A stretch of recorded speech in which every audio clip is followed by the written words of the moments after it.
Right. It has been a while again, guys. I know. But I have found a really good, another really good interactive story movie that I am going to stream for you guys now. So I hope that you enjoy. And apparently there's two of them. So at some point I will probably stream the next installment once it comes out. So yeah, let's just get into it and enjoy. Hope everybody's Saturday is going well. I'm just going to sort out the settings, which I'm going to do now.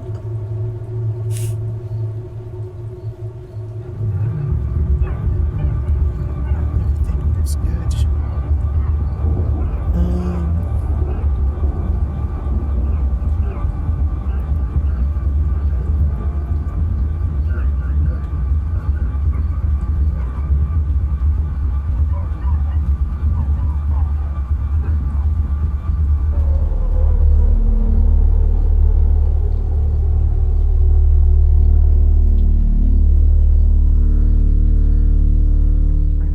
Volume, let's turn that down to halfway. It's very loud. Hint timer.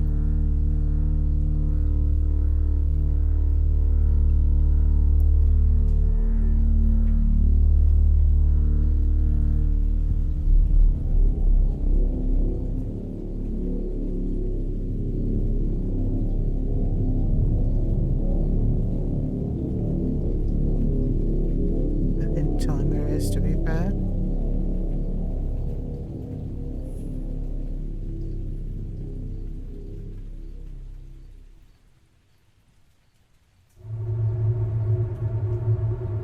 Okay, so I think we're good.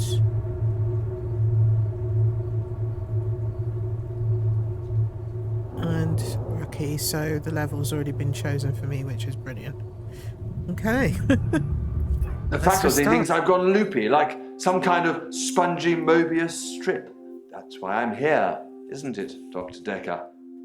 I can see people's dreams. I've set up an experiment. My dad is trying to hurt me. Quantum suicide. Have you heard of it? If I concentrate hard enough, and I know when the person's going to be asleep, I can have the dream with them. Well, let's call him God.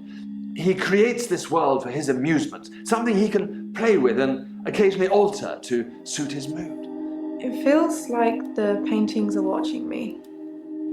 Sometimes, when I walk through a door, it takes me somewhere else. Literally somewhere.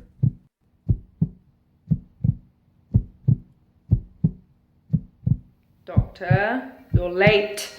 And after all those promises, never mind, Doctor. let's not keep the patient. You're late. And after all those promises, you're late. Doctor, you're and after late. all those and after all those promises, never mind.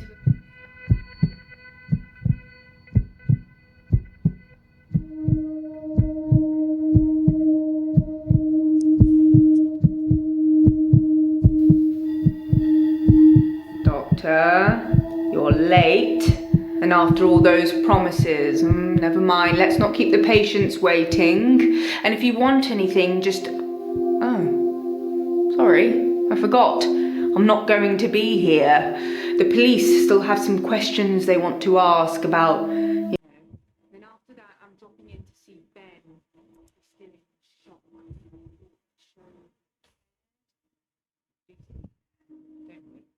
Don't we, Doctor? Good. Anyway, I hope we're all caught up on Dr. Lester's tapes. I think Mariana is in first, but I'm sure that it will become a blur by the end of the day. I'll see you later. Probably tomorrow. I'll leave it to you then.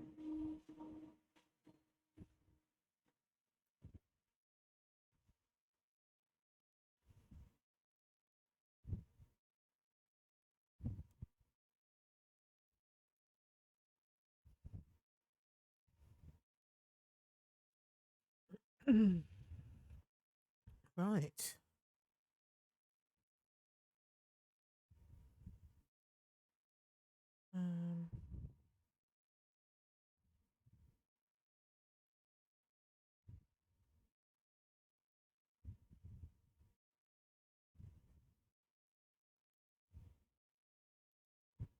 Just trying to sort out my microphone a second. Yeah, there.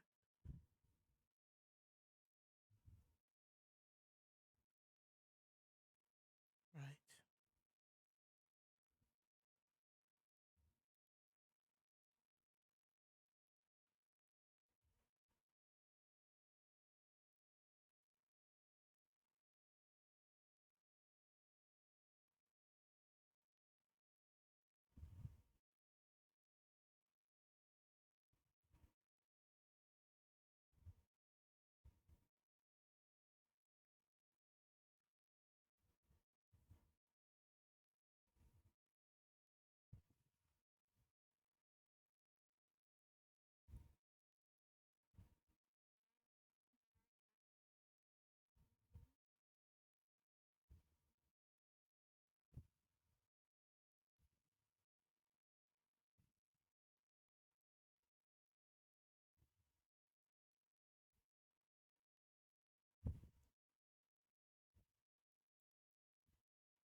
Okay.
Hmm. I wonder if both her and that girl, him and that girl, are on those sleeping pills.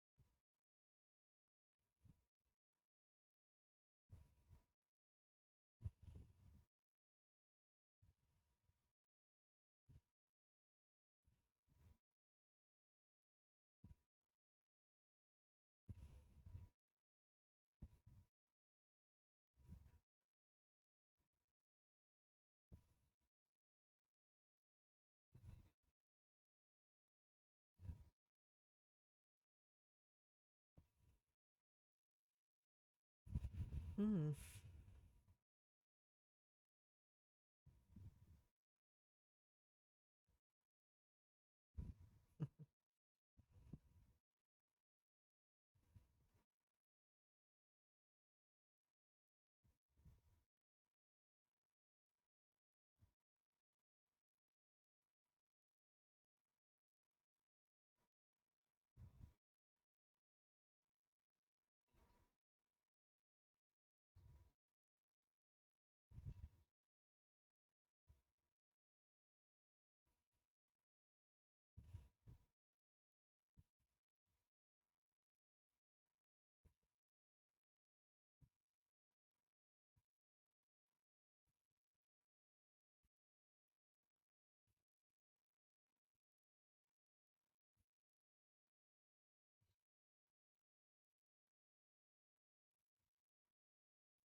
Yeah.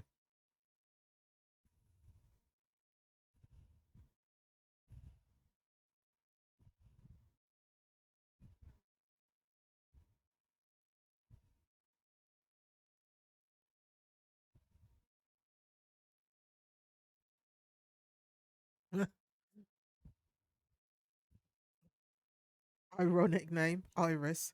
Yeah, that's what I was just thinking.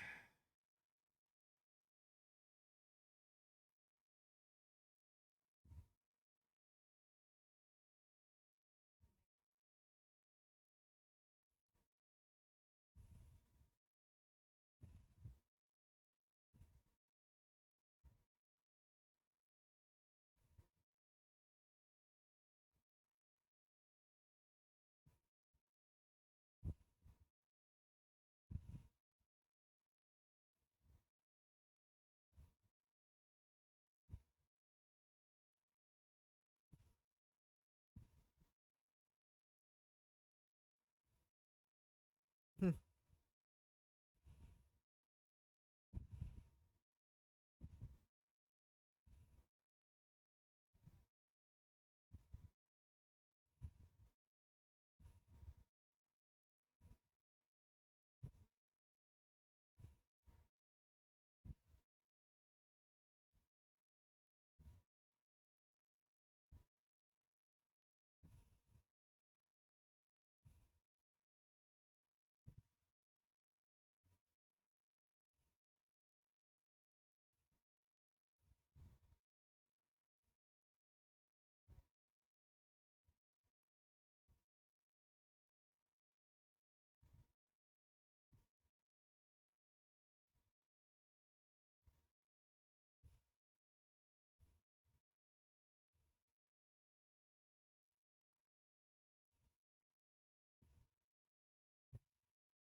Hmm.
Hmm. Questions. What to ask her?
Hmm.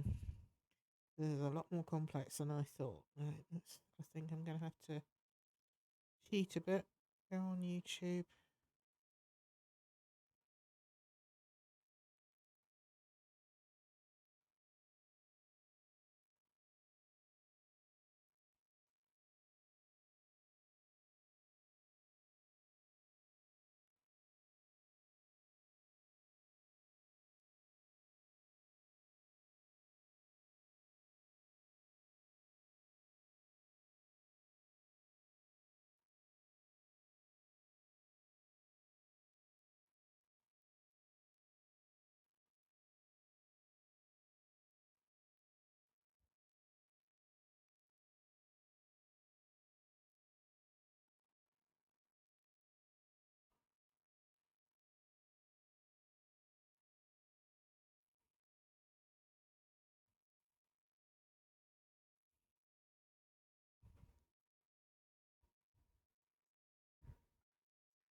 Ah.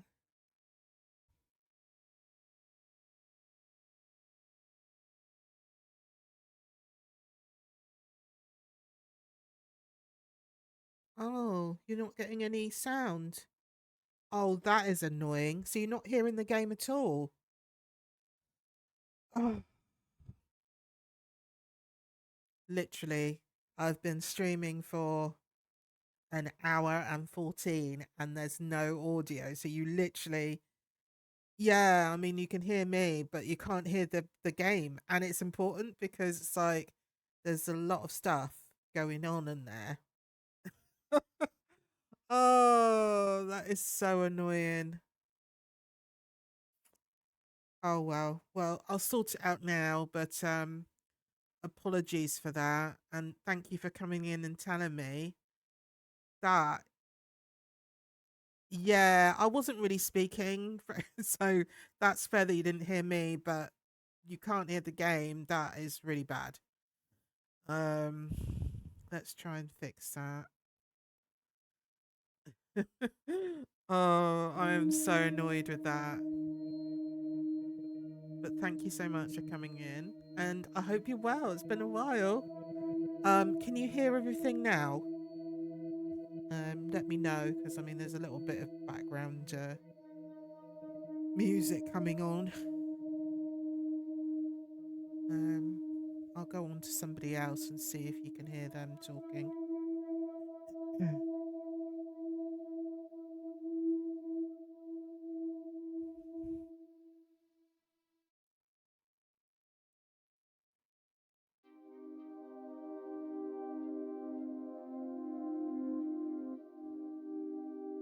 I'm not in control. Doctor, look at me. Ambient music, I'm great. broken. That's You perfect. need to help me. Yeah, that's good. Oh, you can hear it. Brilliant, brilliant, brilliant. That is great news. I'm just so annoyed though. That's like, ugh. You've missed all the sort of important storylines and everything in this. So basically, the previous psychiatrist died, well, murdered, I should say, and the new doctor is coming in to analyze his previous patients to see if there's anything that he can help with the investigation. So it's a matter of getting to know these patients and then hopefully earning their trust so that they will open up to him about their true feelings about Dr. Decker. That's the name of the previous doctor. Um, from what it sounds like, he wasn't your normal doctor. He seemed to overprescribe sleeping tablets and things like that on certain patients that were causing him difficulty trying to sort of treat. And it also sounds like he wasn't the best doctor in the sense of the difficult ones. He didn't really listen to them. But the ones that he could easily manage, it was just like an everyday kind of session, counseling session with them.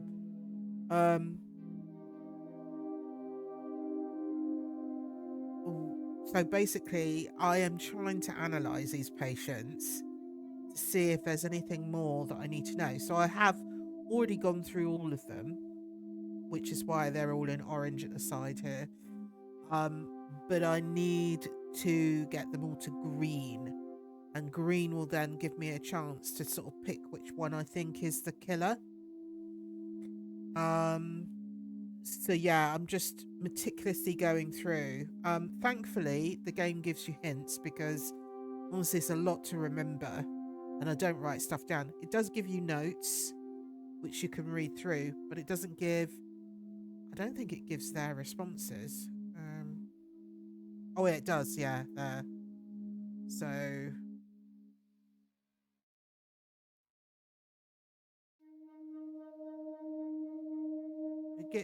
It gives you the questions. Hang on. I'm not in control. Ah, Doctor, look at me. there I'm we go. broken. You need to help me. So all the responses are in here and recorded of the questions that I asked. Let me just. There was one there about. Terry's one of the other nurses at the home. I don't think she likes me very much. That's what I wanted to ask her more about this Terry. So let's go back to Ellen.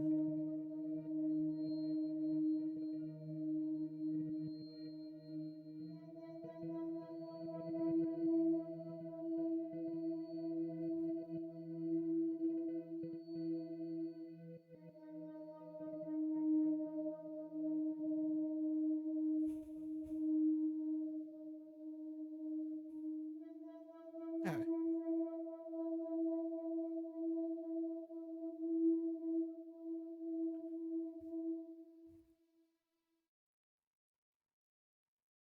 No, sorry, I don't know. Alright. So I can't push more about this Terry. Okay.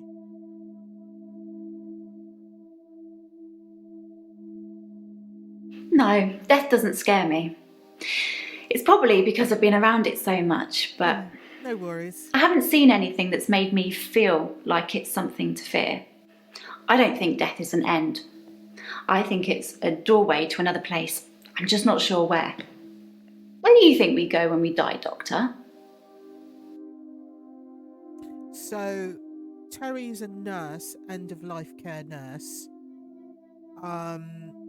And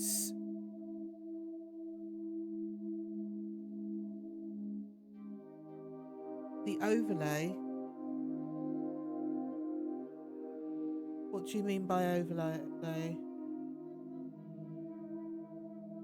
Oh, do you mean the actual screen of the game?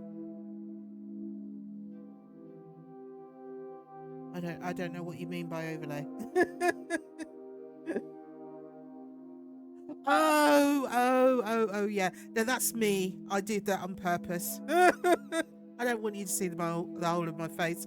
You can just see my eyes when I'm looking at you. No, all it is, it's my camera itself. I've got it in a position that makes cuts off my face a bit. But yeah, I was just drinking earlier and I didn't want everyone to see what I was drinking. Being a bit sneaky, really. But yeah, no, that's just me. I set it like that. But thank you for saying again. Thank you very much. Right. So that was Ellen. She's not afraid of death. So what I was saying was that Ellen is end of life care nurse, and all her friends I would say colleagues, are not really friends, they're acquaintances, call her the angel of death because a lot of her patients that she cares for dies within a few months. So she says it's around three people a month. But this month she's only had one person pass away on her. So I don't know if that's a thing, if she's like killing her patients, or if they're just being bullies and just calling her that. I can't get any more information about this Terry.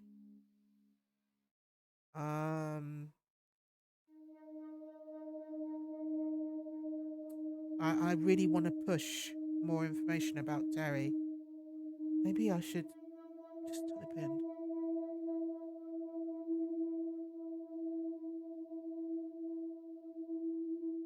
No. So it just keeps coming back to the question I've already asked her. So I've got to move on.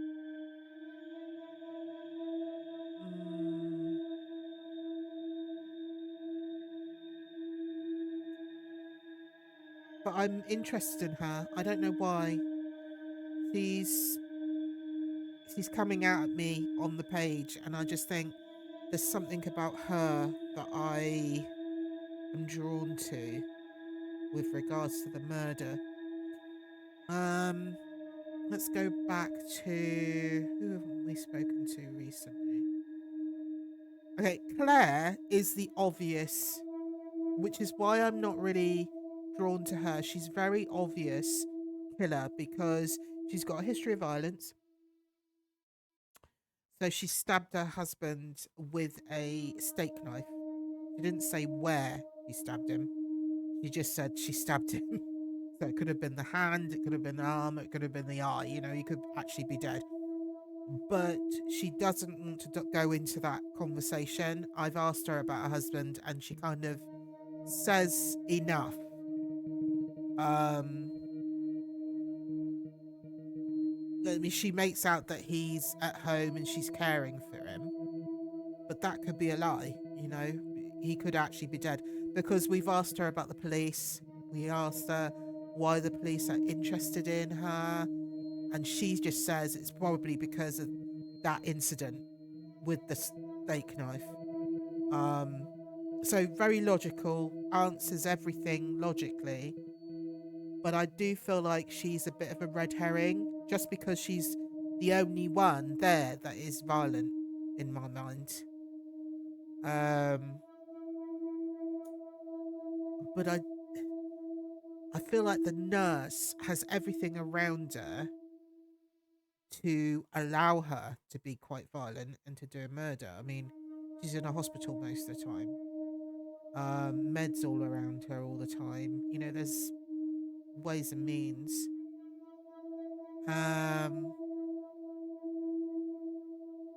So I don't know, but I'm gonna see if there's any more hints for her. Oh, okay.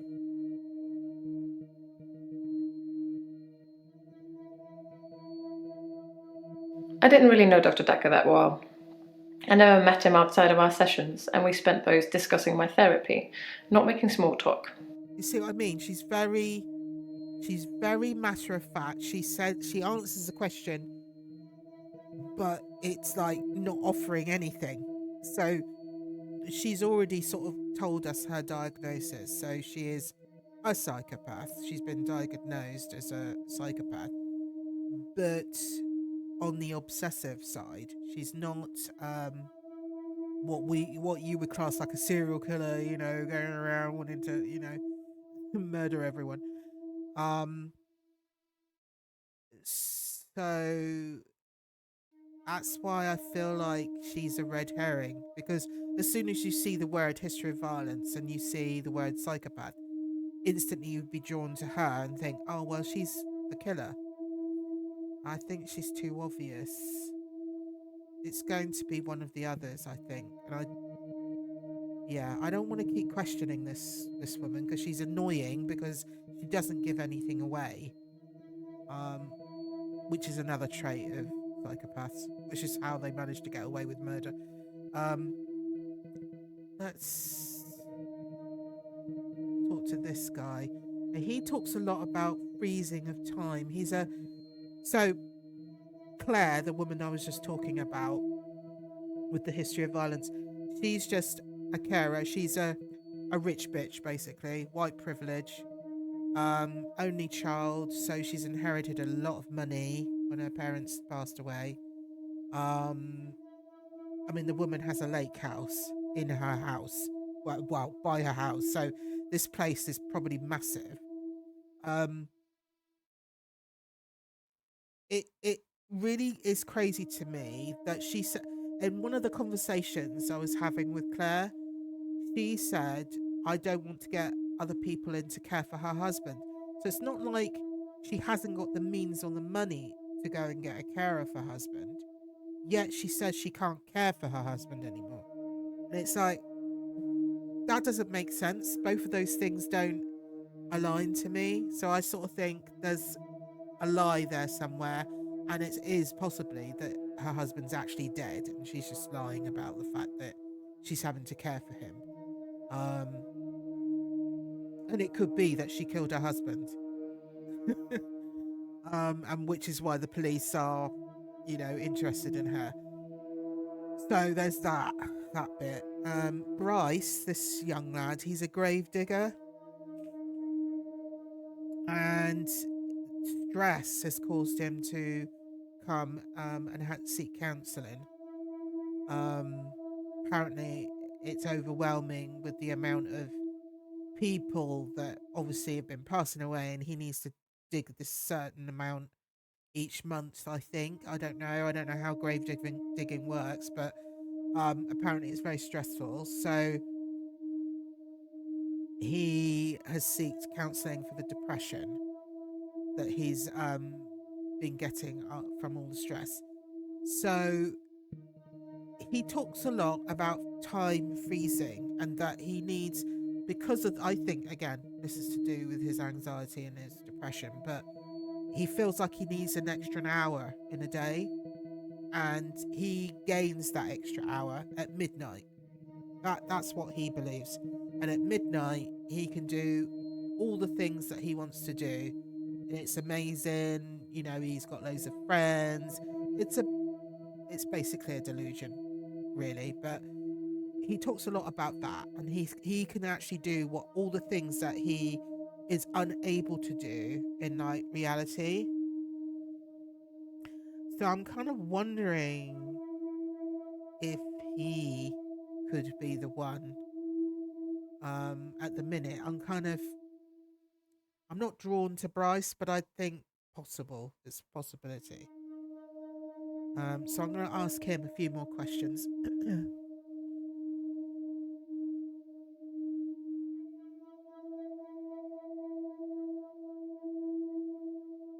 I'm not sure God would have given a man an extra hour a day. Yeah. Not just a single does. man. She does seem very often. My extra hour is a gift, but sometimes it's a curse.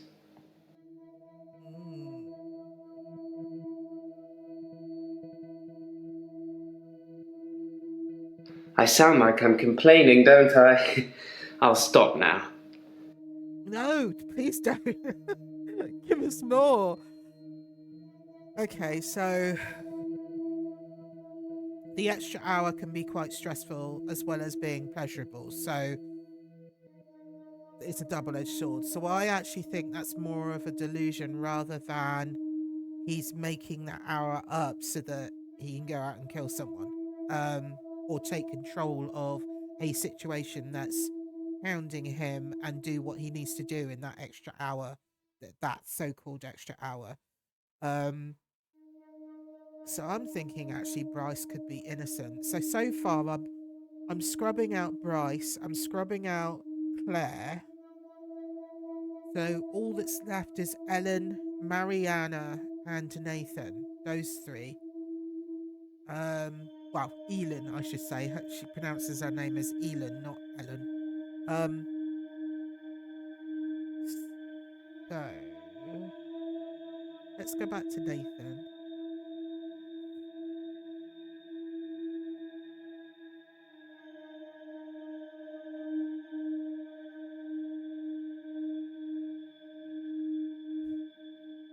Oh, yeah, he said he was a builder.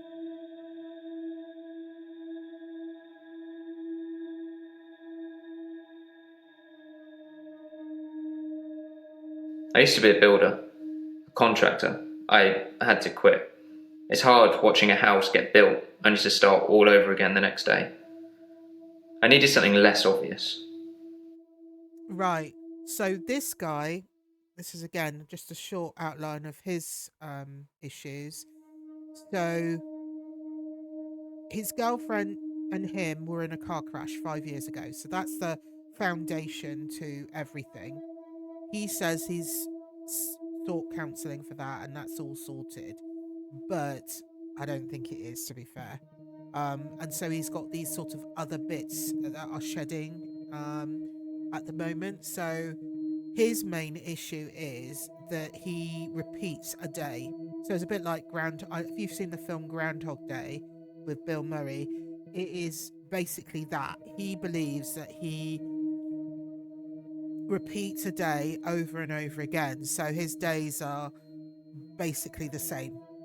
He goes through mornings, evenings, does what he needs to do, but it's the basis of his day is the same. So he's saying there the reason why he couldn't be a builder anymore is because basically he'd have to go back and rebuild the house again the following day. Again, you know, as with all these patients, they've all got a delusion. And if he's having to repeat a day, oh, this is the trigger for me, okay, with this guy, with Nathan.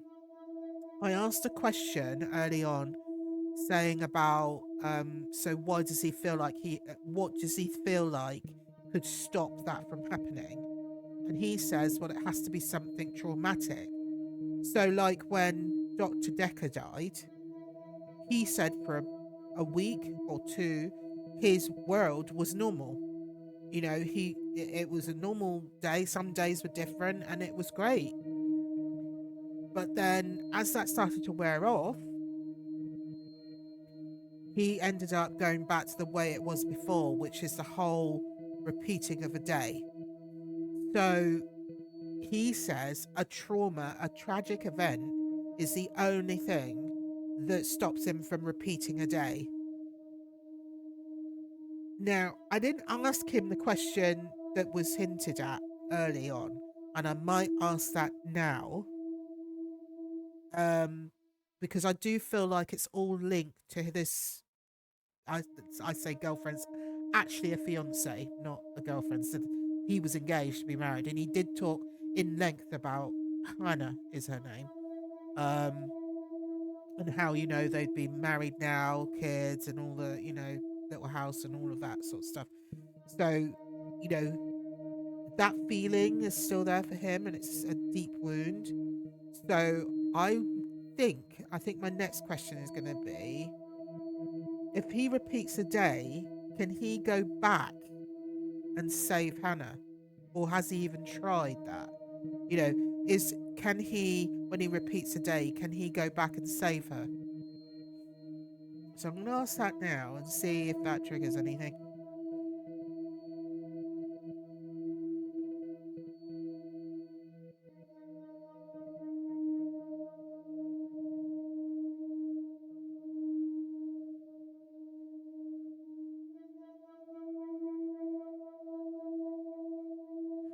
Okay, no.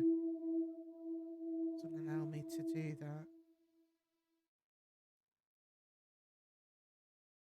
My fiancée, Right, so my childhood sweetheart. We met at secondary school. She was head girl, I was the quiet one. She liked computer games, so I instantly fell for her. I proposed in Goldshire. She said she didn't date elves, so I leveled up to a human necromancer and asked again. Sorry, it's Warcraft? We spent a lot of time on there. So that was his way. That's how he met her. I would say not met her because he met her at school, but Worldcraft was his place where he asked her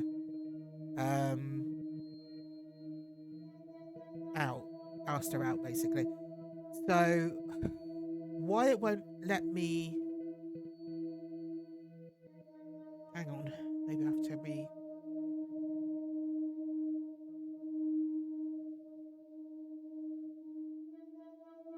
No.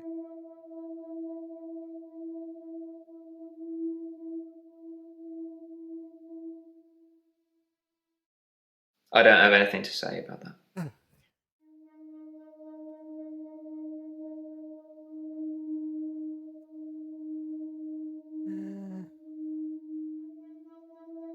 So I think that's all that we're going to get with regards to Hannah. That would have been a really good question to ask.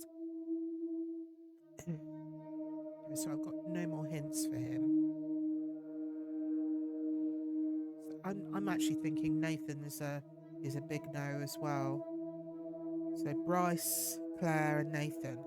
So he's all green now. Look, I've asked all his questions that I can ask. All right, so that's a good sign. Mariana. Yeah.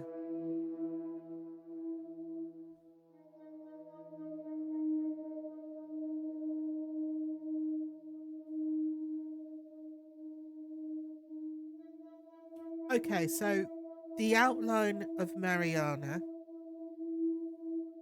Now, this is a weird one. Okay, so she apparently blacks out and is found naked lying on a beach. Okay, her clothes are beside her, because she always manages to find her clothes, but she's naked. She says that she may have swum in the sea, she doesn't know. And there's like a major kind of gap in her memory of blackouts. So that whole period from when she goes out clubbing and then comes back home, there's this massive gap where she's found on the beach naked by the police. So she feels at some point she's going to be prosecuted. So that's part of her counselling sessions, is trying to work out why she blacks out. So she dances a lot. I might, if they allow me, ask her if she takes drugs. I don't know, but it feels like somebody's roofying her in the clubs, or she's taking something that is making her black out and do these things. So I don't know.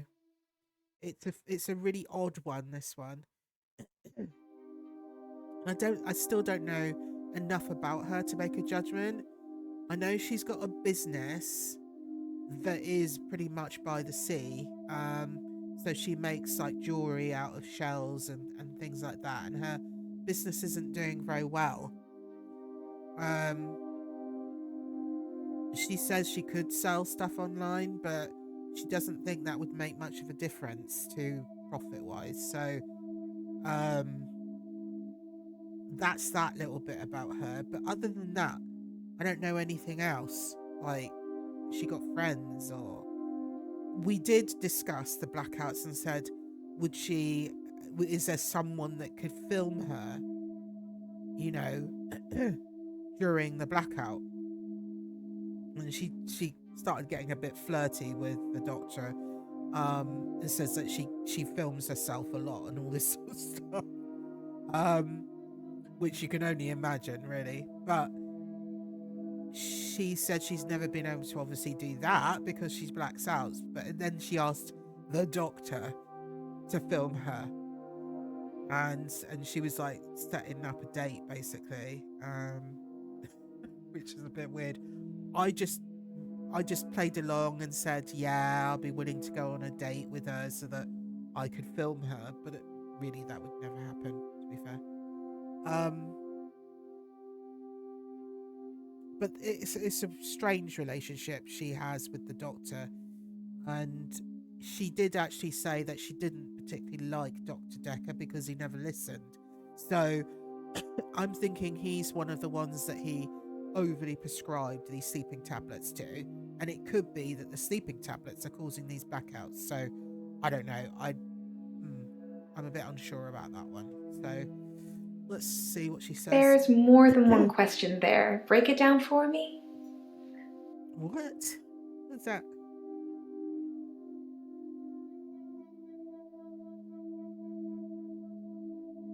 I'm a great swimmer. I won all these medals at school. I can hold my breath a really long time. Too long, really.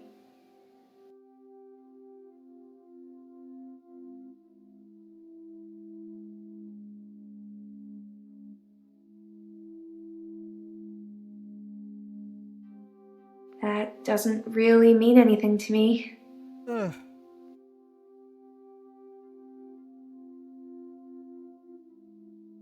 I don't have an answer for that. Ah, really? She said she holds her breath for too long.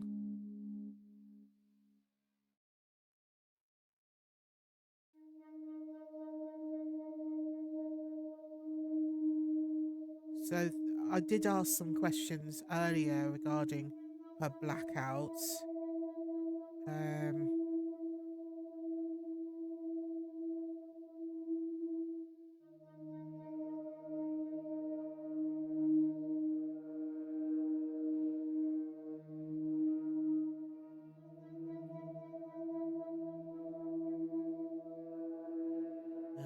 Okay.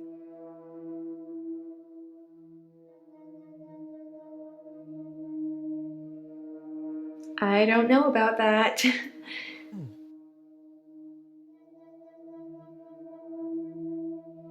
even ask her about the drugs. Apparently, it's not a question to ask.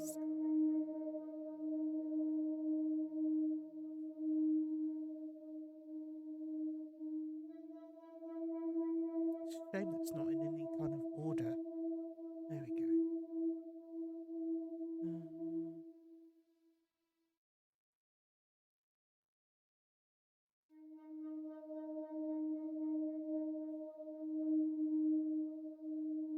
So before she... So she doesn't drink. That was the thing. Yeah, she doesn't drink. So she's not sort of blacking out because of getting drunk or anything.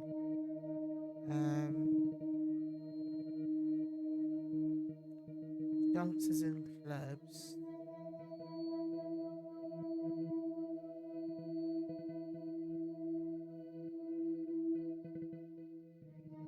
I'm not sure holding my breath too long is causing blackouts. I mean, it could, but I don't remember ever having a blackout when I'm holding my breath. So she's dancing and then she blacks out. I honestly think it's got to be something to do.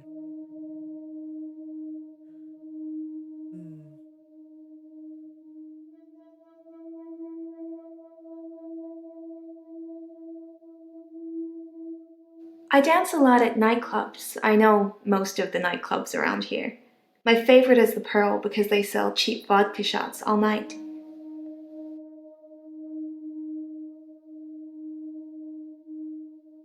But why should that be a nice thing if she doesn't drink?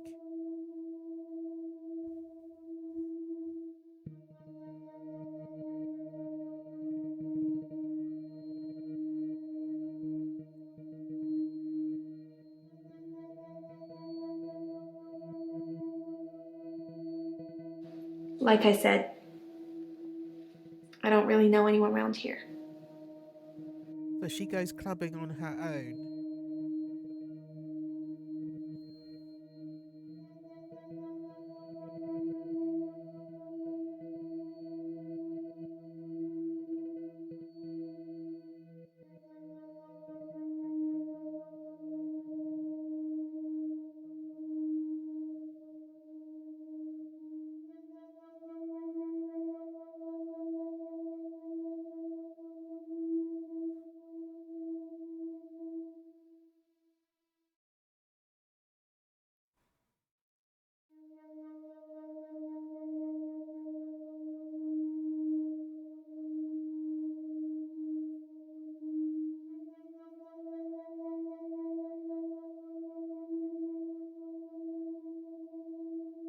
See if there's another hint. Yeah, I just said that.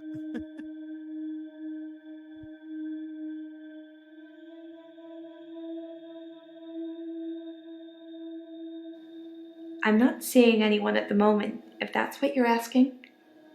Why can't a girl go to a club on her own? I like dancing. I don't have many real friends, I suppose, but that's what happens when you move about a lot.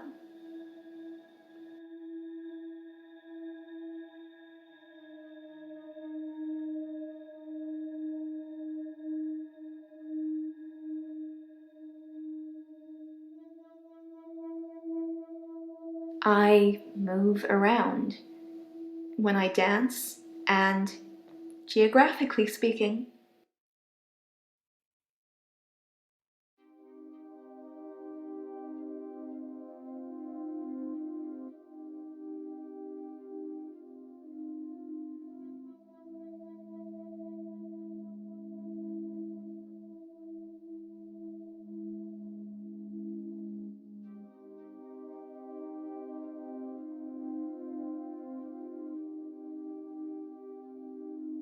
sometimes I go swimming in the sea. I don't always black out.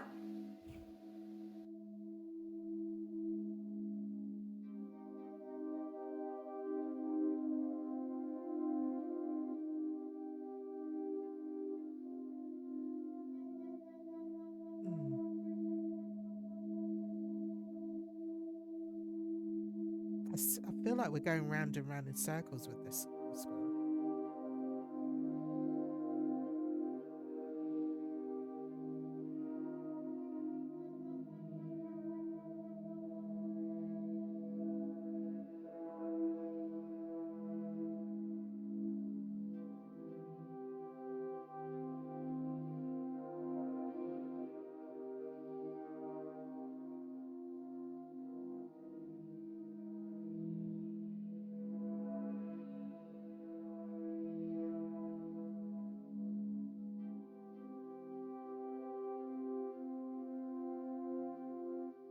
By blackout, I mean I don't really remember anything from the time I black out.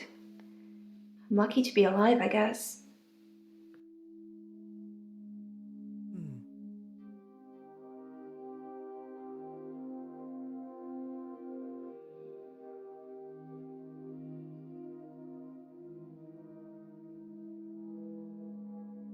No, nothing like that. I usually wake up on my side like I've been sleeping. Sometimes I'm partially covered by seaweed.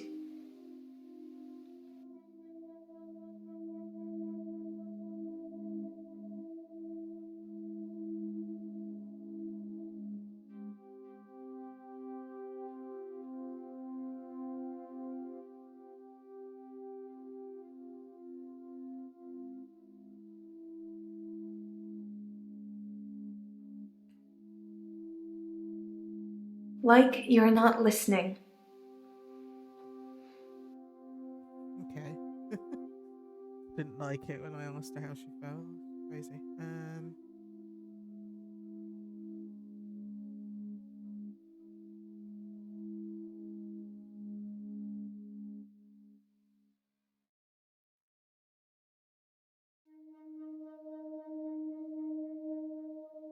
Still more to ask, apparently.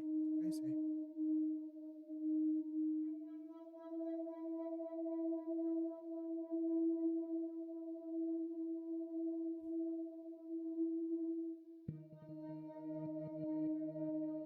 The Pearl is great because the people are so relaxed. I think that's got a lot to do with the cheap vodka shots, or maybe it's just the black lighting. Who knows? Okay, so that's all questions. I mean, I'm wondering if she actually doesn't go clubbing.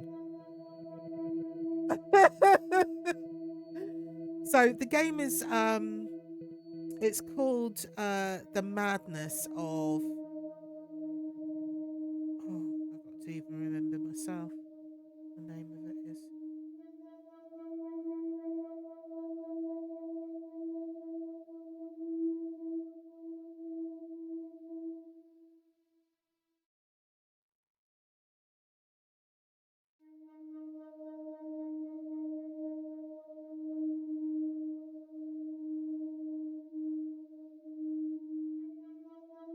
I think The Madness of Dr. Decker or something like that.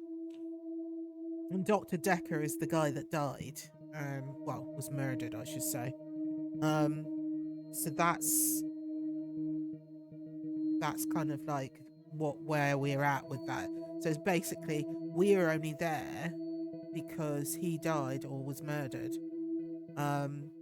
and we think one of the patients did it or the police do. So we're having to just go through the motions of analysing these patients to see if there's anything we can get from that. But yeah, that's basically what it's called. I think that's right. Let me just double check.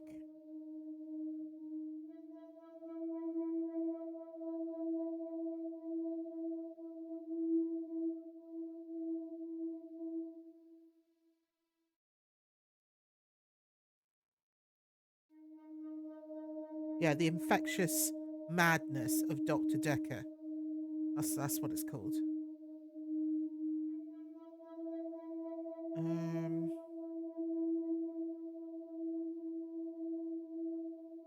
All right, so she's all analysed. It says Ellen left.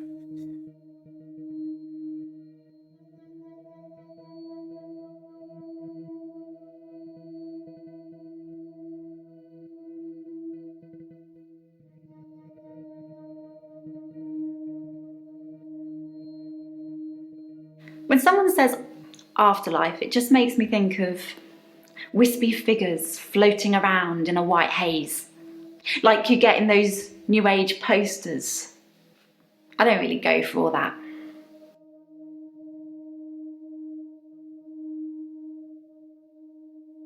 Okay.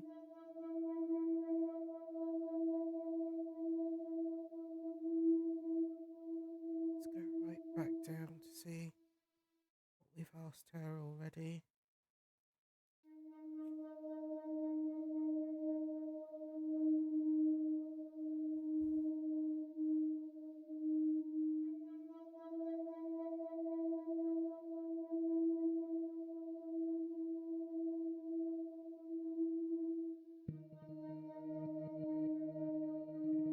I started seeing Dr. Decker a few months ago. I thought it would be nice to have someone I could talk to about work.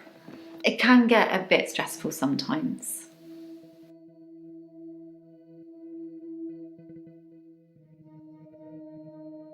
It can be sad sometimes.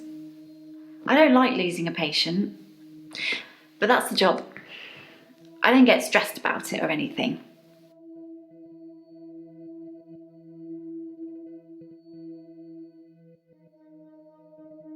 I think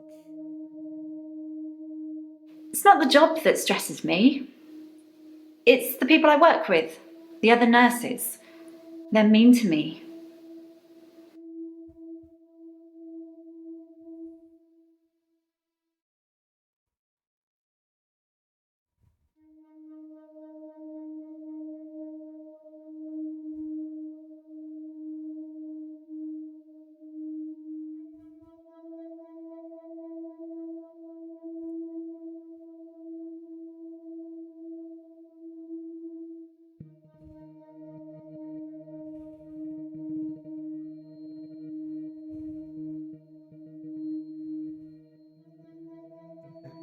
okay.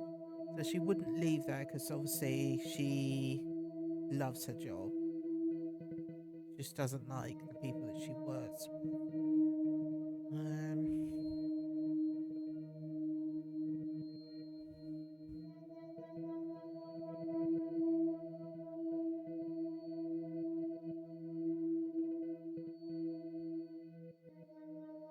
I've never really got the idea of reincarnation. I mean, are you still you? Do you know you're still you? And if not, how does that even work?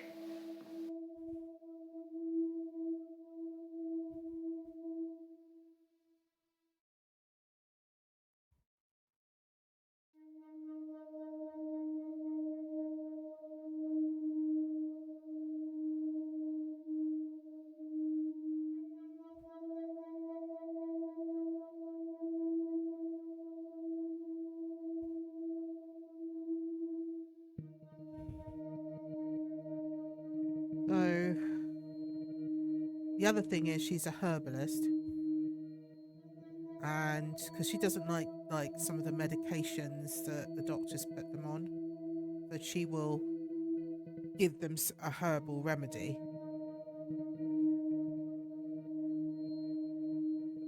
which I'm wondering if sometimes that she doesn't give them the pills that they're supposed to, and that's why they die. Where is it?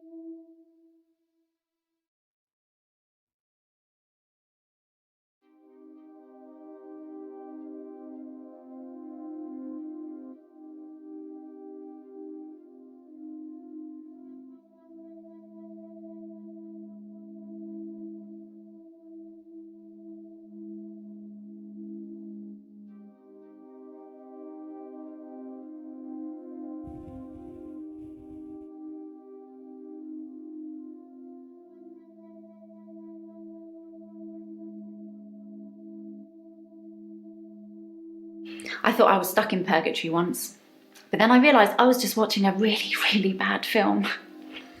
Sorry, I'm terrible at jokes. Okay.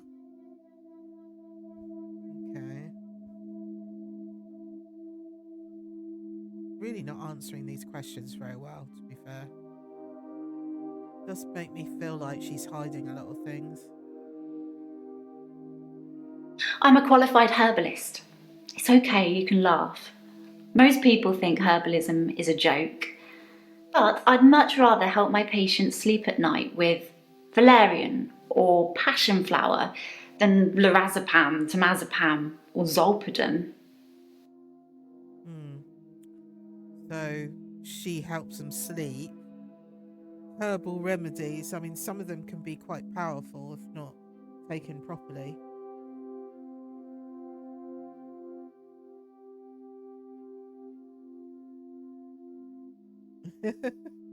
Indeed, Master Shi.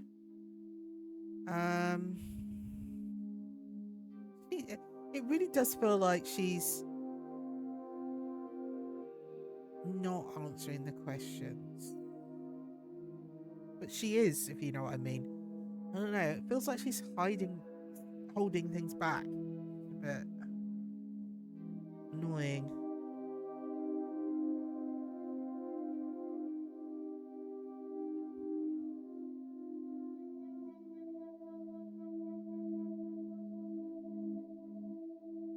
Apparently it's a Welsh name. I'm not Welsh. My mum's into all that new age stuff and I think she thought it would make me seem more interesting. Okay.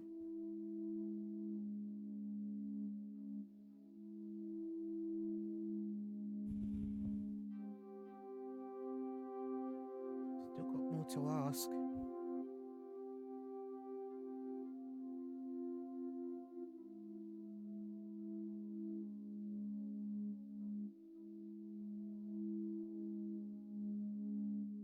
So, with her mum being new age, she's probably not religious then.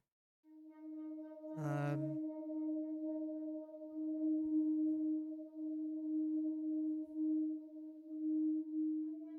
she doesn't come across as somebody that's religious either, because of what she's basically been saying. So,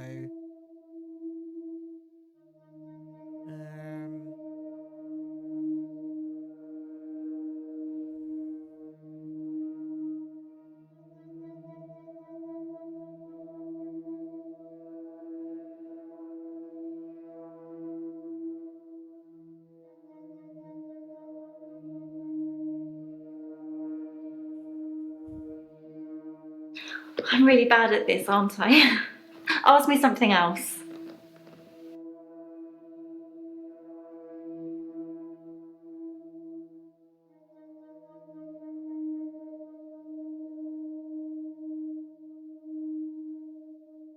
Traditional medicine makes patients worse sometimes, don't you think? You must see it all the time, doctor. You take one pill, then have to take 5 other pills to deal with the side effects. Herbs are kinder. Obviously, you have to be careful, just like with everything. Giving the wrong combination can be deadly.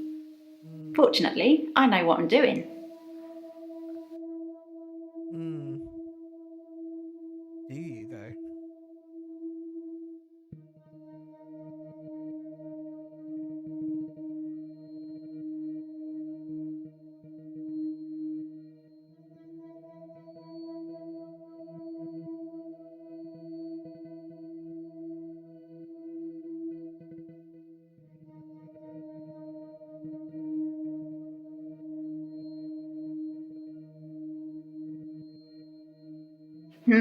I don't believe in God, so I can't really claim to believe in I heaven. I knew she didn't believe in God.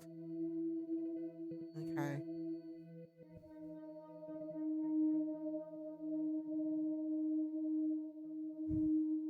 So she probably doesn't believe in hell then.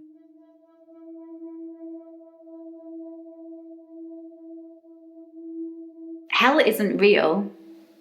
Whoever came up with that idea has a lot to answer for. Okay. So yeah, so she totally not about that. I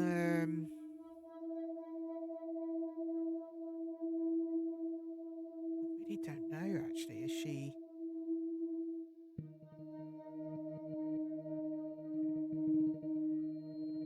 I mean, she could have given him some herbal combination to the doctor, and it ultimately killed him. It could have been an accident.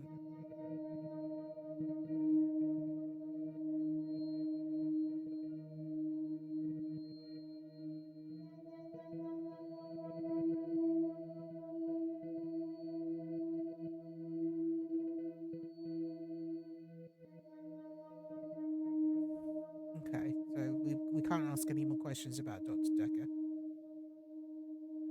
Didn't know him long, I think. It was only 3 months. I've known a lot of doctors over the years. Most of them arrogant idiots who think nurses are just there to do their bidding, or worse. Dr. Decker was different. He had a lot of time for me. He was interested in my problems.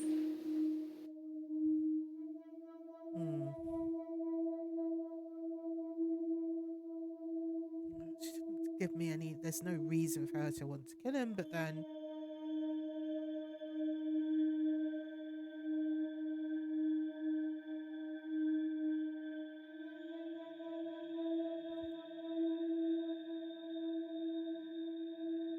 I don't know.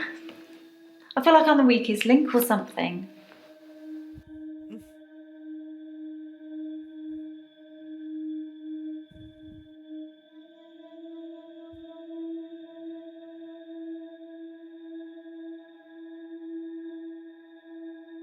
I feel really bad I can't answer your questions. I like animals.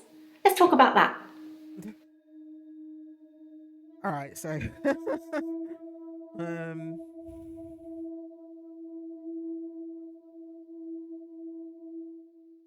so she basically doesn't know if we go anywhere when we die. So that's her answer for that, I think.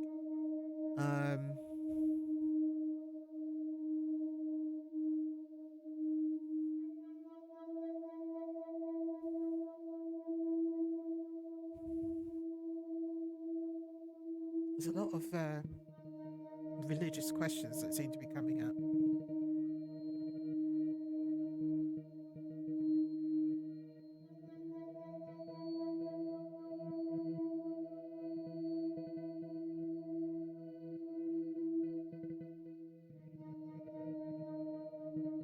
Maybe. Maybe we go somewhere completely beyond what we can imagine. We're only humans after all. We can't possibly comprehend what's really out there.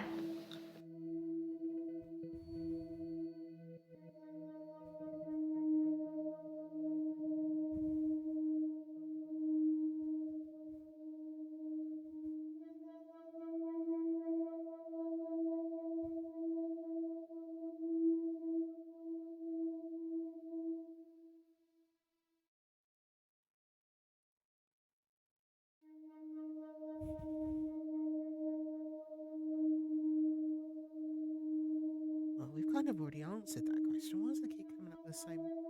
Right, let's go to somebody else. Let's go to Bryce.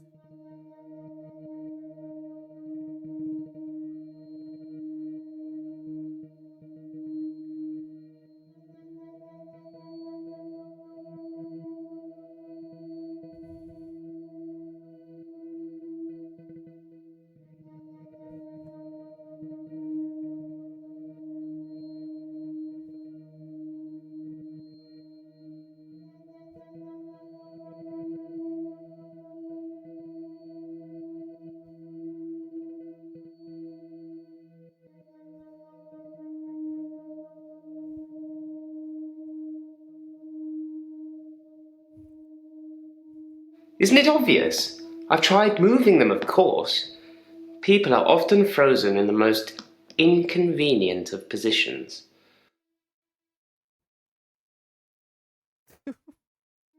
So when he's talking about the freezing of time and he's saying that people are pliable, he's actually moved people around. Wonder if he knows Marianne. Oh, okay. Thanks, Master Chief, for stopping by. I appreciate it. Yeah, I'm gonna need all the luck I can get. We're slowly whittling them down, but I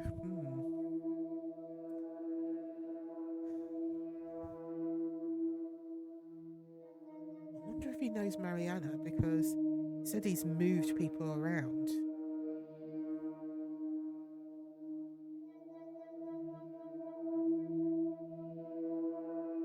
I don't have anything for you. Oh, okay. I thought I'd ask it straight out. Does he go clubbing?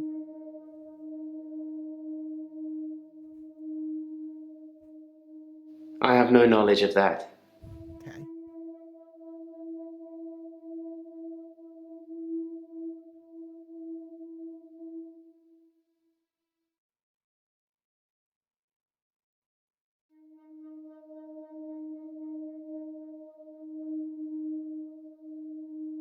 I know you're asking questions to try and get a bearing, but I'd rather not talk about that now.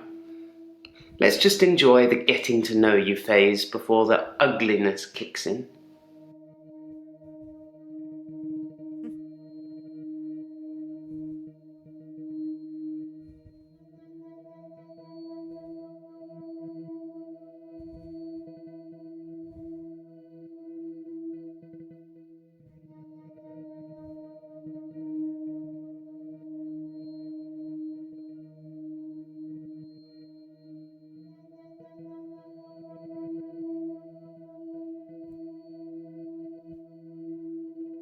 I do a lot of work in my extra hour.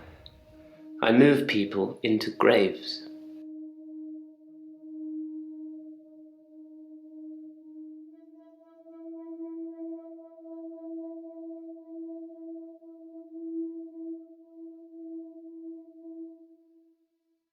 Okay, so he's talking about the corpses then. He's not talking about anything else.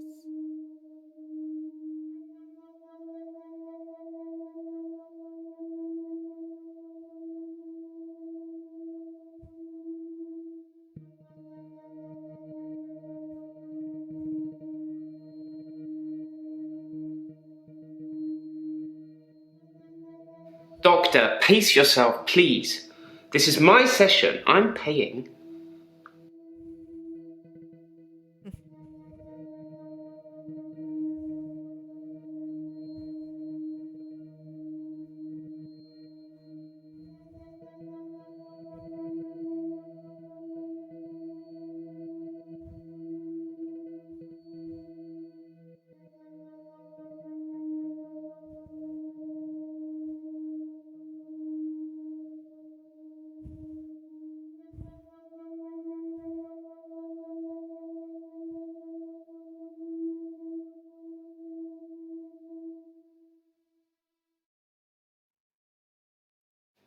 He wasn't a good man. I don't know how he could live with himself. Perhaps he couldn't.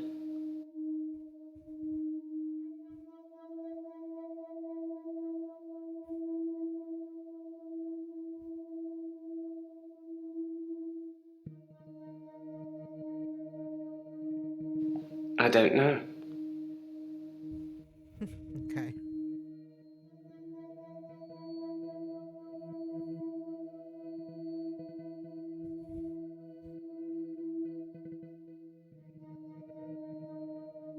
Allegedly, Henley Church is located on an old Norman Motte and Bailey castle. I say allegedly because a relic was found and dated around that century, but the archaeologists haven't found any further proof as yet.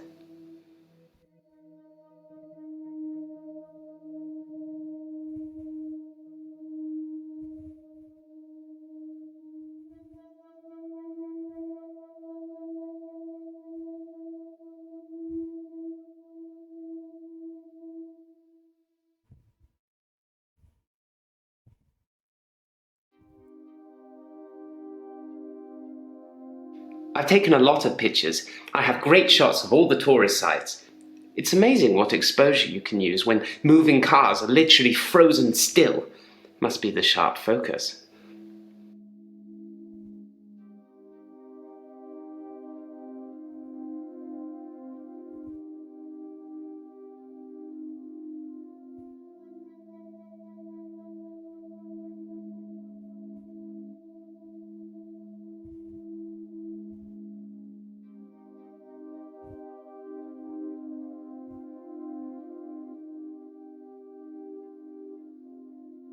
Apparently, I've gone a little mad. For me, I have 25-hour days.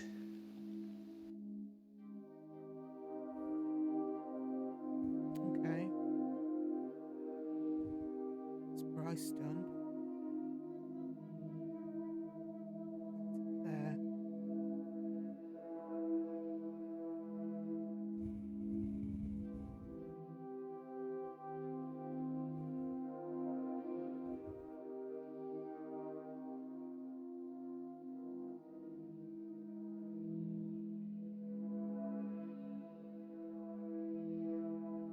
I'd been seeing him for about 3 months.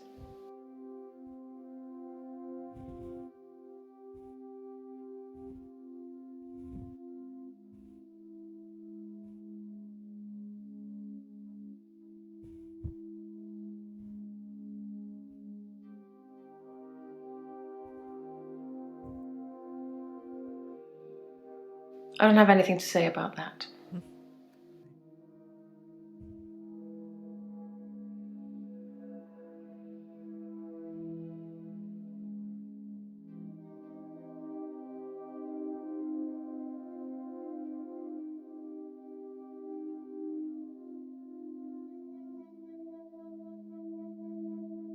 David's not ready for company. I hope to take you to see him one day and you'll see for yourself.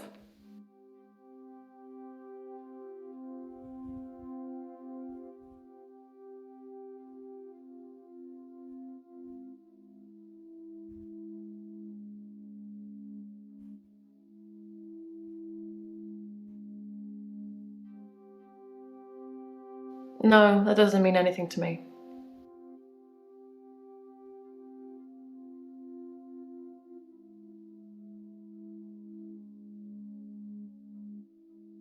Iris was David's assistant optician. Not anymore. No, not like that. I didn't kill her or anything. It's just that I changed the optician into a florist after David died. Optometry was his dream, not mine. So he is dead then.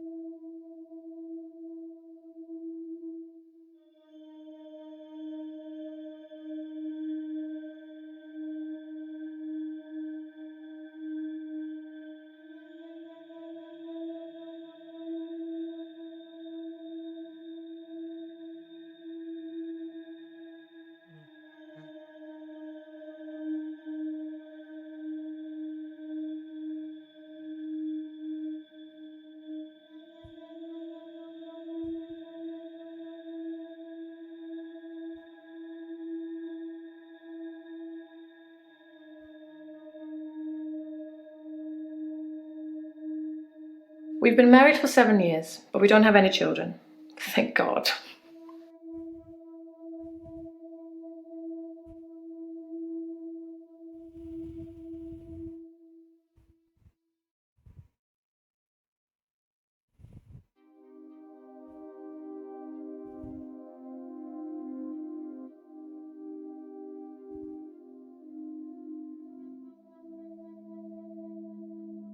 It was an accident.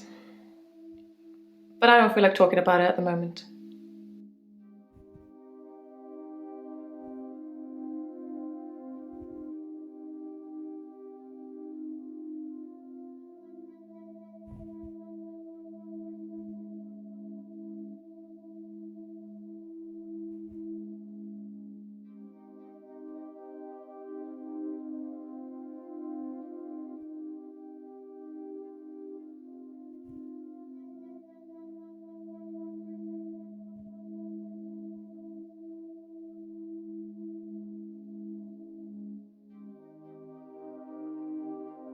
Who's to say who is sane or insane?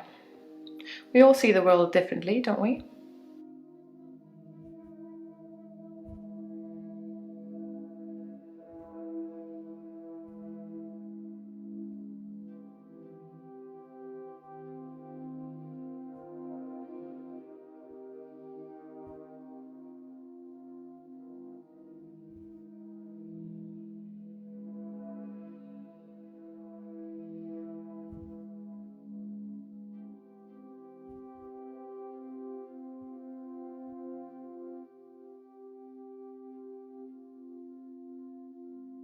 I love animals, especially cats.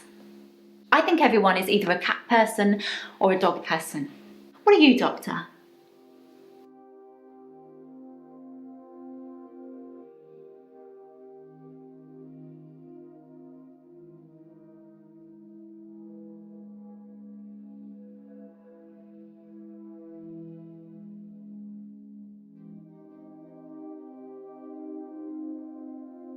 Yay, me too. I have a cat called Church. He's adorable.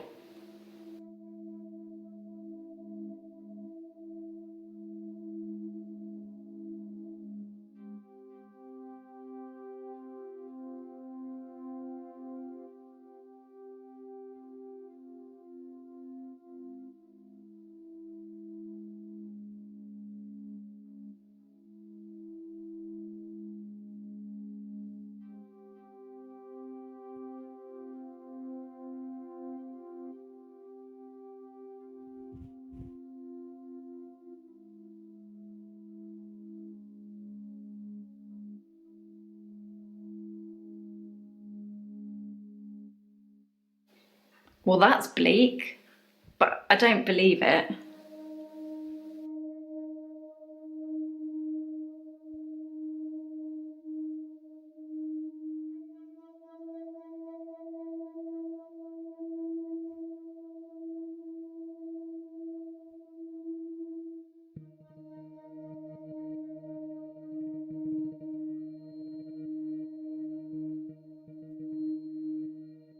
I'd really like to be able to answer you, but I don't know what to say.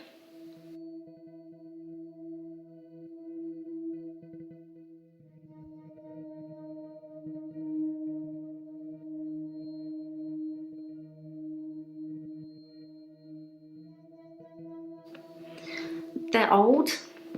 People die when they're old.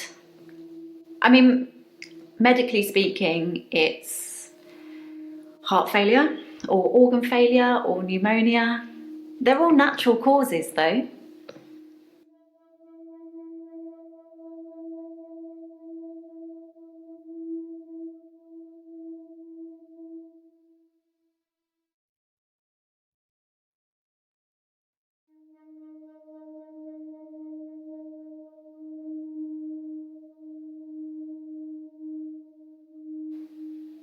I don't really know what that is. Something to do with Vikings, isn't it?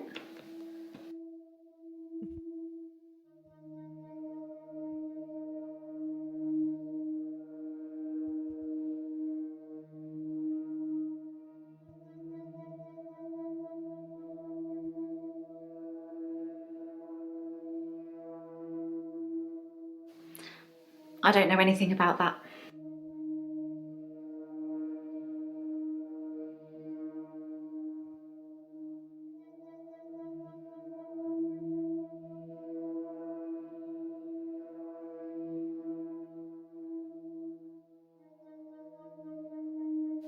Oh, well, there you go. You learn something new every day.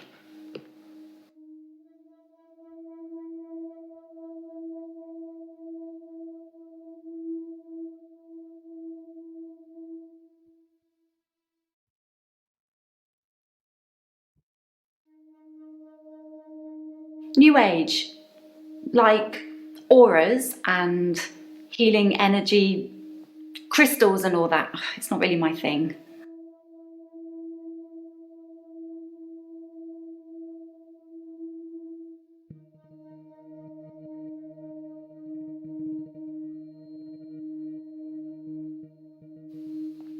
I don't know, sorry.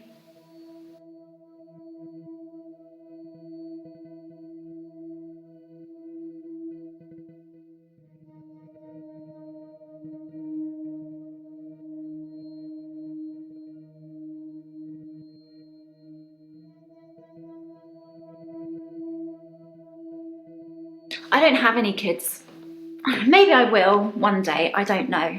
At the moment, all my energy is focused on taking care of my patients.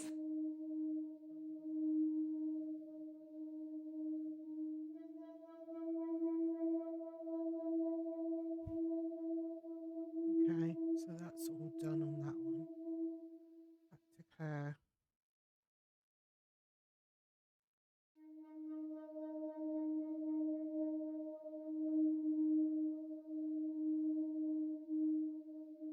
I need you to believe me. That's why I'm paying for these sessions. Everyone else thinks I'm crazy and dangerous. Everyone else thinks I've lost my mind.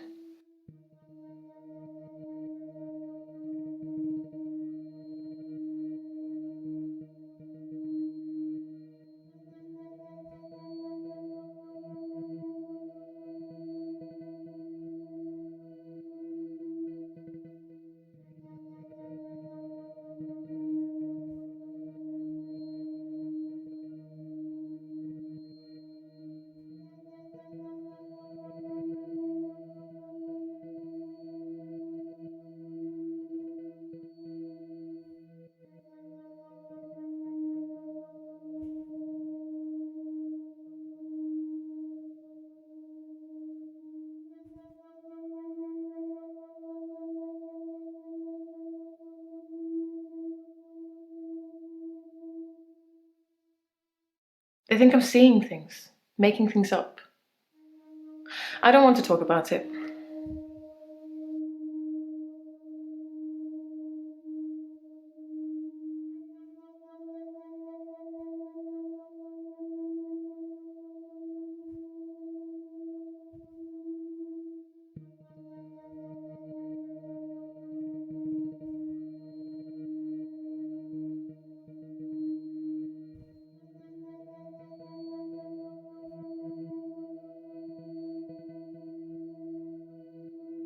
I don't know who killed Dr. Decker, but I imagine that in his line of work he met a lot of unstable people. Perhaps he pushed someone too far.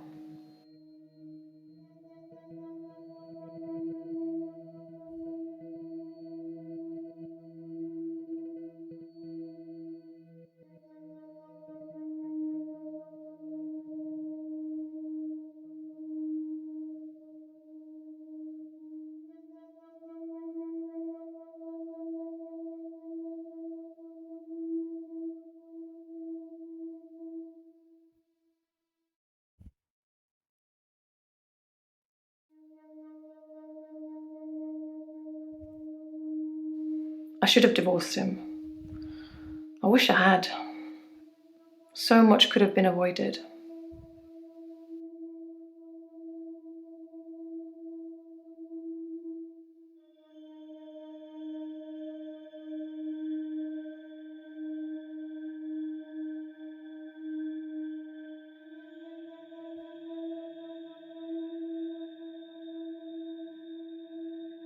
I don't work.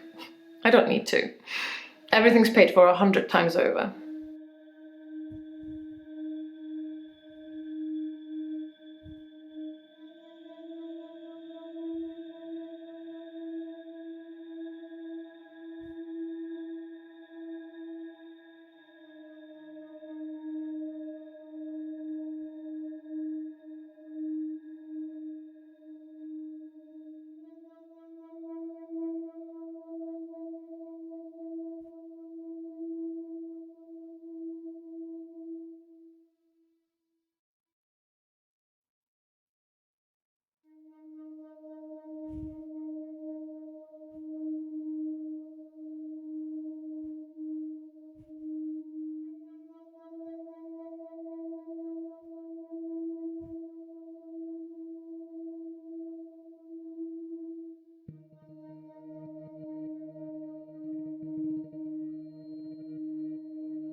Divorce is such an imperfect means of separating two people, don't you think?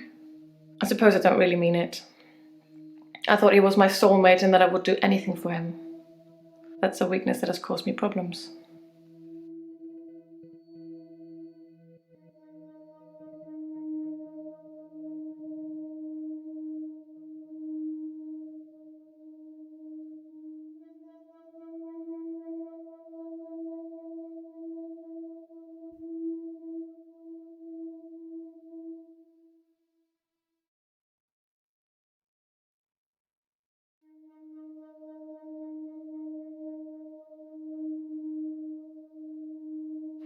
Our altercation. The downfall since.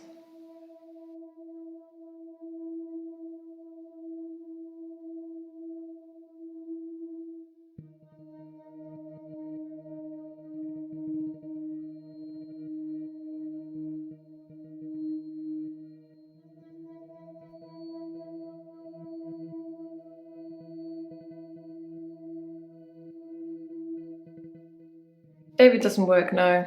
He's not very communicative anymore, so a job is out of the question. He used to be an optician. Now he just spends all his time at the lake house, frittering his time away.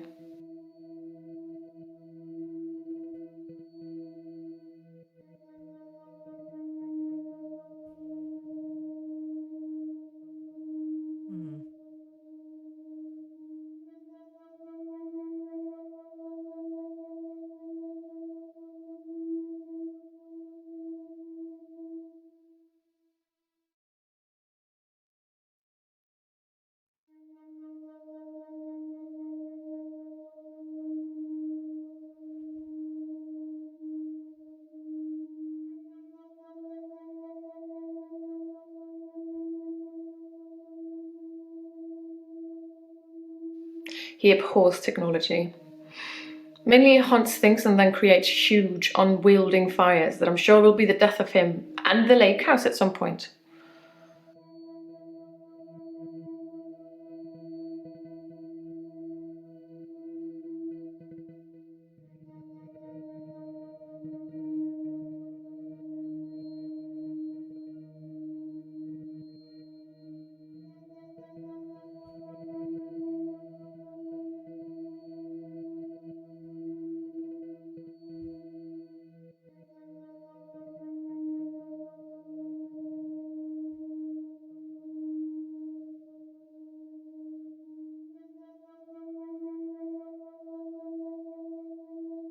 I'm in a bit of a predicament, Doctor.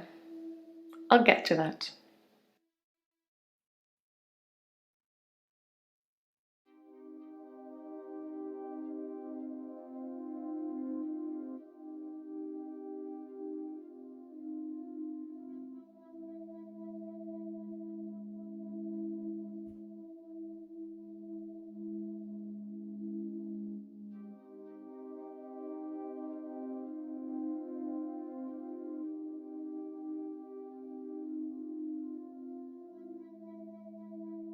Yes, Dr. Decker did think I was delusional when he first met me.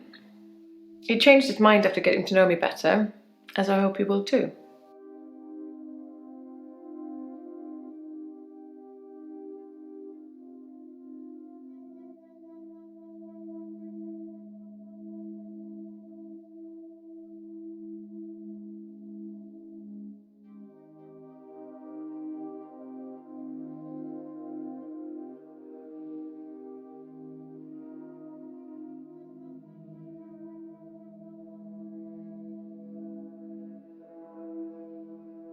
This is exhausting, Doctor. I'm not used to spitting everything out in one session.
Oh, Doctor, glad I caught you. I thought you might want to hear what Ben had to say. Quick catch up?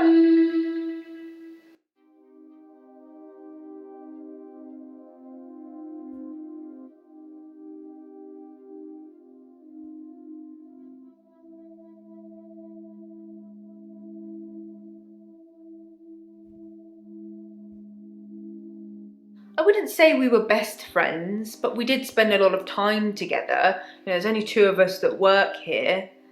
I'm sure we'll become friends too, Doctor. Just try not to get murdered.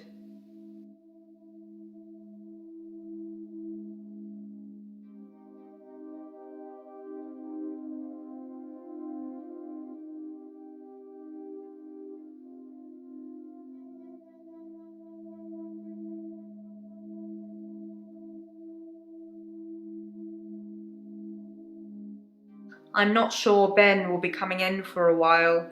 He's still pretty shook up about finding the body. I'm surprised it doesn't happen more often in the line of work he's in. Anyway, he said he found the body at exactly 20 minutes past 10. For some reason, the first thing he did was look at his watch. That's all he'd say before he'd shut down. And the police weren't very talkative either.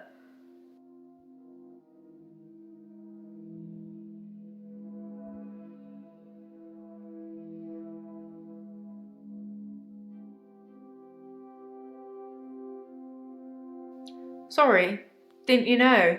Ben's one of the night shift cleaners. I'm sure he's got some tales he could tell.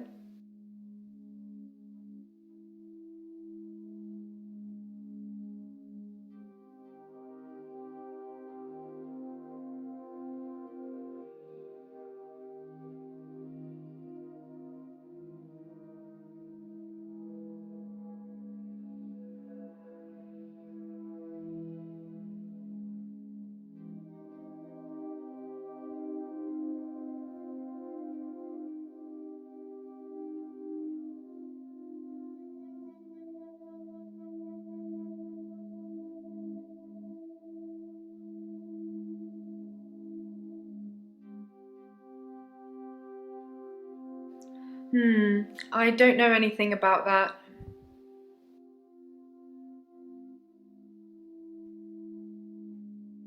I don't know, Doctor.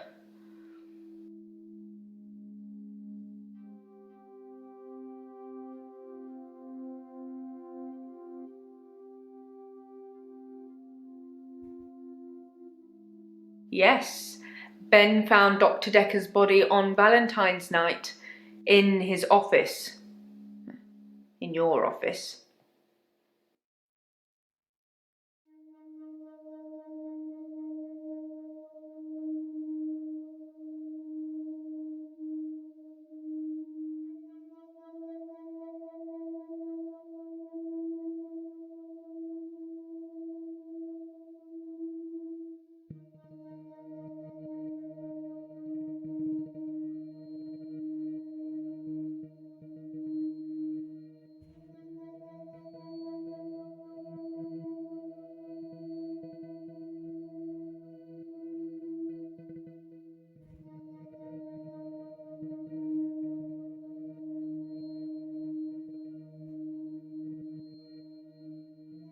Yes, you know, the 14th of February, the day of love.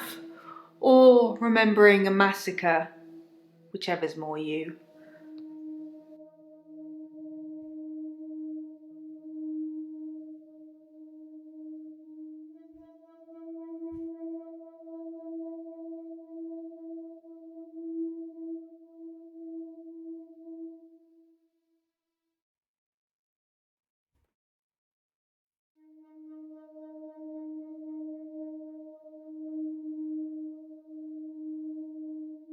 I'm not sure Ben will be coming in for a while.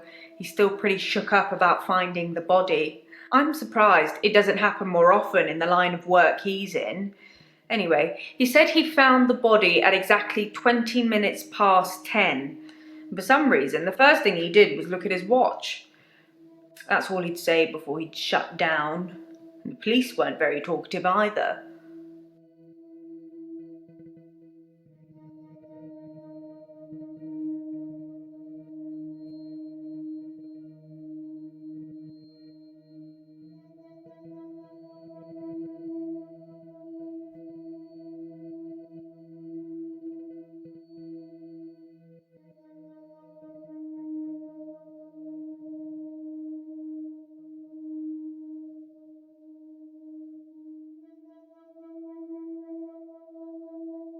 The police wanted to know what I was doing Valentine's night, when the body was found. I was at home, all on my lonesome. So I guess that makes me a suspect.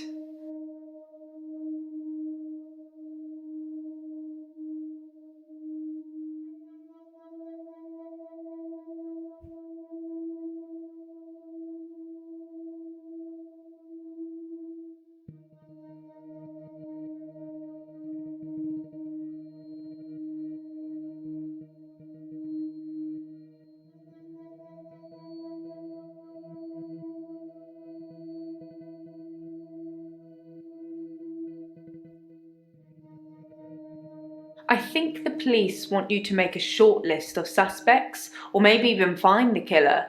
You're seeing all the patients that were on the books when he was killed. There was no forced entry, so they think it might be someone he knew, or someone who had access to the office. Like little old me. Do you think I'm a suspect, Doctor?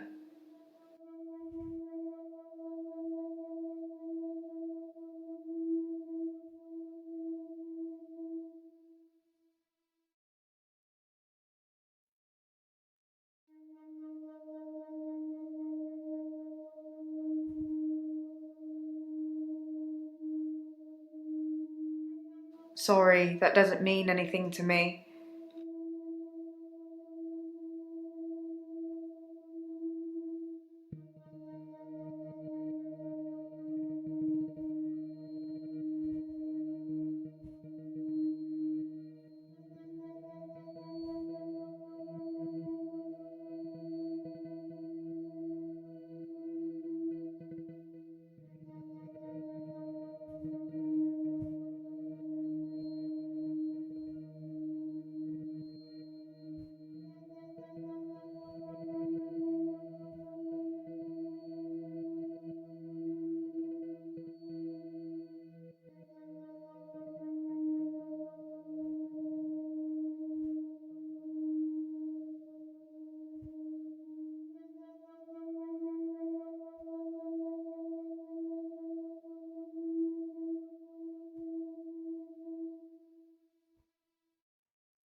I think the police want you to make a short list of suspects, or maybe even find the killer. You're seeing all the patients that were on the books when he was killed.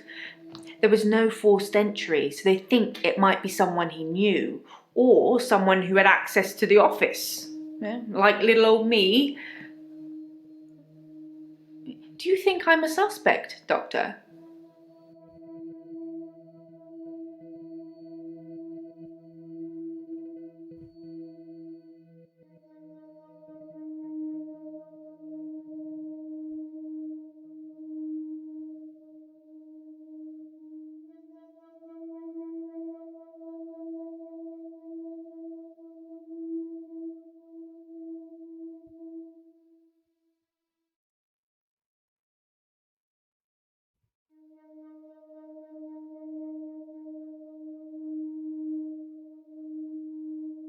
I'd like to help, but I don't know anything about that.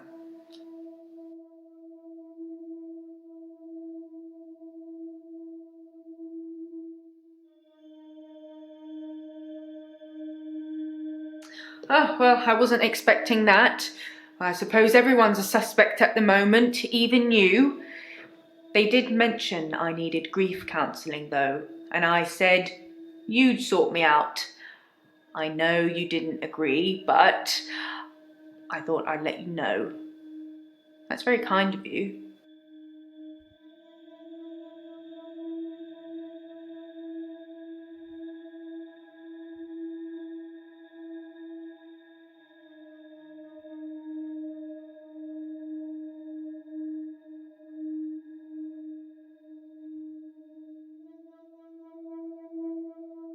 I wasn't really in his social circle, so I don't know if he had any friends.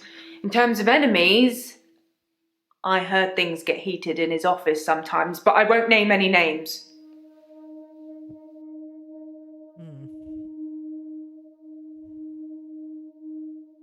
Susan, Annabelle, Melissa, there are some names, but they're not names of anyone I know.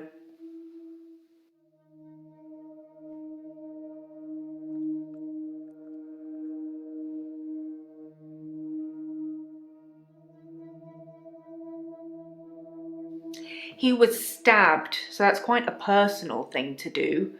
I wouldn't be surprised if it was one of the patients who had a problem with the treatment they were getting.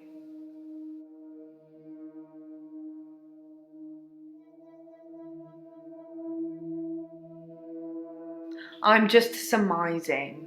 If you're unhappy enough to kill your therapist, they're probably not doing a very good job.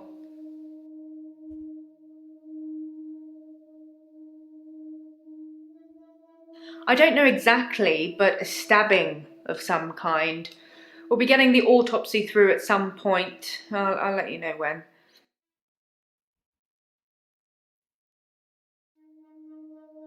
I didn't see it myself, so I don't know. But I heard it was a bit of a mess with all the blood and everything. They have people who clean up after such things, though, so you really can't tell, can you? But don't worry. That's a new chair.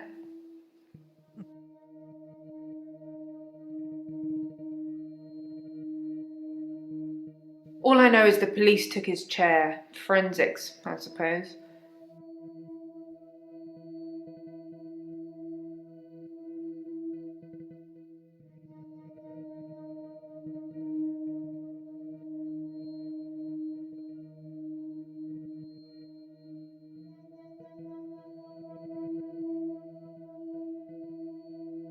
I don't know what Dr. Decker was doing here, and my services weren't required that evening. He'd often stay late though, so it wasn't that unusual.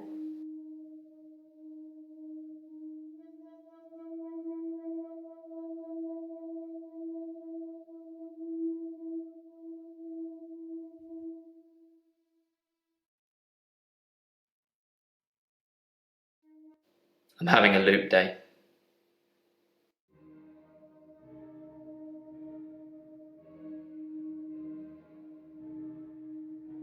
It's a do-over day? You won't remember. What's the name of your assistant again?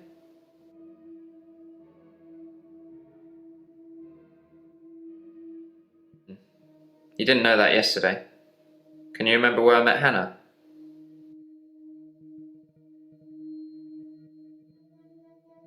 No. No, we played that game together, but we didn't meet in it.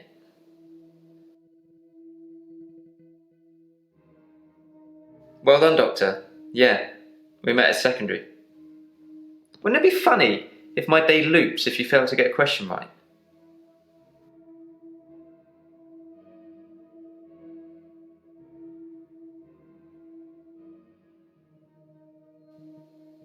I agree.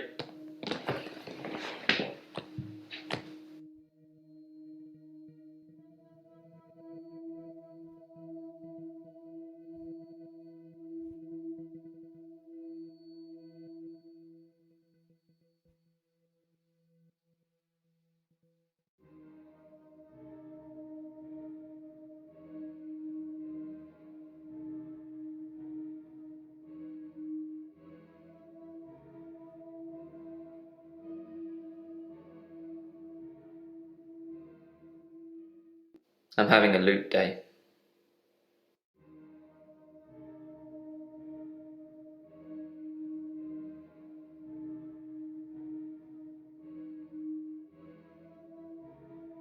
I'm not sure that's the answer I'm looking for.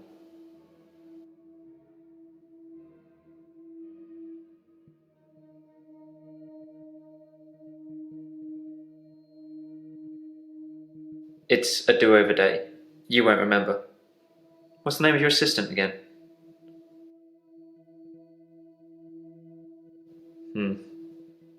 I suppose you did remember that yesterday. Can you remember where I met Hannah? Yeah, at secondary school. It's been fun, but I've got a pill.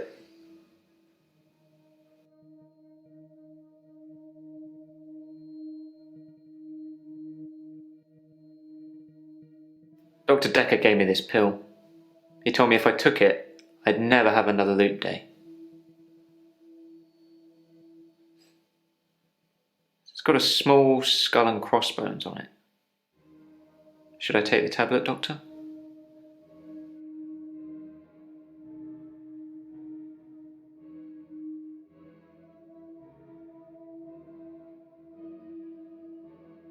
You're cool.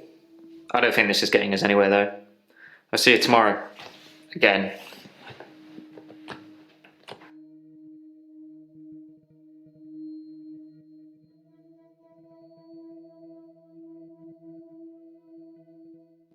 I'm having a loop day.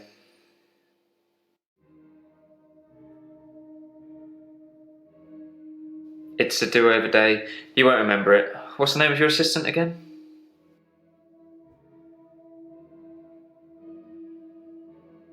Well done. Can you remember where I met Hannah?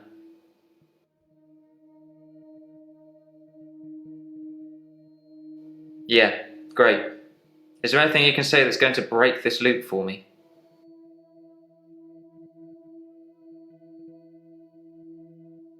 I never mentioned a pill this time, or a tablet. What the hell is going on here? Are you reliving my days?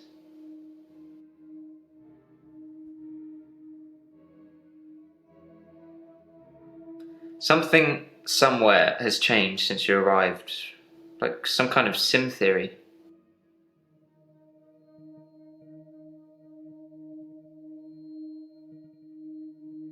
It's a thing. Some professor believes we could be living inside a computer simulation and someone is controlling us. And there are millions of these sims. And someone somewhere behind a keyboard is just causing havoc. I'm starting to think you have that keyboard, Doctor. Wait, don't answer that. I don't want to know.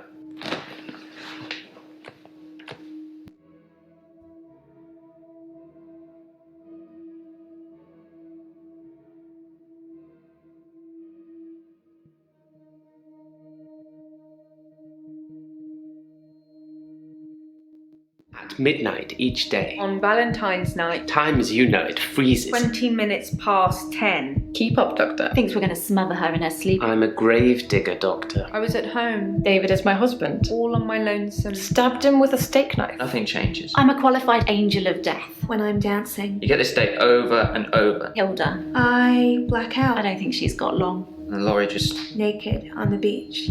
Hannah. Is that it for today?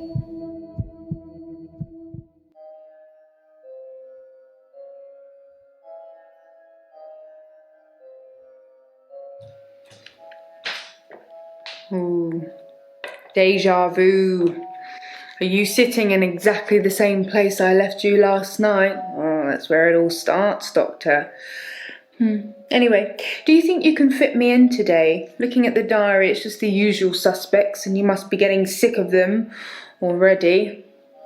I've got this for you, too. It's some more footage from Professor Alderby that was hiding away. Well, come find me if you need anything.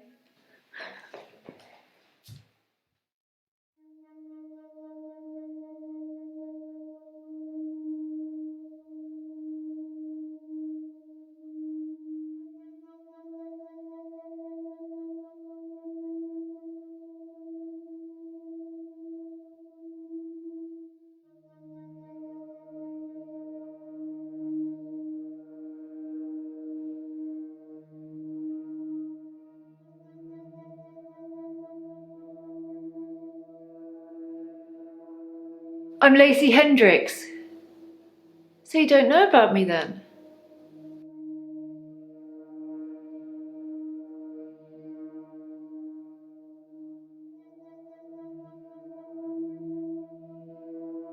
Where to start? My next door neighbour in Jobson Hill, where I live, she was murdered. 80, and they diversion burgled her. But she was wise to it and started calling the police. They slit her throat with a bread knife. So I started a neighbourhood watch.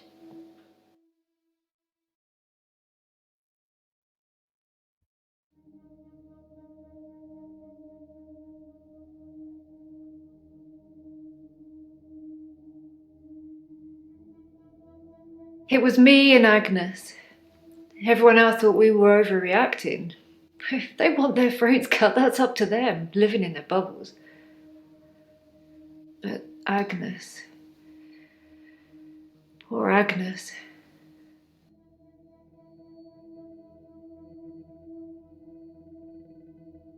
She went missing, and still is. And that's what people think. But it's not the truth.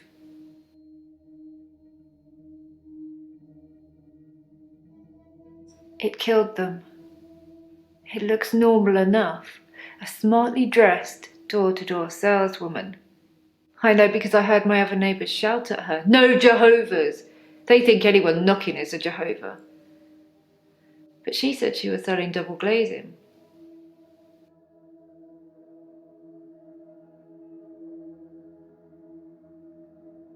I don't know, I didn't answer the door. Best not to nowadays. But I watched her go to Agnes's. Poor Agnes. She let her right into her house.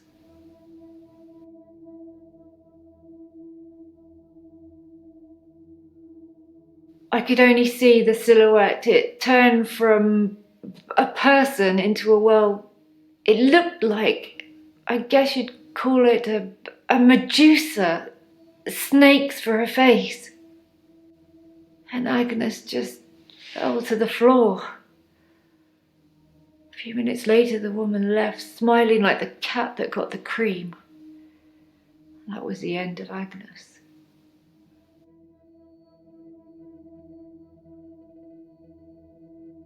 I saw it with my own eyes. What more proof do I need? You're starting to sound like Dr. Decker.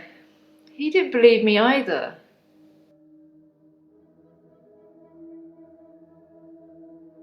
I didn't have much luck with him, like I said. He didn't believe me. He thought I was having a hallucination caused by the stress of my neighbour being so brutally murdered. Where is Agnes, though? They haven't found her, have they? Have they?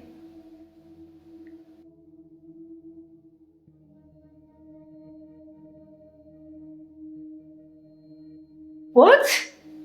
That can't be possible. Is that true? Why don't I know about it then? When was this then? Is she alive? Her useless husband is?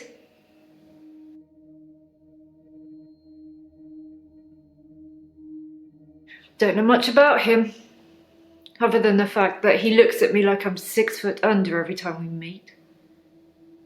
He doesn't seem too bothered she's gone missing either. He did at first, when the police were crawling around. But now they've gone, that's stopped. If I hadn't seen that thing eat her, I'd...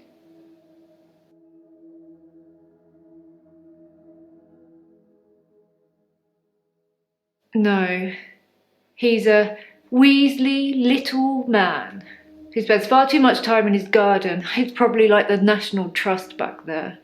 The constant digging and building, pruning and sawing.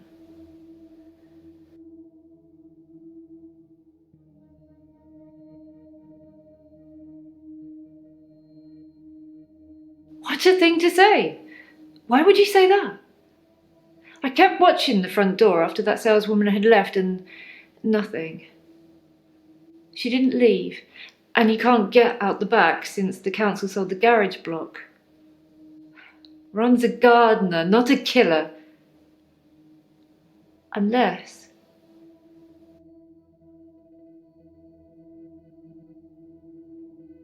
Agnes said Ron was laying the foundations for a new greenhouse. You don't think...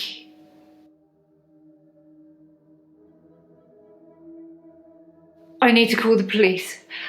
I need to call them now. But they won't listen to me. I tried to tell them about the monster, but they didn't believe me. They won't believe me about this, I promise you. Please, could you call them, Doctor?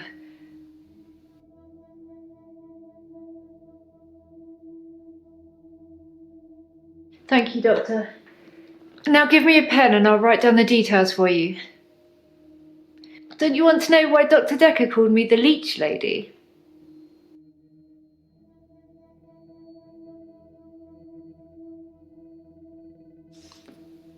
He said that I leech thoughts from people, suck 'em right out of their heads.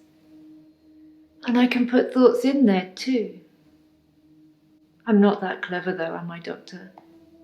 I mean, it's not as if I was having an affair with Ron and Agnes was in the way and needed to disappear.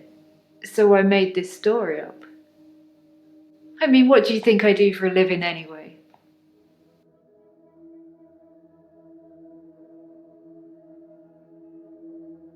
Doctor, you're so good. We're going to get on just fine.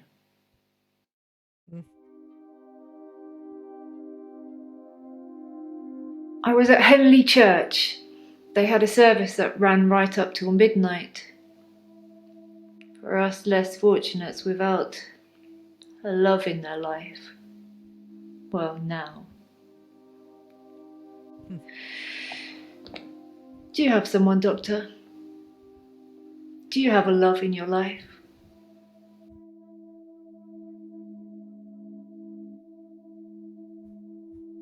Keep 'em safe.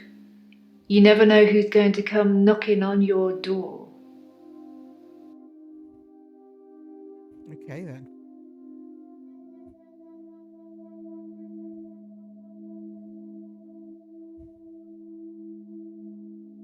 I'm Jasmine. I don't come in that often. What happened to Dr. Decker?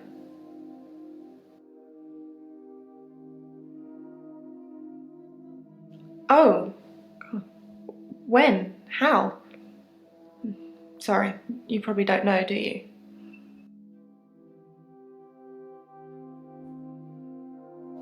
Ouch. I didn't really know him that well.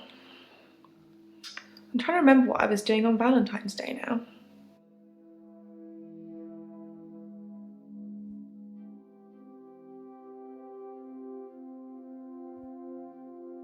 We had a display in the gallery based on Love Conquers All, so I had to work.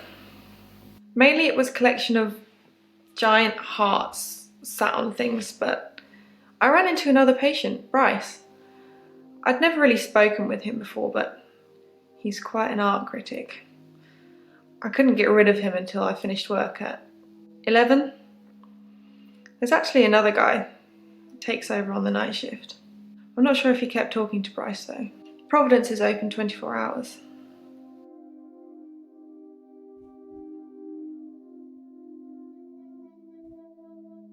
When you see a painting, it stands still. When I see one, it's moving, like a mini film, like little vines. But when there's a person in the painting,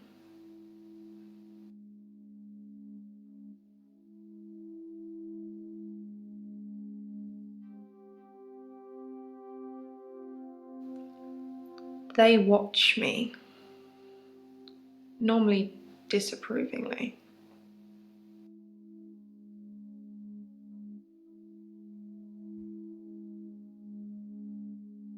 Because they don't think I know how to appreciate art, because I'm too young.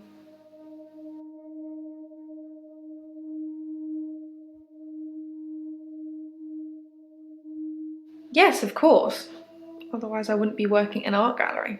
I love art. I love paintings. Like I said, they move for me.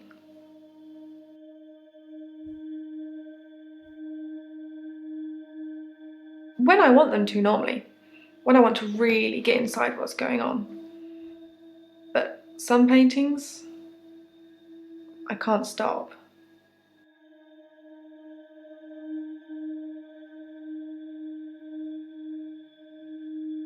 I've been working on portraits at home, outside work. But my paintings aren't so good. Nowhere near Providence standard. I painted a man, Dorian. You know, after Dorian Gray.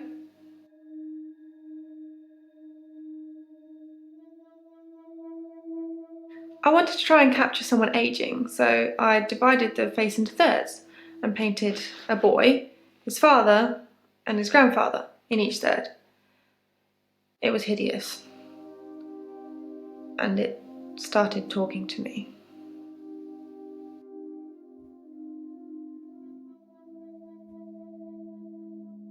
That I'm ugly, that I have no talent, nothing will become of me. Is that true, Doctor?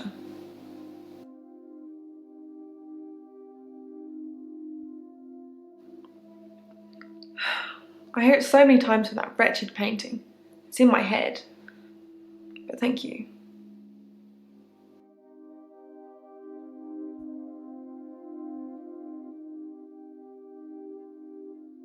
He was shy, and then less so. When I told him about my problem, he told me to set fire to it.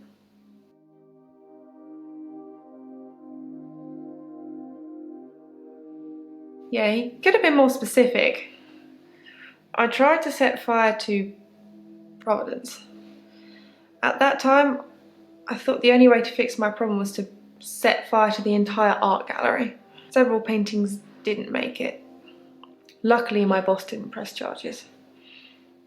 The police did arrest me, though.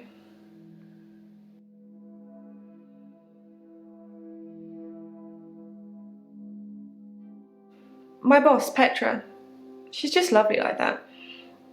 Providence has gone through some tough times, and I've only been there a year. She invested her life savings, and it's still not making any money. Such a sweet lady. You'd do anything for her.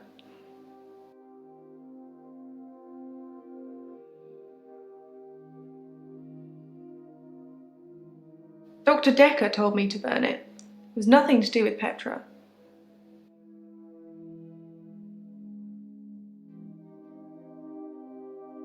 No, why are you saying that? I don't even know if Petra has insurance.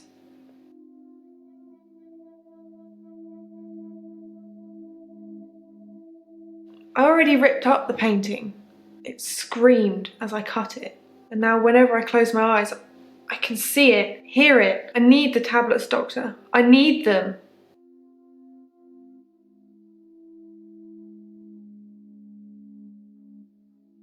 The temazepam?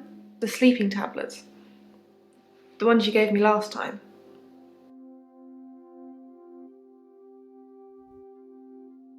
Dr. Decker gave them to me. They helped. I know it's in my head. I know paintings can't talk. What's wrong with me, Doctor? Why do I do this?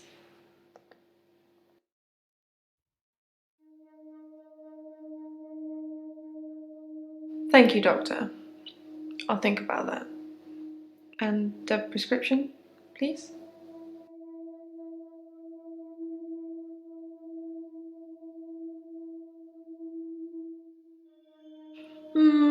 There's not much to tell. I knew he was a patient here. I'd seen him in the waiting room a couple of times. He likes art and talking and talking and looking down here instead of up here.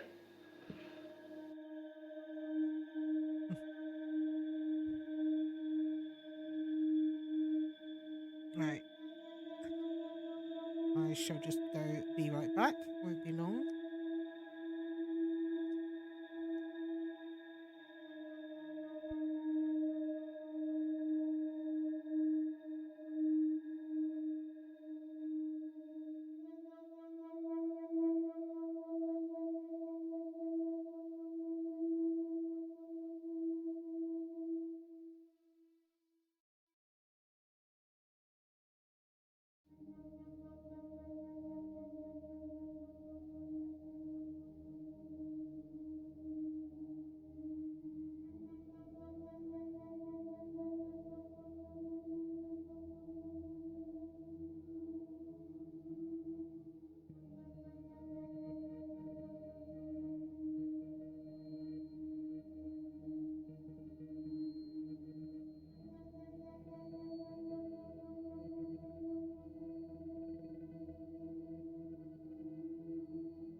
There's something I want to tell you about.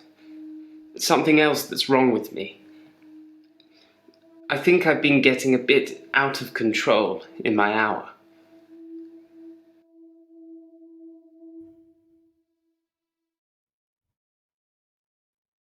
When I first got the hour, I was shocked, obviously.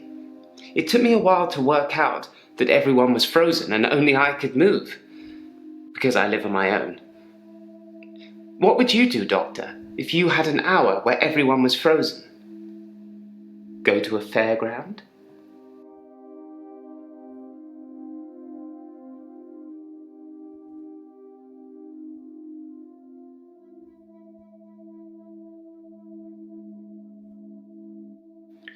I did think, what good could I do, other than catch up with work?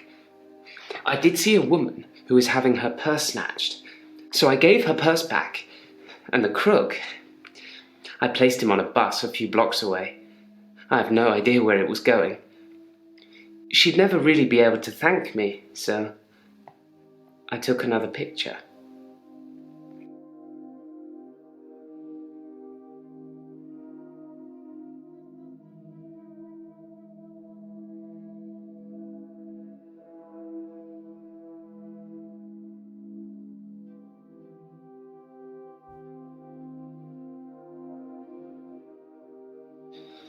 Possibly a relative of yours. Possibly a patient that died here. I'm not sure. She doesn't normally say anything.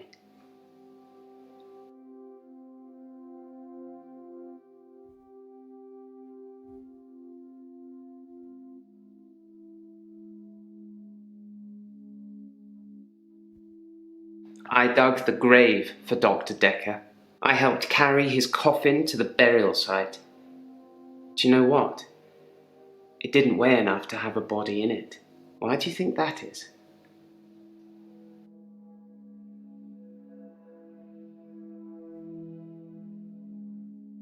No, the coffin wasn't empty. There was something in it. A decoy, I'd imagine.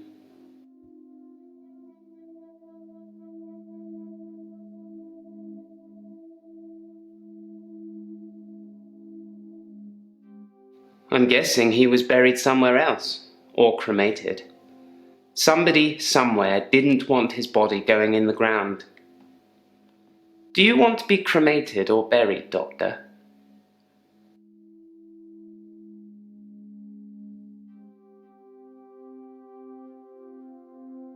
That's a good choice, Doctor. Less work for me.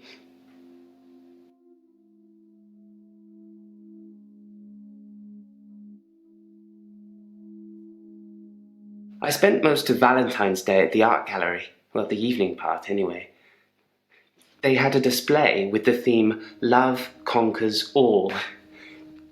I didn't get most of the paintings, but they were well done.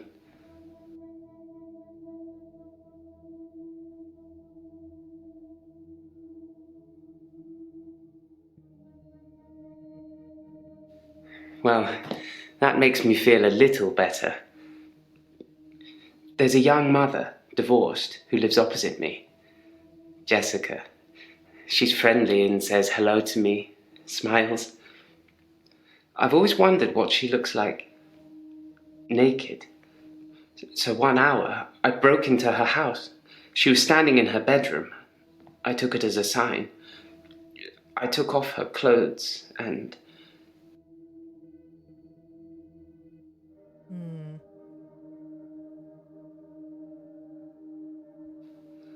I took photos of Jessica when she was naked, when I'd stripped her, when she was naked and frozen. I didn't want to have to do it again, to strip her again. So I took pictures to remind myself what she looked like. That's wrong, isn't it, Doctor?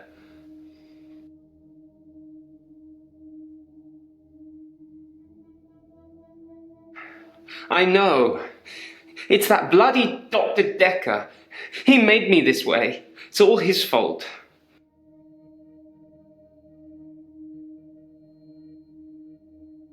Like I said, I originally presented with depression, and everything was going well for a while. Then Dr. Decker changed.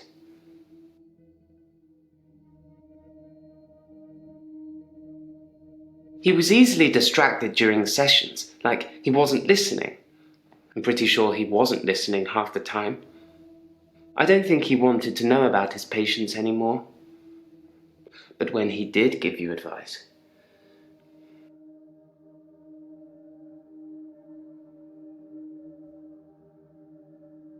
he told me to use my imagination, to make something up, to think something crazy, and it would become real. He told me to think of a way to get more time. So I did. But he pushed me. He made me think it.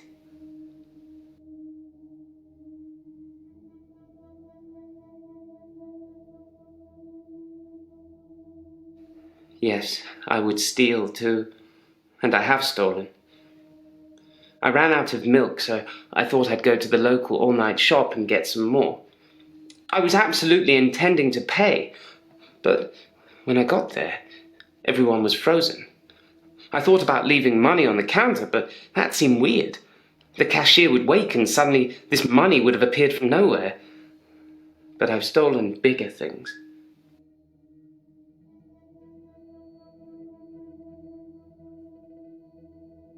Ha! That was just an example, Doctor. I'm sure you can come up with more exciting things to do than that.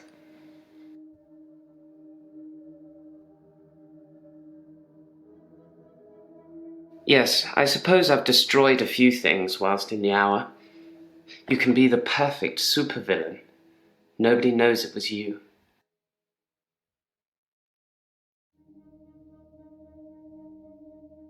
Because you have to hope, don't you, Doctor? It's only the power of hindsight that made me realize how toxic it all was. And after a point, you go too far to be able to come back anyway.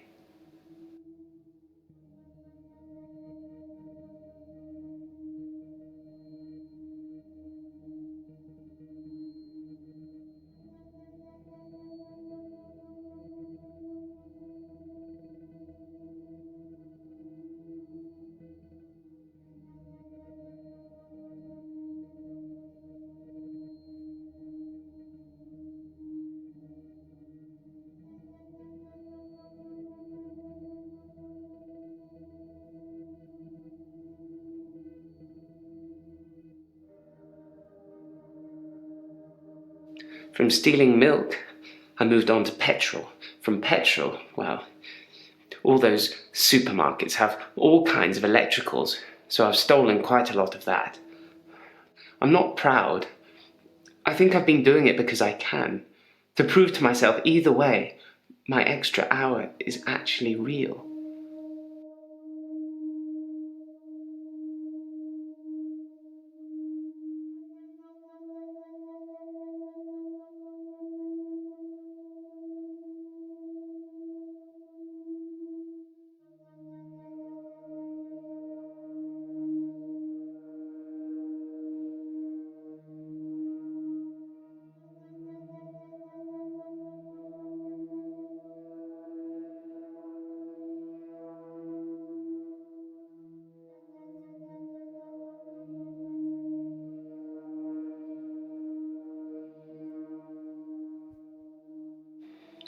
Therapists are supposed to help you.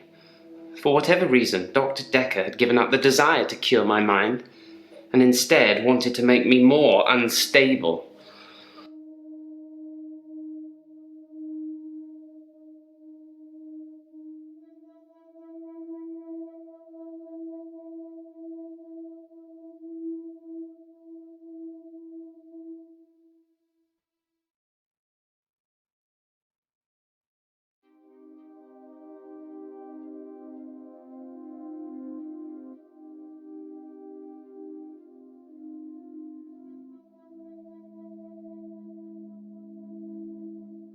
When you work in a graveyard, you see a lot of strange things. I'm not sure if they're real, or whether I think they're real, or which is worse.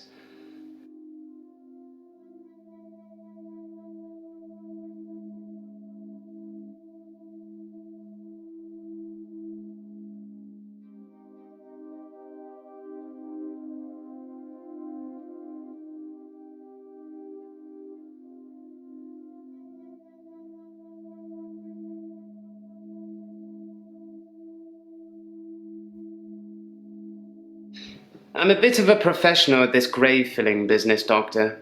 I know a decoy coffin when I handle one.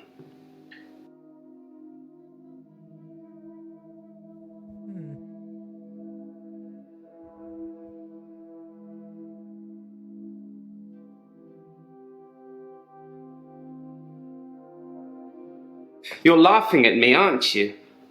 I said I wasn't sure if they were real.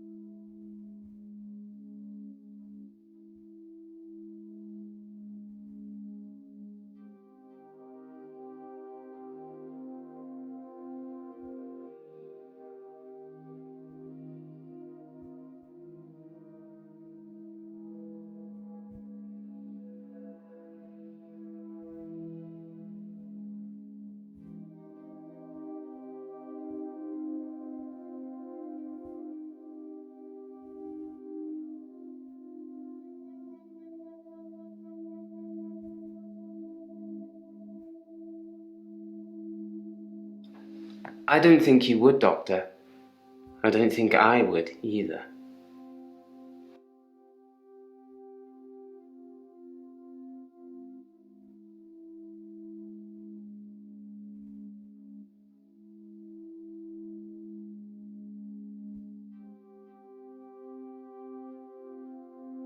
I live on my own.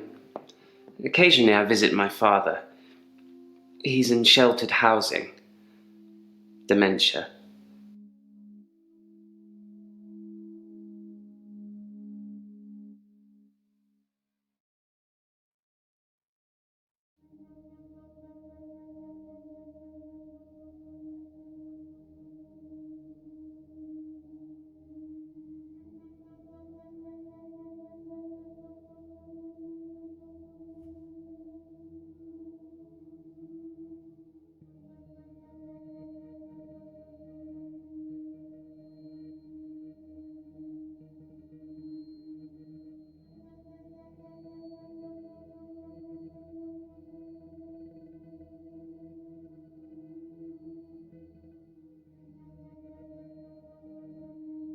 I took a picture after undressing her. I put her clothes back on before time resumed. To be honest, there wasn't much to take off and put on. Do you know what kind of girls walk around at midnight, Doctor?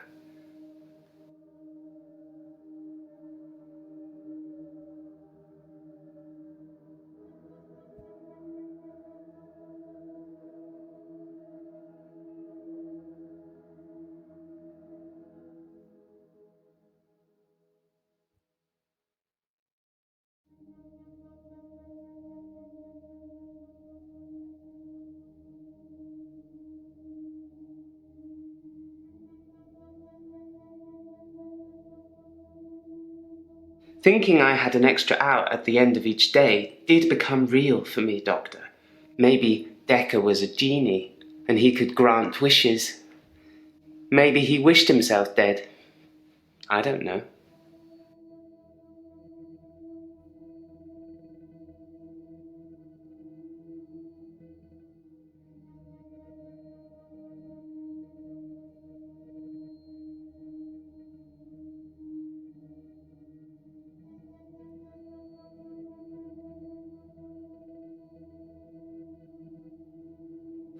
I can't delete them. I don't know why. I haven't shown them to anyone else. Do you want to see them, Doctor?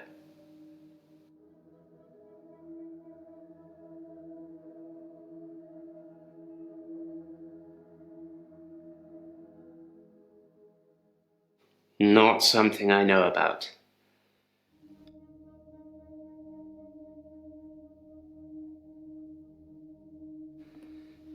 If you want to see those photos, you're as sick as I am.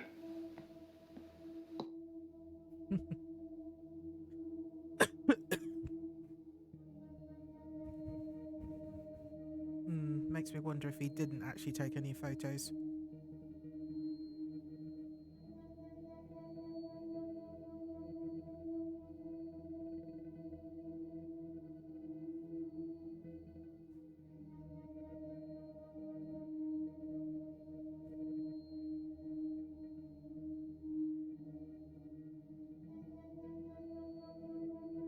Moving things around and hiding things was amusing at first, when everyone was frozen. Some people would faint when things appeared from mid-air. Others would cry. Others just thought that it was there all the time and that their mind was playing tricks on them. It got boring fast, though. Okay, so that's Bryce done. I don't think he did it. I think he's innocent.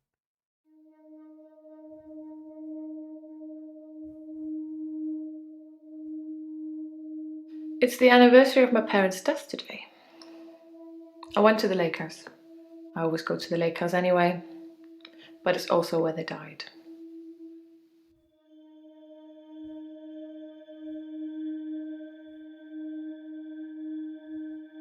They died of carbon monoxide poisoning. I was staying at a friend's house, otherwise I would have died too.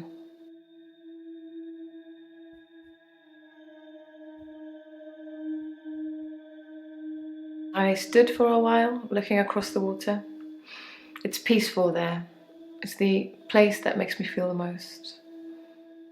There was a girl there, by the lake, only about 9 or 10. She was fishing, if you can call it that, with one of those nets on a stick.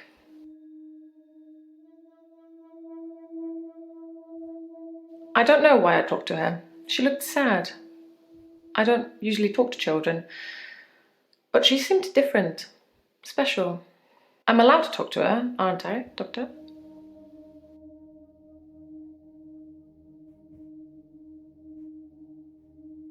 Sorry, I don't know anything about that.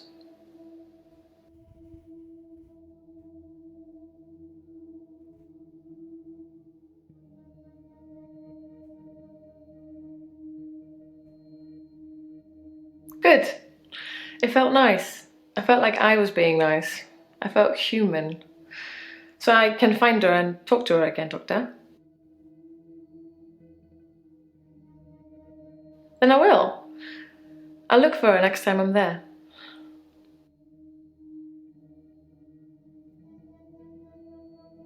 David had been hunting again, and, well, she's seen some of the skins he hung around the lake house.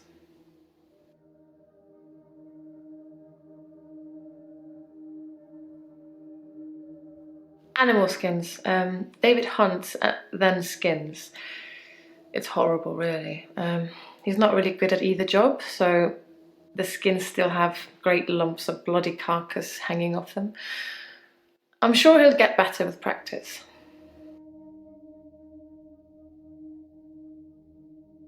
David wasn't there. Or at least I didn't see him. I didn't go inside. I forgot my key, and the spare was missing.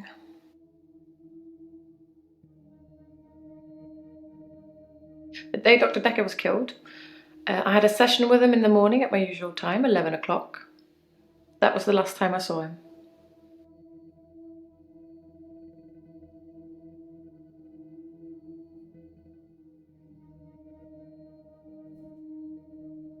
Dr. Decker made me an offer that I couldn't refuse.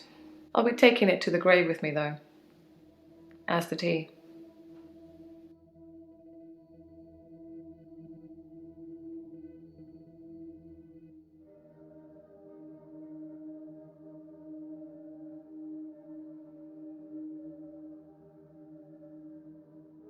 Love? Yes. I suppose I always will.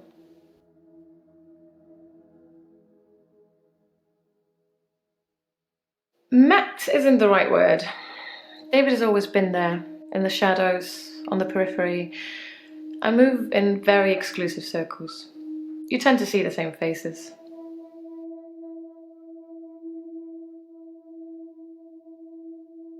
I don't move in any circles anymore. Those people were my parents' friends, not mine.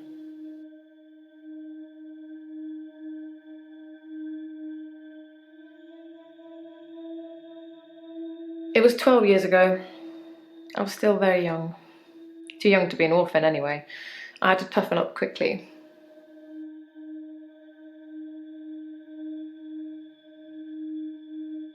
I don't know. I suppose she just reminded me of me. I spent a lot of time alone as a child. She said she was trying to catch some strange creatures that she's seen in the water.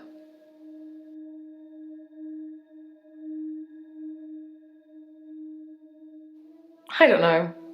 Minnows, probably. Everything's strange when you're a child.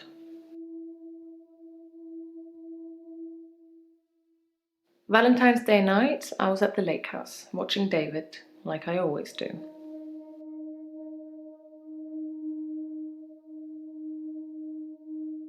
He has trouble with his mental faculties and is getting worse. Yes. I watch him and make sure nothing bad happens.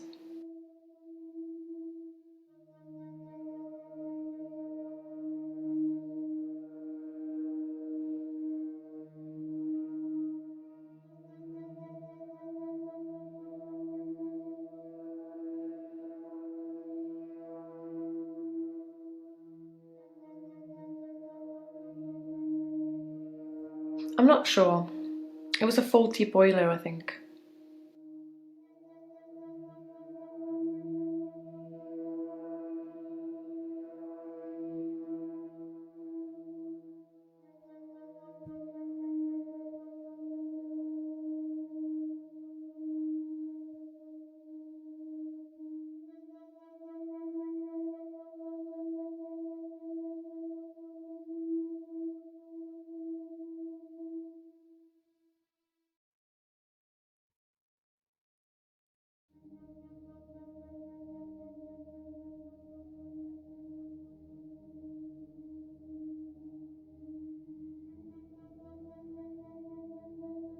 I'm sure I had a spare key for the lake house, but I can't find it anywhere. I don't really need one if David is around.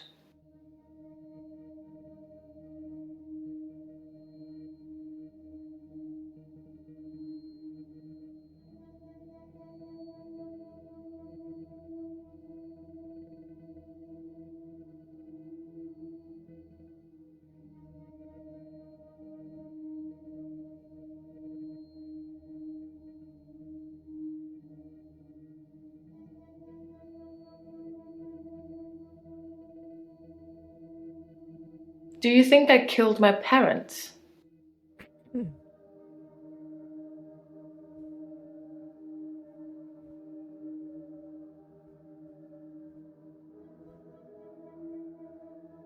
There's very little I'm not willing to talk about, Doctor. But I'm afraid I don't know anything about that.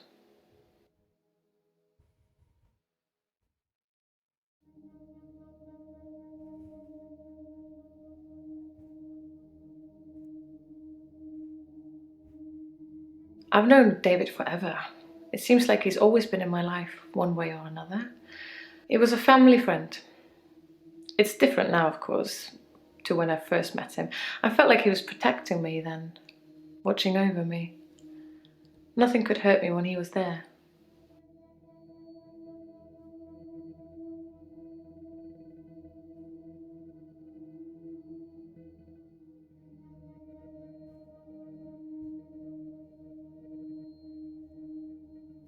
I was a young woman in possession of an enormous fortune. Lots of people, lots of men, saw that as an opportunity.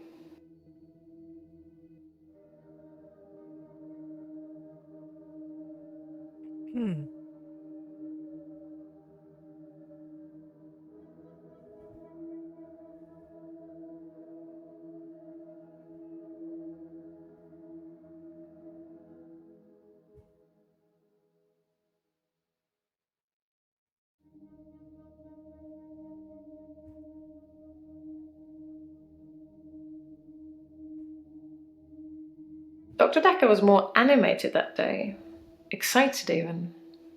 He talked a lot.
Do you think I killed my parents?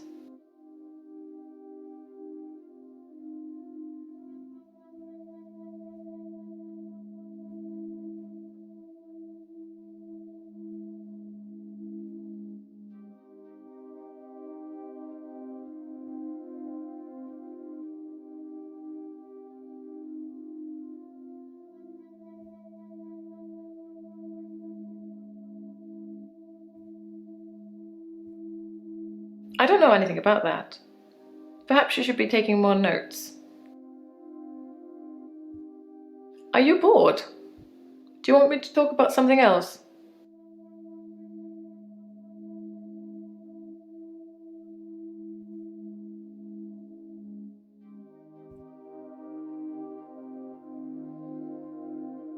Why? Because I stabbed my husband? That doesn't mean I killed my parents.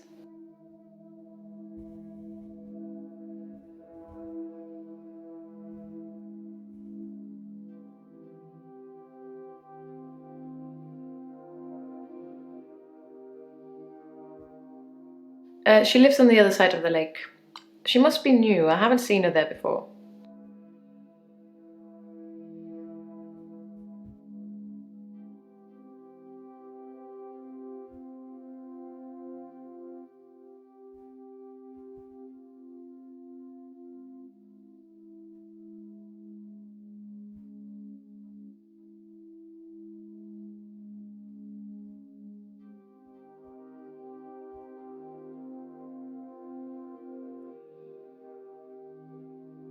Yes, I loved my parents very much. They were very good parents. It was hard letting them go.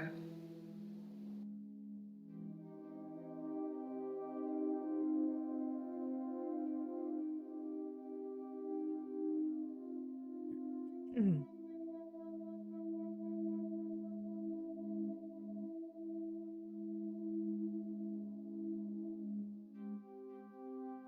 Instead of his usual sarcasm and rebuttals, he seemed genuinely excited. Presumably he had a date.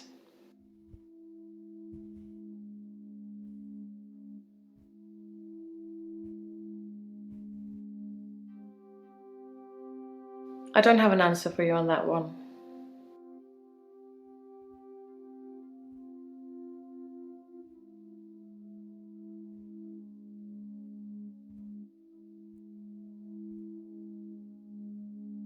I don't remember my friend's name. She was a girl from my school. Vicky, Charlotte. It's not really important.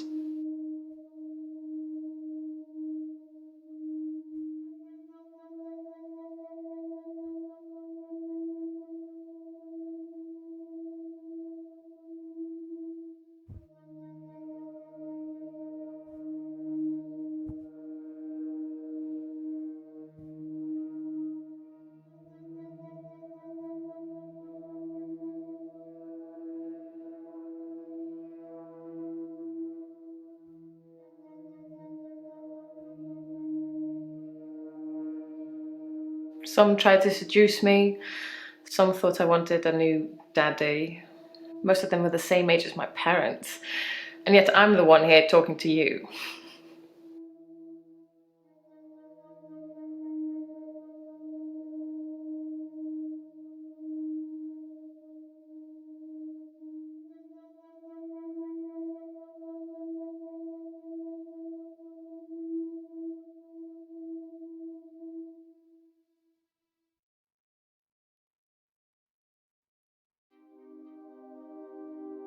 Yes, money.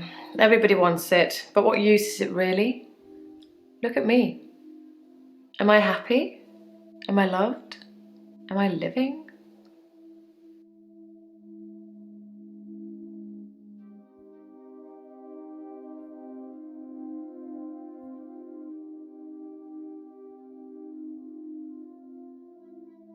I haven't had a great day, to be honest. Someone accused me of stealing from my patients, which I would never do. Plus, Hilda's getting worse.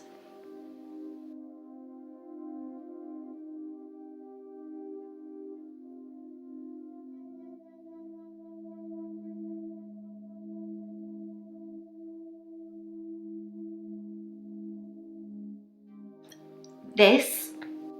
Well, it started with this. It's a locket. Alice, one of my patients, gave it to me before she died.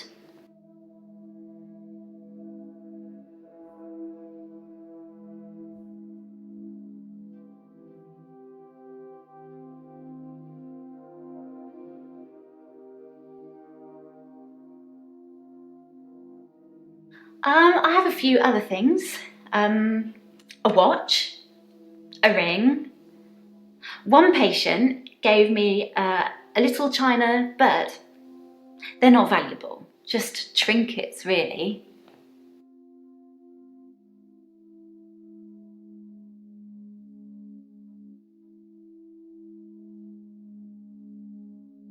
Strictly speaking, all of the patient's belongings should be passed on to family members after they die. But Alice's son never visited. He didn't care about his mum. Why would he care about some worthless piece of jewellery? It just doesn't feel right to me. What do you think, Doctor? Am I wrong to keep the locket?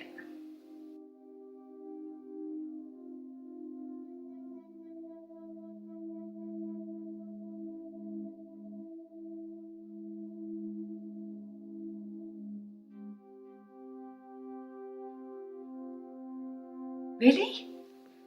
I don't see the harm. Alice wanted me to have it. You and Terry and all the other nurses just don't understand.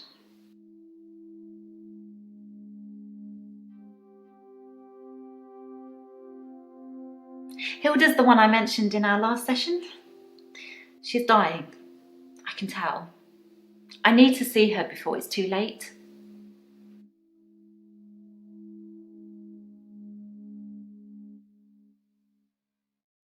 To help her finish her unfinished business. People who are dying always have things they wish they could do before they go. We leave a lot of loose ends in our lives. We're very messy that way.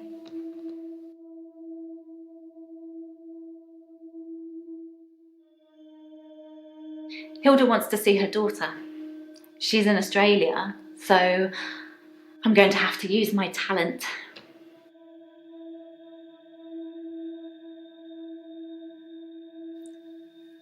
I can change my skin. What I look like. I can turn into a patient's loved one. I just hold their hand and ask them to imagine that the person they want to see is sitting right here next to them, and I become them. It's how I help them move on. That's how I comfort them.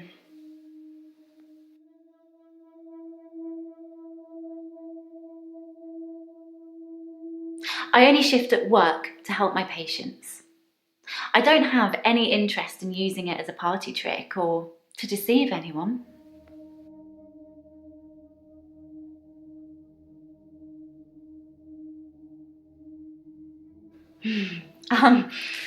Actually, I had a hot date. It wasn't anything serious, just some guy I know.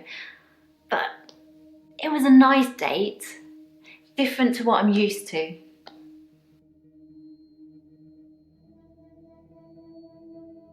It was very traditional, old-fashioned, you know. Dinner at a nice restaurant. Then we went for a little walk along the pier, held hands, had a bit of a kiss. Then he called a cab and I went home, alone.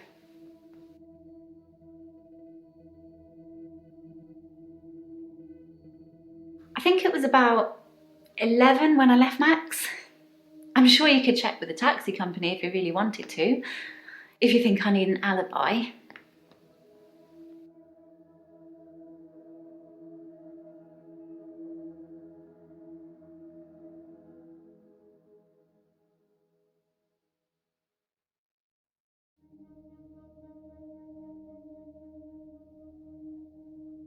Yes, I had a session with Dr. Decker on Valentine's Day. 3 o'clock, I think.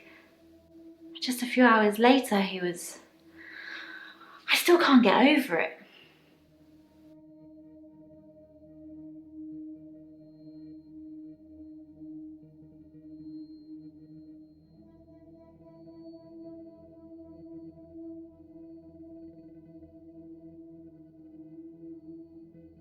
Dr. Decker seemed fine on Valentine's Day. He seemed to be in a good mood. It didn't seem like anything was bothering him.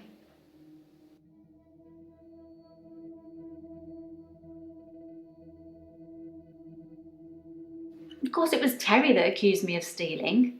One of the other nurses. She's actually trying to make out that I'm some kind of HSK.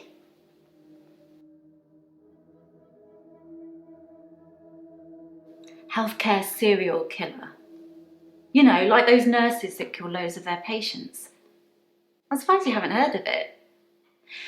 Anyway, because a few of my patients have died on me, and some of those patients have given me gifts, Terry thinks it means that I've been killing them off.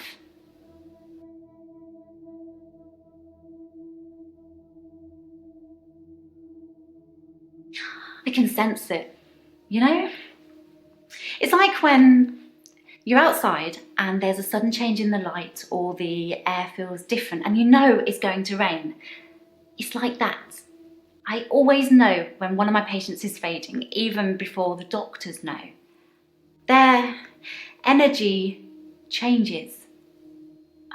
It sounds silly when I put it into words. I sound like my mum.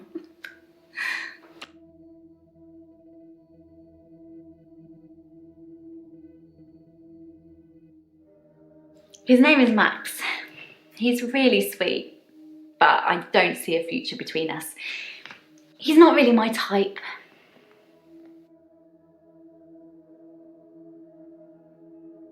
I've known Max a couple of years, but this is the first time we've been on a date. I don't think he's boyfriend material.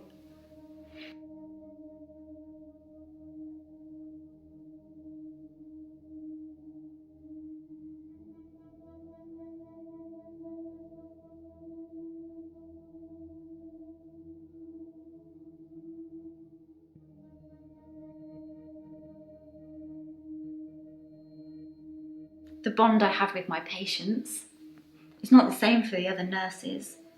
They don't have my special talent.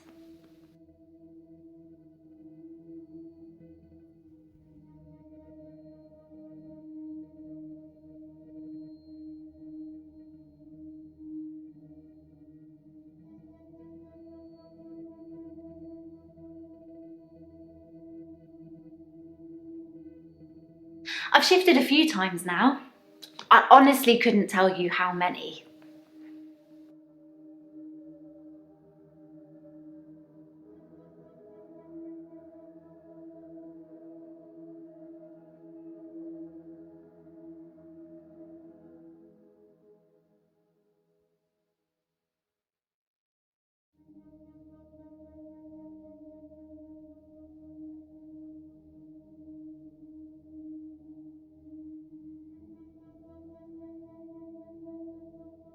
No, I didn't go on a date with Dr. Decker. He's my therapist. It would just be wrong.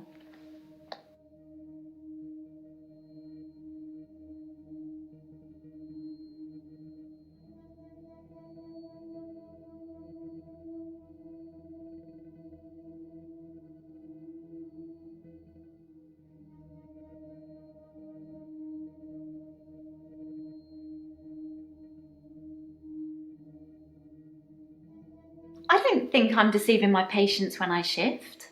I'm helping them.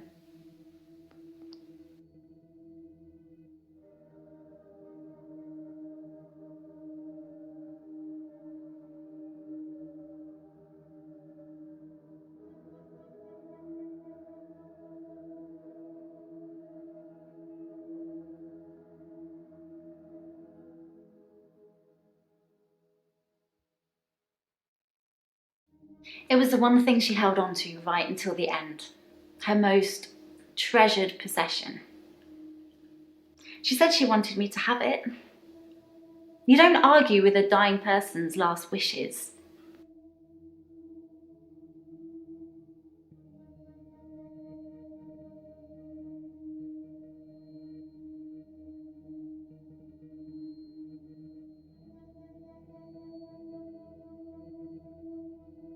I don't know how it works. I just know that it does.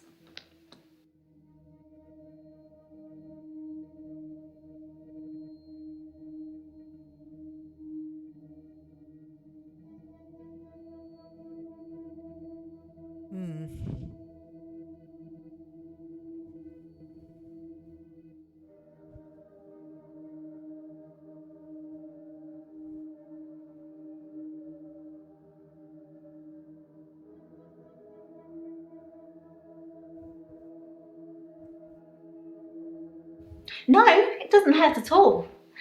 I don't think it's a physical thing. I don't think my body actually changes. I think it's more like an illusion, like my energy changes or something.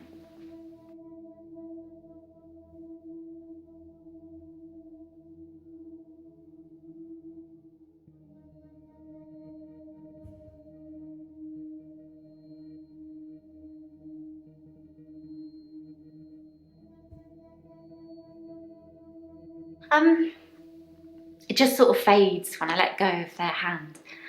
Obviously, I can't see myself, but I feel it leave me, if you get what I mean.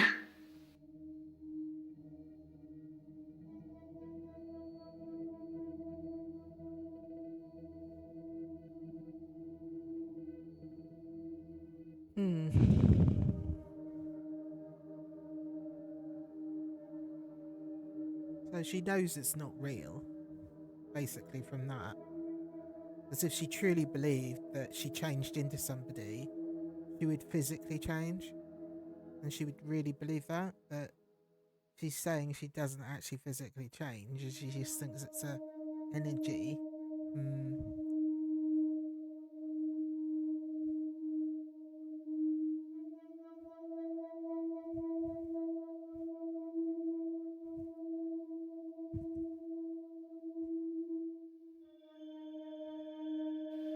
I didn't lie. I'm really not interested in dating anyone. I just went out with Max as a favour, for a friend. Like I said, it wasn't anything serious.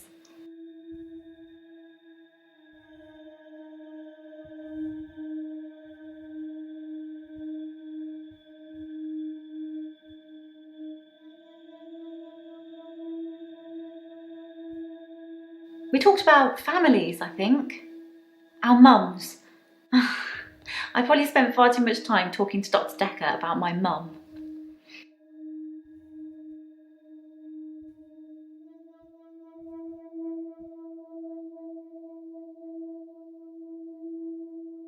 My mum's a nightmare. I said she was into all this new age stuff, right? So she thinks she can tell me what I should be doing all the time because she got a message from her spirit guide that said I'm not eating well, or I'm not getting enough sleep, or I'm not looking after my inner moonbeam or whatever. It drives me nuts. But she's my mum. I love her, so I have to take it.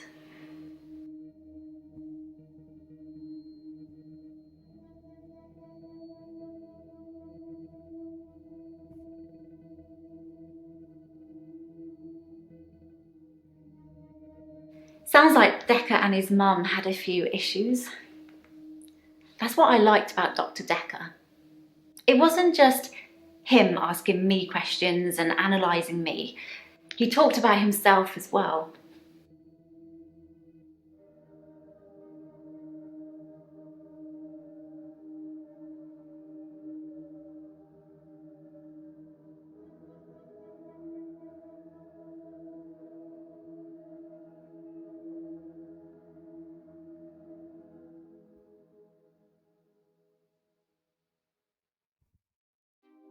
Dr. Decker almost certainly had unfinished business. He didn't know he was going to die. But it's too late now. That's why I have to help Hilda while I can.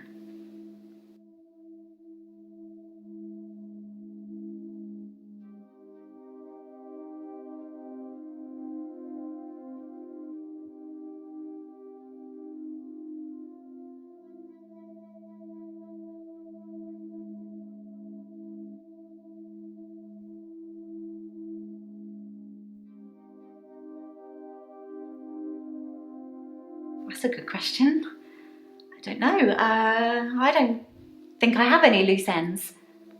I don't know what that says about me.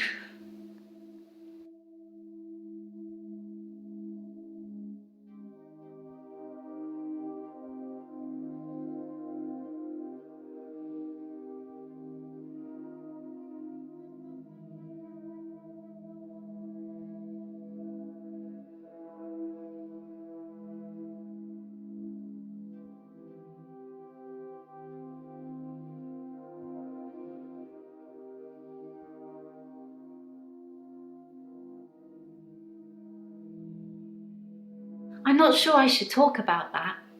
Aren't I breaking some reverse patient-therapist confidentiality?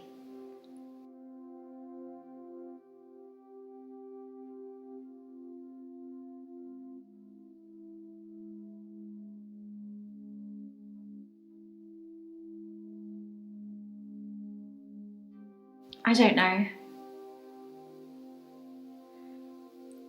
Are you happy, Doctor?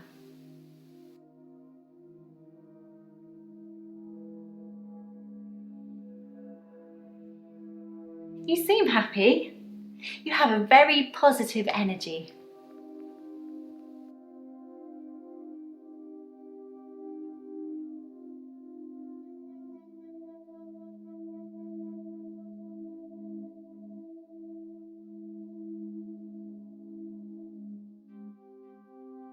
Mainly he talked about being a therapist. He said he had a few patients like me, you know, with special gifts. He said not all of them were as enlightened as me.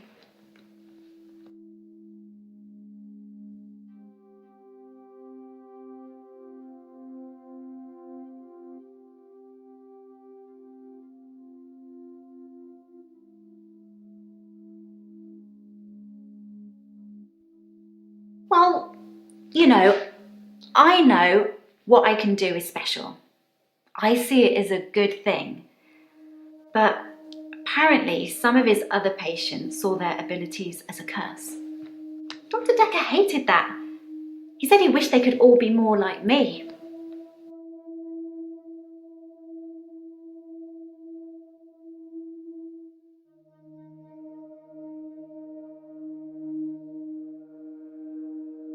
Alice was one of my favourites. She never held back, spoke her mind about everything. But she had a wicked sense of humour.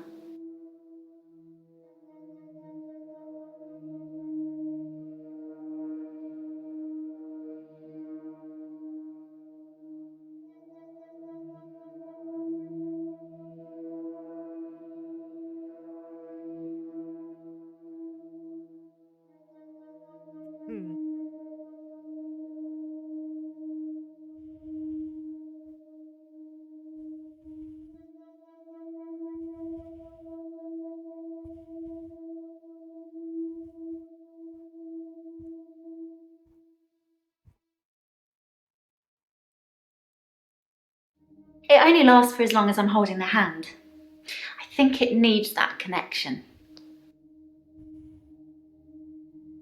Okay, so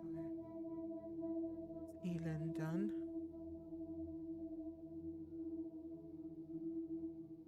Marianne. I haven't been back to the beach since our last session, and no blackouts. New doctor and new hope. You're much better behaved than Dr. Decker.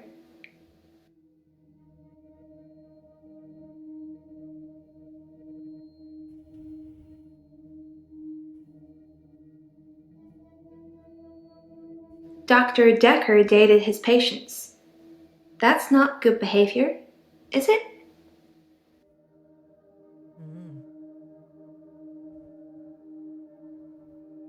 I think her name was Scarlett? One of his patients, an older woman. I guess that's how he liked them.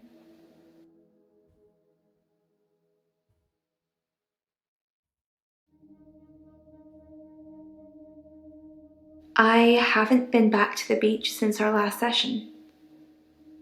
I've kind of missed it.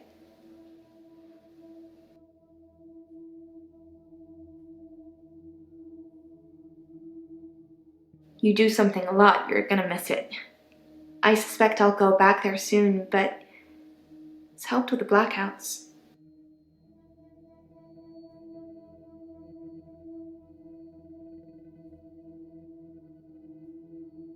We went out for drinks. Didn't you know? He said it was a breach of something or the other, but I can be pretty persuasive when I want to be. Shh.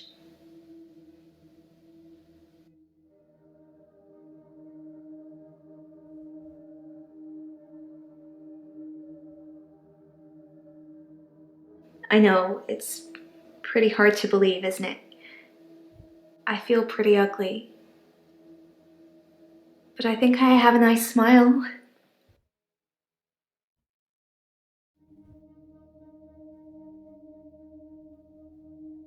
Lots of people find me attractive, but I've seen something truly beautiful. Makes me feel dull by comparison.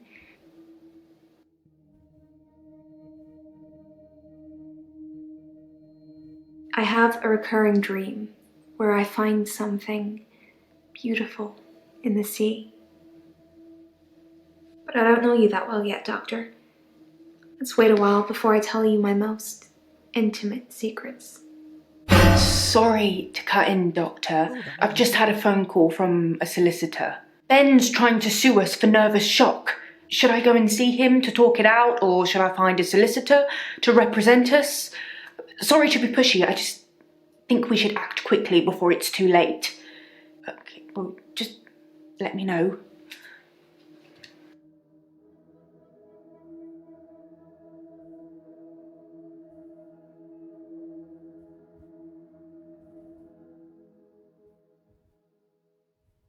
Wouldn't you like to know? Is our session up now?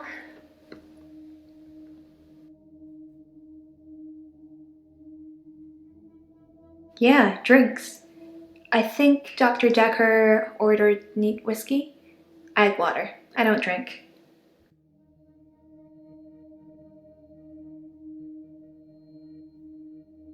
I guess it was a couple of days before Valentine's Day. It wasn't a date or anything. I noticed in our sessions that he'd been acting a little strange. He just didn't seem right. I wanted to find out what was wrong.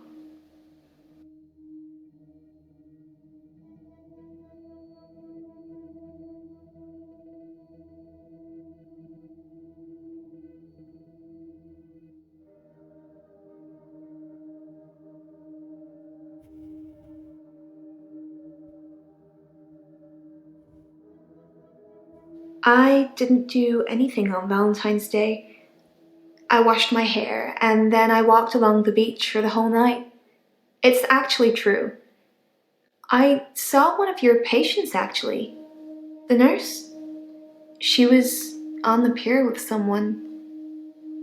Pretty much all of the night too, so I can vouch for her even though she probably didn't see me.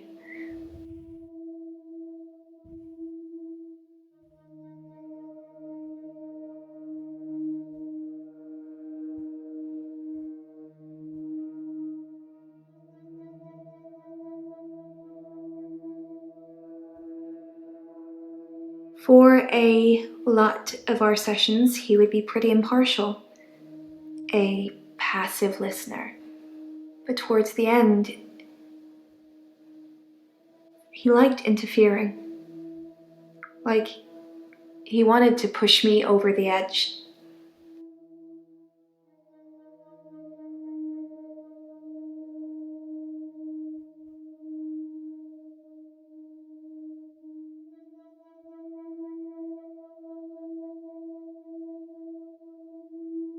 I'm not sure how this therapy thing works, but if you're talking to a guy who wants to jump off a cliff, don't tell him to jump.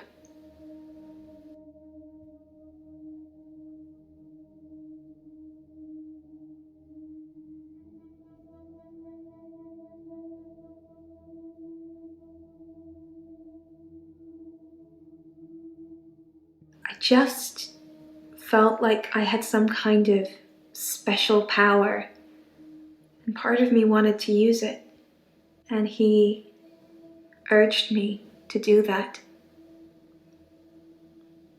I don't want to say any more about it, not now.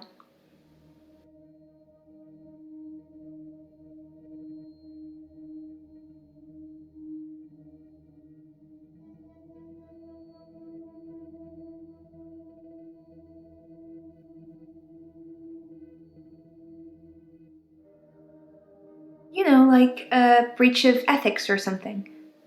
Girl doesn't ask for details.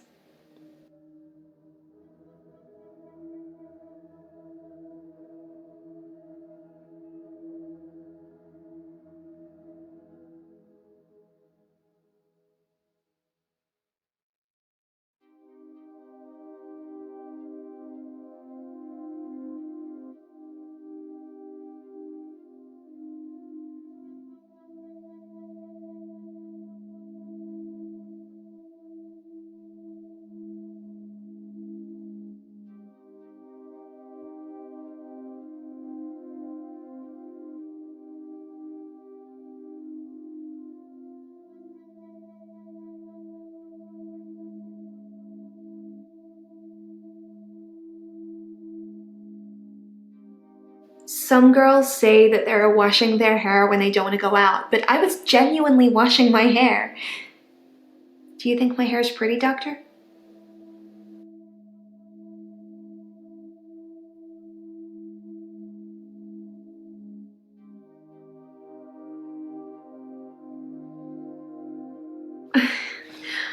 It's such a mess, but thank you.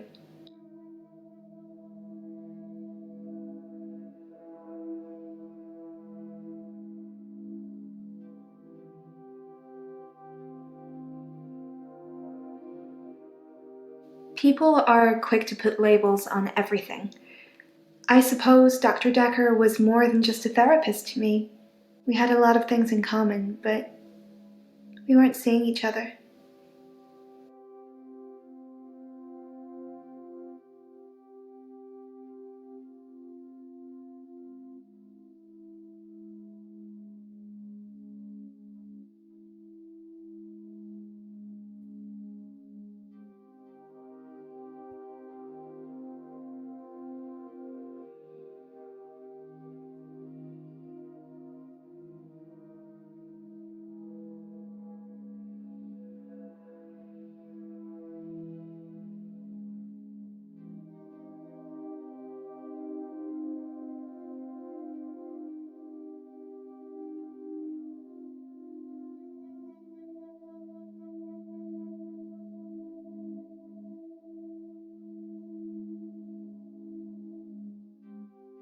It's Scarlet with 2 T's.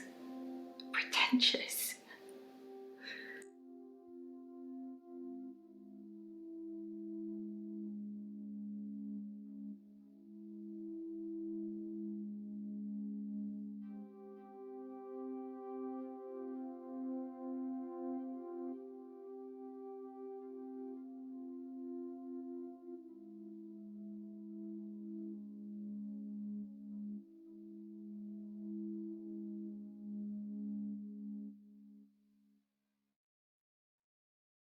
Dr. Decker did date his patients.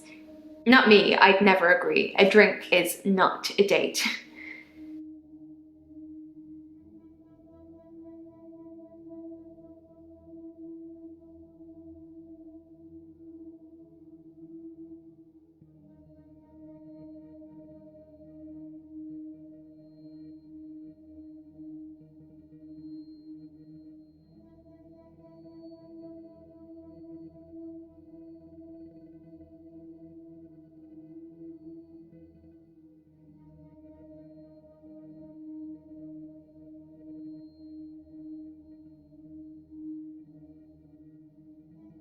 I'm a shape-shifting vampire werewolf. I said I didn't want to talk about it. What is it you're thinking about when you're not listening to me?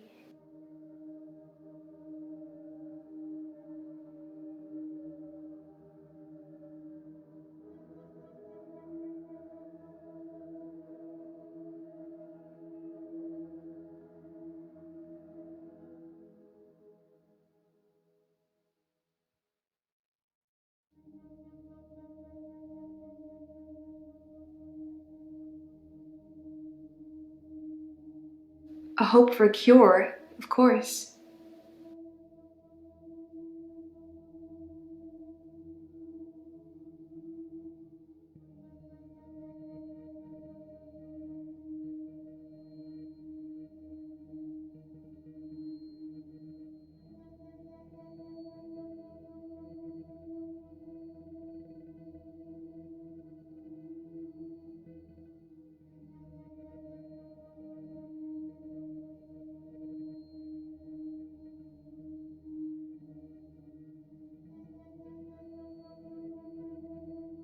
I'm not seeing anyone at the moment.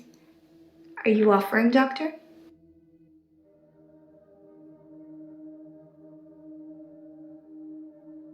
Sorry, say that again.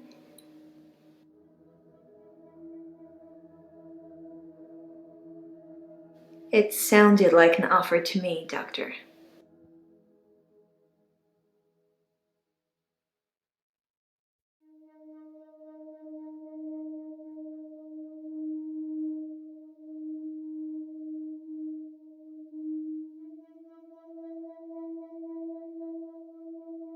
We only went out for drinks that one time.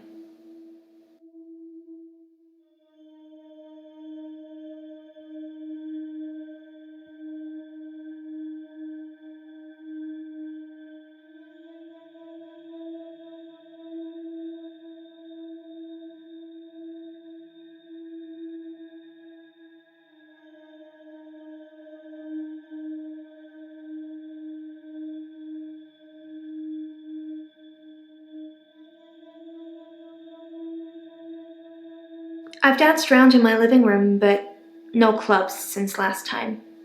I like dancing around in my underwear. Sometimes less.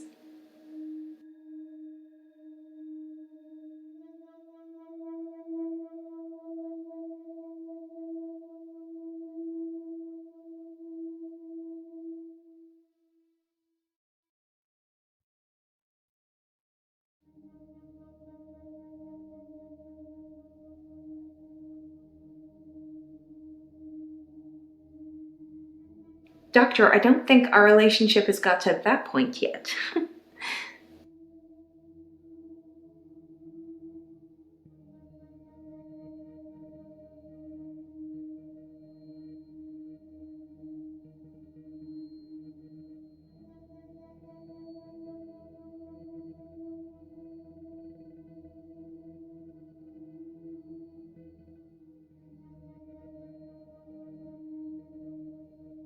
I want to stop having blackouts.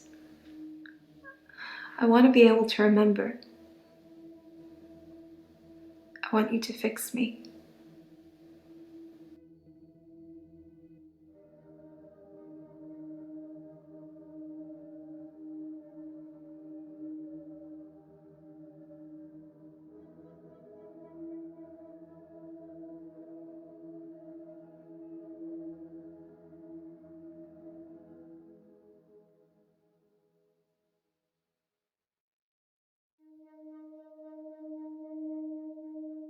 It's just an example. I'm not a guy. I don't want to jump off a cliff.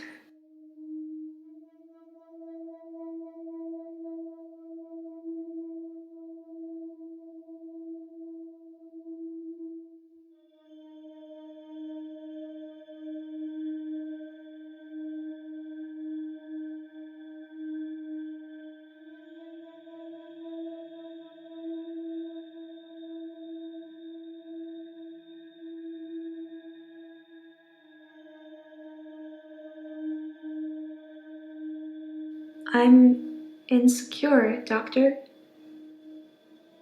Isn't it obvious?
Hello again, Doctor.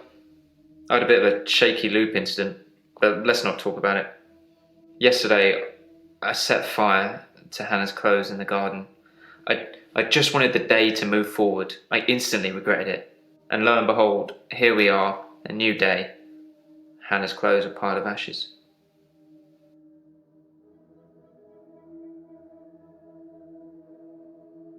I've kept almost all of her stuff as she left it. It's just the clothes. I decided to burn those yesterday, so here I am.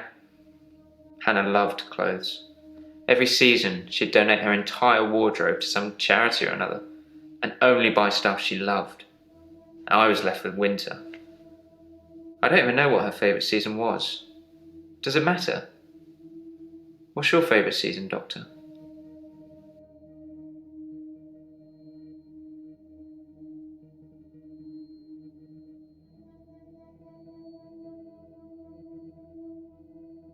If you like spring, you're supposed to be optimistic and creative. Well, that explains why we're still having these sessions.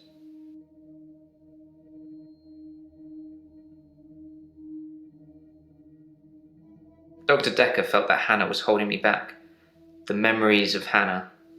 In his opinion, I was holding on to the past. So I guess he cursed me, if that's even a thing.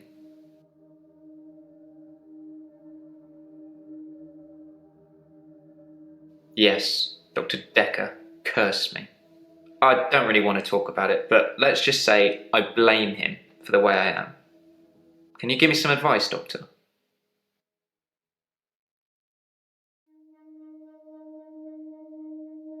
I've been trying to think how I can get past today. I've come up with a couple of choices. I could set fire to Hannah's photographs. I've got them in Dropbox anyway. But setting fire to the clothes did the trick. Or setting fire to a rocking chair.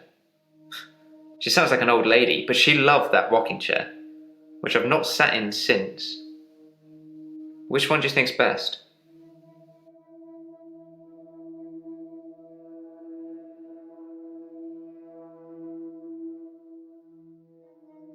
Set fire to the rocking chair. I never like the way it moves forwards and backwards. Forwards and backwards.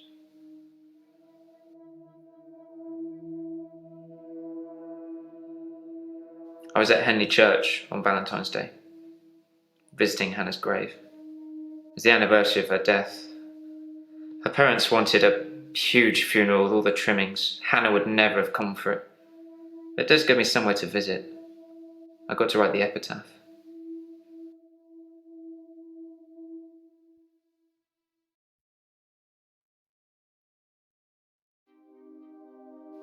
We walk alone without our angel.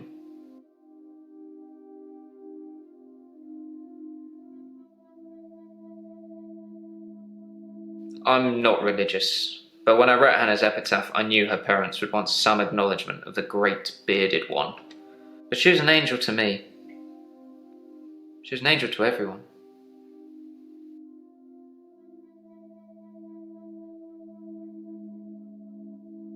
I've been alone since Hannah. I can't imagine anyone ever replacing her. Not that I've looked. Do you think I should look for someone else?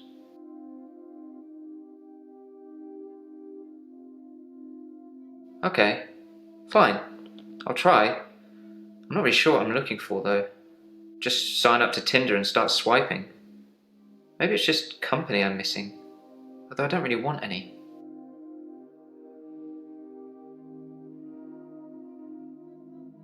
I left Henley Church about 11 o'clock on Valentine's Day. I was talking to an archaeologist who said they'd uncovered some fossils resembling a strange cephalopod-like creature. Strange place to find an octopus, really. What? Do you think I've got something to do with Dr. Decker's murder? Maybe you should ask your assistant who Decker saw that day.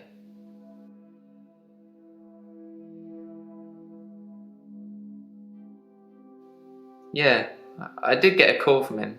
He was rambling on about something to do with hypnosis. My mind literally switched off. It must have been good though, because that was one of those nights when I slept through to the next day.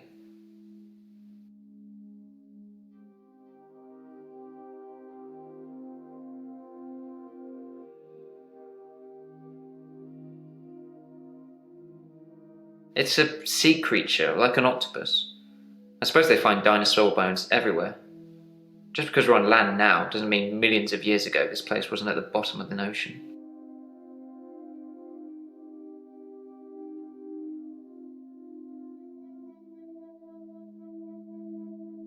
Yeah, Dr. Decker and his hypnosis. One of his many therapeutic methods to unravel our problems. I'm not up for it with you, though, if that's what you're thinking. That explains a lot. Getting into people's heads. It's like what Marianne said the very first time. She said it was like inside her mind, inside her body, or whatever.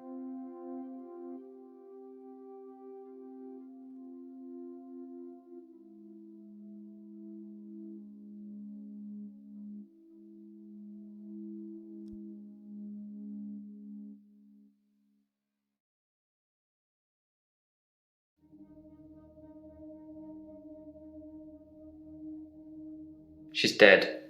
Thanks for bringing that up.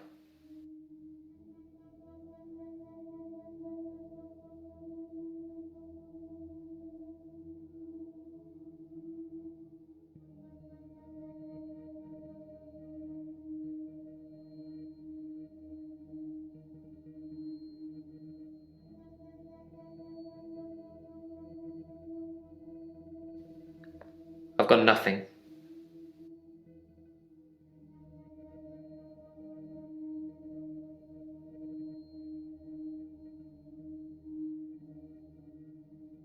She stopped breathing. I don't know. I was 6.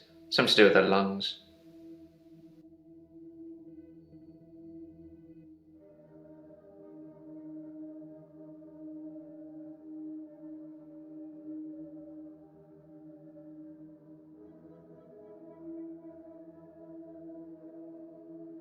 I like winter. Being snowed in with Hannah. Just the two of us. That's paradise.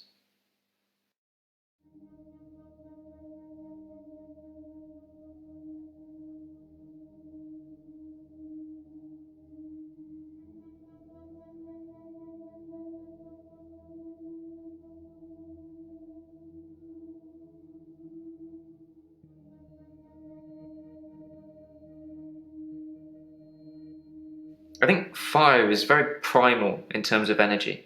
Maybe if I burn something, my days will keep rolling. Although I'm not sure you're supposed to encourage arson in these sessions, Doctor.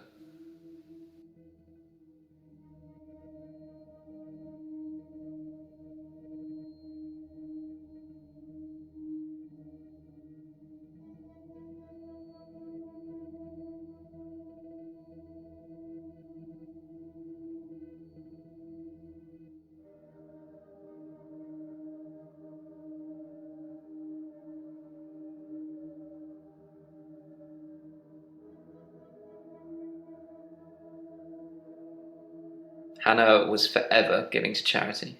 Her things, her time, our money. I actually suggested a charity that Dr. Decker mentioned called Mind Stretch Outreach.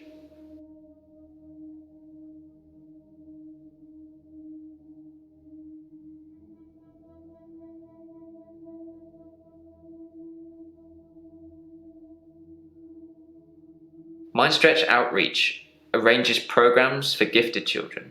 It's for poor, clever kids who can't afford private education. It's not much of a charity, I guess, but it certainly ends up with a lot of clever people who are thankful to the people running it.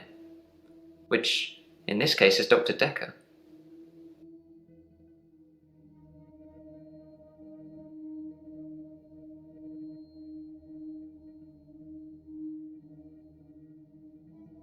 Hannah never met Dr. Decker.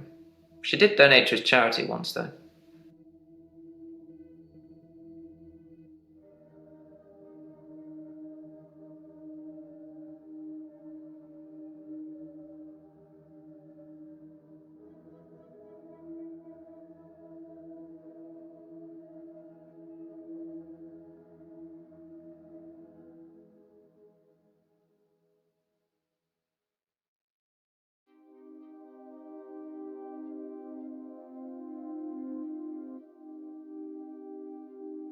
I think Dr. Decker set up Mind Stretch Outreach so that he could influence the minds of children at an early age, getting them to believe they could be anything they wanted to be. Since his death, it's been disbanded. No more minions of Dr. Decker.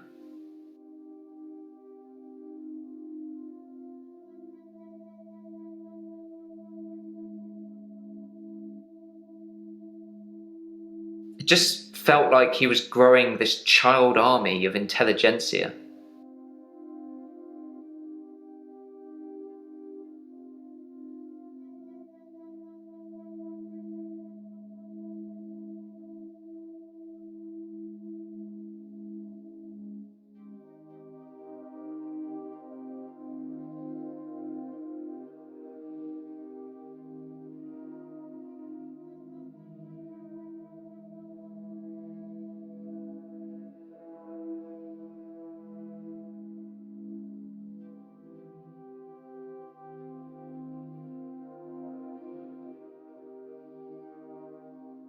Clueless.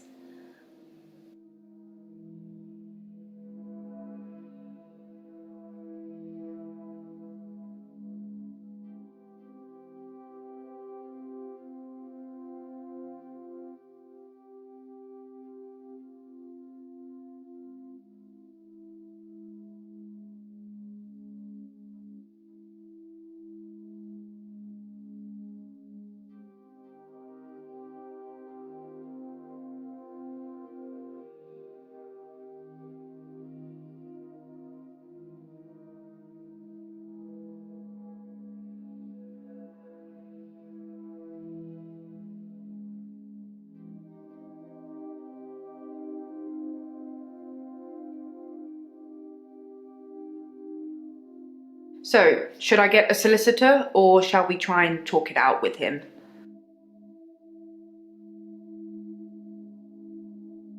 I think we should get a solicitor. I know the perfect firm. I'll do it all, don't worry about it. And that's why we've got insurance for these kinds of things anyway. But the cheek of it.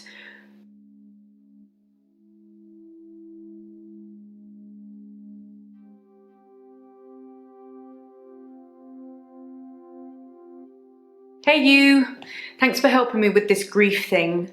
I'm not sure I have it though.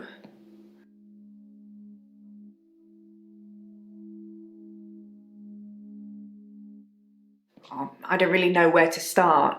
I feel a bit numb. Maybe we should just talk about him.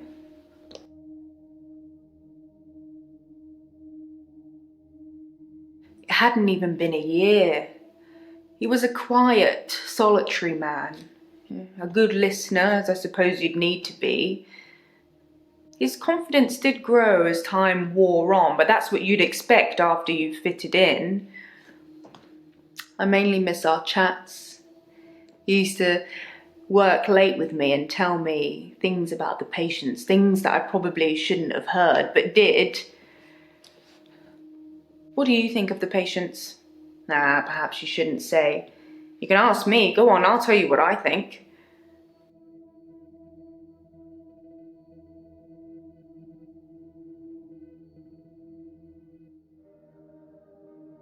We'd work late together on all sorts of things. He was preoccupied with finding patterns in patients, trying to find some kind of order.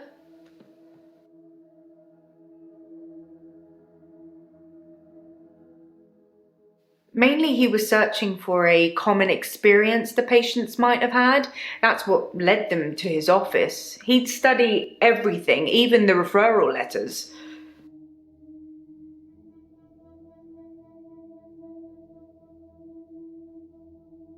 Yes, letters, parking tickets, holiday destinations. You know, I find those referral letters, he was sure there was a pattern in them.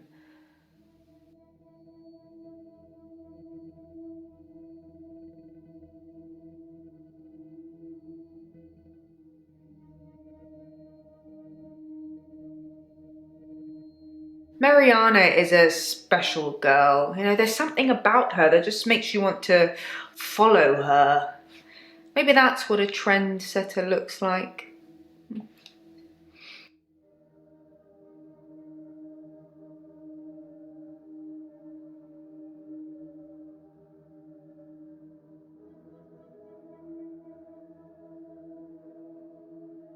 I think Bryce has a lot of misdirected anger. I don't think I like him that much. You know, sometimes when things overrun, he's outside waiting for you, and he stares at me as if he's undressing me with his eyes. You know, he's not the first person that's done that, but still, you know, it feels worse coming from him.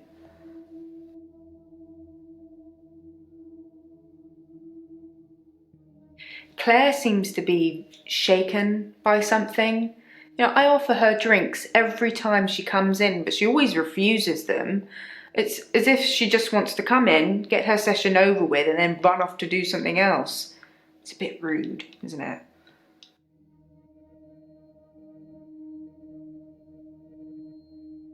Elin seems like a lovely person. I'm not really sure why she's here.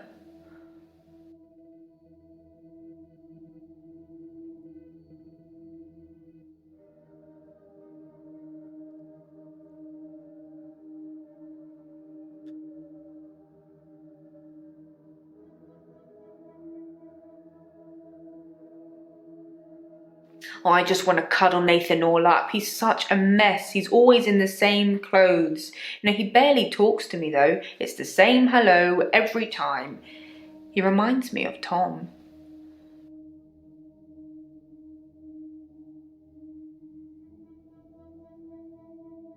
Tom was a quiet mess, like Nathan. Youngish, in his early 20s. He taught piano, but he did have a strange hobby.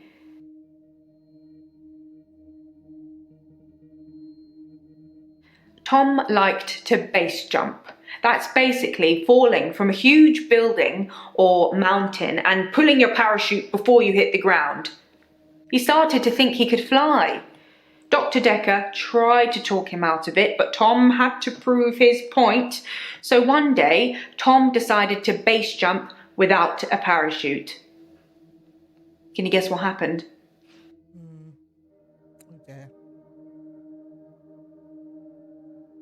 He did die. He was hit by a rock from further up the mountain. He never got to fly.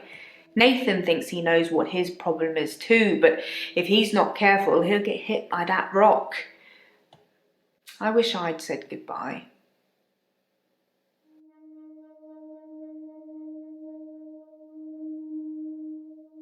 I wish I'd said goodbye to Dr. Decker. It was so sudden. You know, here, then gone. He resigned anyway, but that's not the same, is it?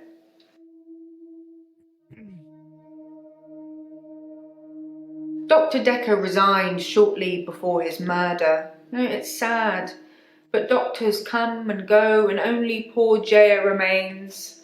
I've got his resignation letter somewhere. You know, I do all the hiring and firing around here.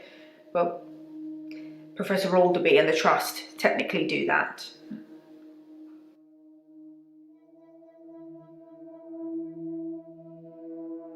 Professor Alderby is a trustee. Did I not mention that?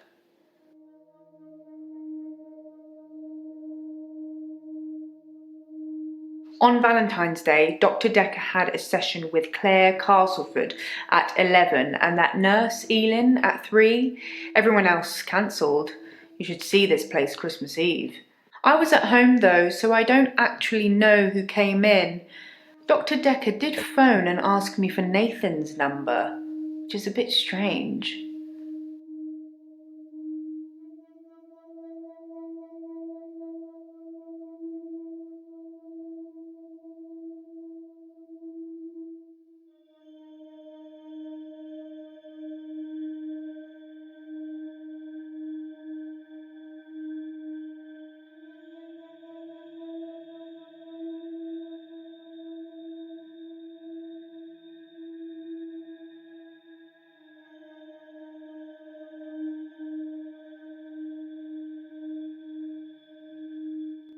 David Hunt. I can change my skin. Then skins. Dr. Decker dated his patients. I had a hot date. they went out for drinks. I took photos of Jessica. Dr. Decker did On phone Valentine's Day. and ask me for Nathan's number. There was a girl there. Am I wrong to keep the locket? I'm allowed to talk to her, aren't He I? was preoccupied with finding Photographs, patterns. rocking chair. I haven't been back to the beach since, I had a bit of a shaky loop incident. where I find something I set fire beautiful in the sea. to Hannah's clothes in the garden. I dug the grave. I wish I'd said goodbye. Dr. Decker cursed me. It didn't weigh enough to have a body in it. Oh, Doctor, you surprised me. Reminds me of Officer Yates. Did I ever mention I had a special friend in the police force? Nah, it's not something you drop politely into a conversation. He's been doing some digging and he's found a couple things.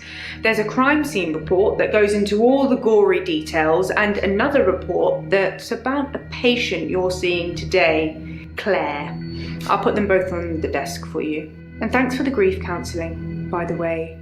It's really been helping, you know, I'm so glad you're here.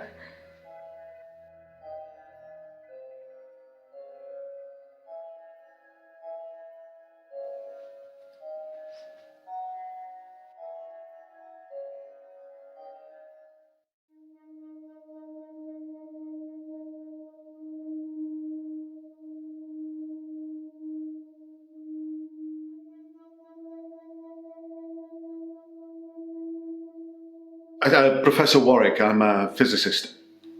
Where's Dr. Decker?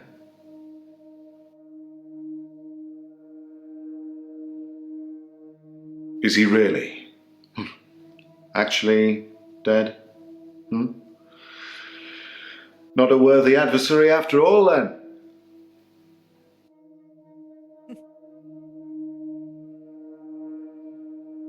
Dr. Decker challenged me. He tried to use my theories against me. Quantum theories.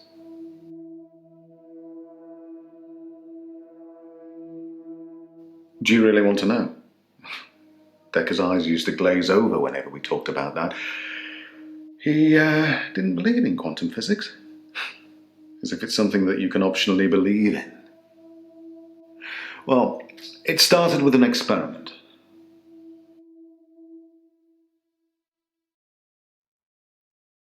Have you heard of quantum suicide, Doctor?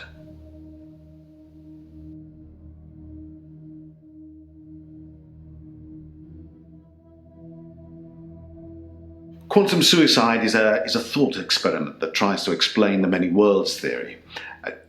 You're looking at me blankly. I can see that you don't understand. I knew you wouldn't. Alternate universes.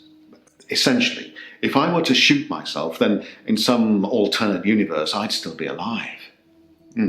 Now imagine if I could actually choose that universe. I'm taking a product off a supermarket shelf.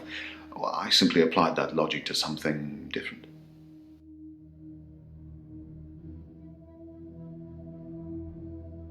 Gambling. I set up an experiment whereby I would visit a casino and place a very large bet at a roulette table. Now, I would always bet on odd. Now, the results of this particular experiment were mundane. I won as many times as you would expect according to the laws of probability. But then, I changed a parameter.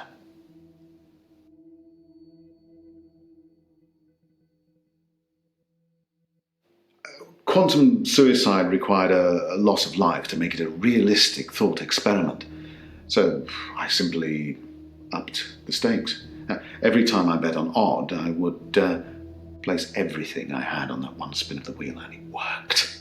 Well, for a while.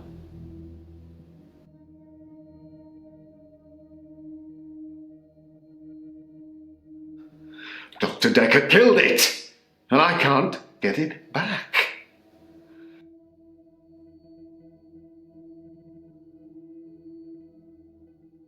Well, my theory, quantum gambling. If the stakes are high enough, you will win every time by simply shifting your consciousness into that branch that wins. It's tricky, but it can be done. Dr. Decker didn't like that. He saw me becoming rich and powerful, and he hated that. That's why he proffered the hangman's paradox.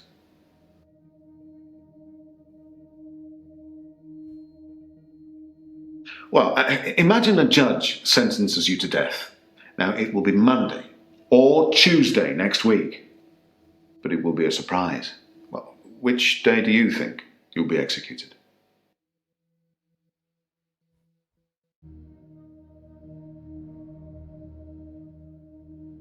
Well, it can't be Tuesday, because if you're still alive on Monday at midnight, then you know you'll be executed on Tuesday, so it won't be a surprise. Conversely, it can't be Monday either, because, well, you'll be expecting it to be Monday by deduction. Hence, a paradox. Dr. Decker tricked me.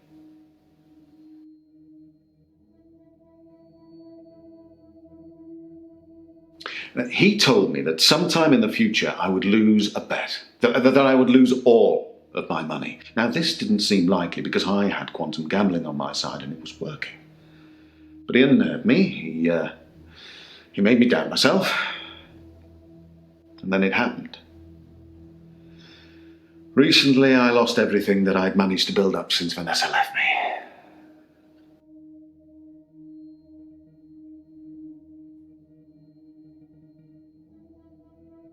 Honestly? Well, I think he feared quantum physics. He didn't like things being explained in terms of science, almost as if he'd have preferred chaos.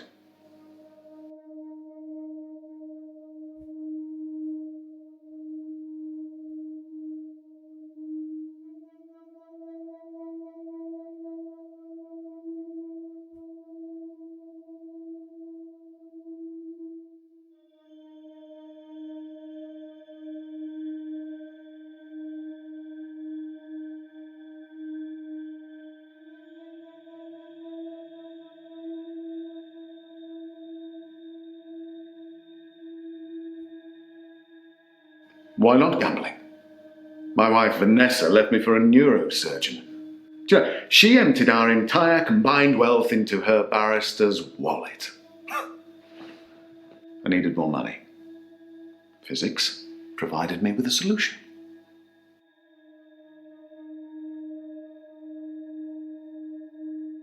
We were married for 14 years, 7 months and 3 days. He's counting. Vanessa couldn't have children, at least that's what she told me. She grounded me in reality. I'm not complaining. It's probably what I needed. But part of me always thought that one day I'd achieve immortality through science and we'd be... It wasn't to be, though.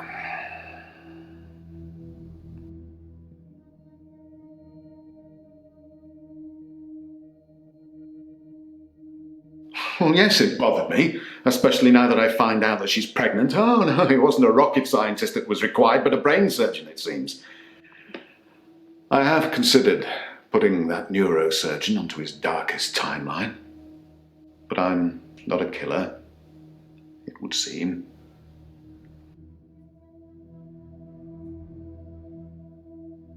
I was at a fundraiser for a charity called Mind Stretch Outreach.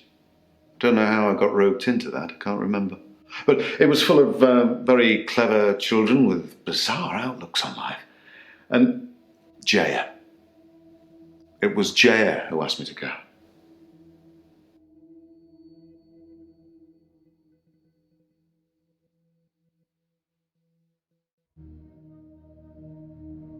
It's full of poor kids with very capable minds. I did give them a talk on quantum tunneling once, and they loved it. Not sure it'll put dinner on the table for any of them, though.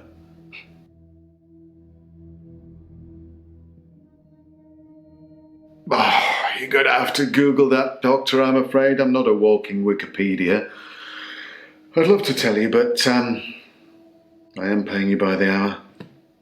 Maybe look up Schrodinger's cat whilst you're there.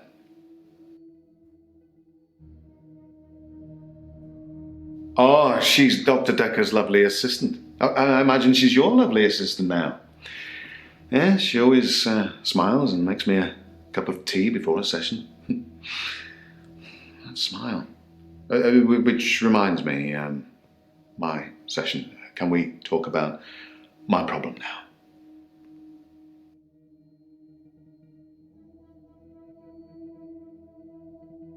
I'm not a gambler, Doctor.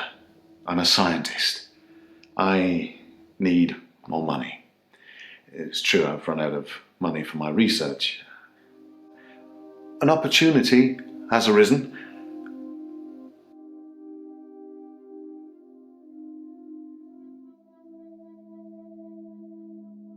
A very wealthy group of individuals have offered to pay me a very large sum of money if I attend their next private soiree. They don't want to talk or anything like that. They want a practical demonstration.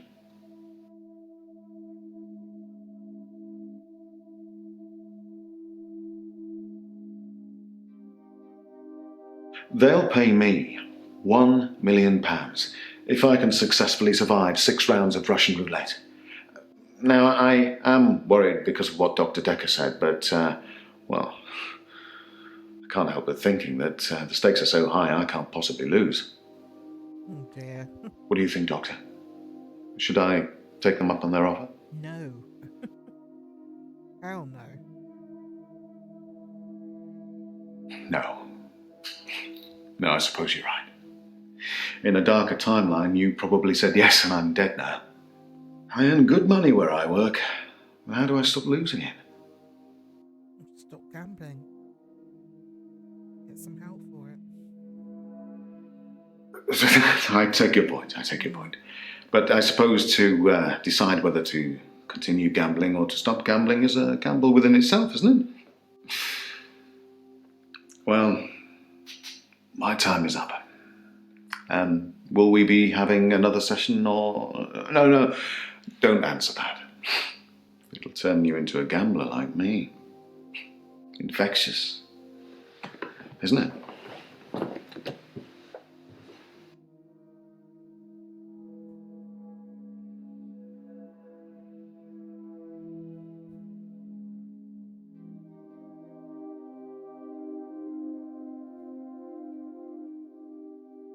I burned Hannah's rocking chair. The day moved forward. It was a good choice. I'm not sure I've got much left of hers now. I've burnt most of it, or given it away, just to make the days move forward. There was a moment when I was attacking a Salvation Army bin, but I gave in. Well, that's good.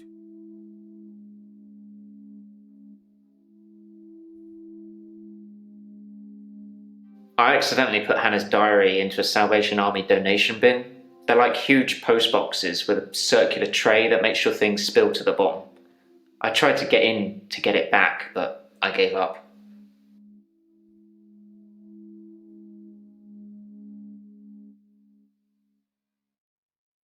I read the last few weeks of Hannah's diary a while ago. I must have accidentally dropped in some clothes for the Salvation Army bin. It's funny, because I wasn't going to read it. She said she'd fallen out of love with me. That she was going to break off the engagement. Oh dear. That she didn't love me anymore. I regretted it. Did he drive that car too fast on purpose? Makes me wonder.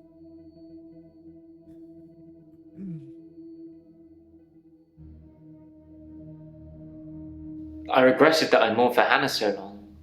I regret the grief. I regret all the days I slept through because of it. Had I known she didn't love me anymore, things would have been different. I'm a bit angry now. If I had that day over again, I may just still pull out in front of the driver.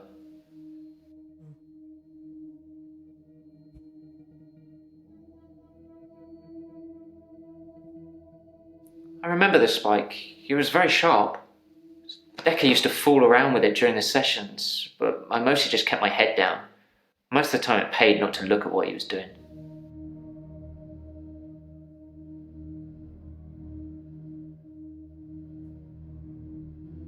I've told you all I know about Dr. Decker. He started out good, then turned a bit crazy towards the end. When you start giving people more problems as a therapist, that's a bit crazy.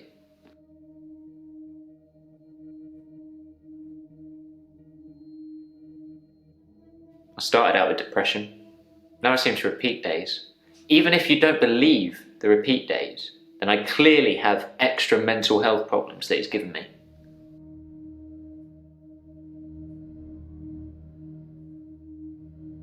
I think that he possibly cursed other people, a bit like he cursed me. Sometimes you could see he was bursting to tell me about it, but he couldn't. He was ecstatic with power.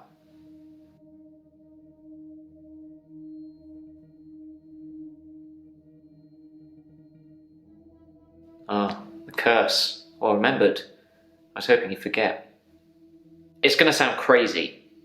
Dr. Decker said I would never be able to move forward until I came to terms with my grief. And so from this point on, I'd start to relive the same day over and over again until I made something of it. I believed him.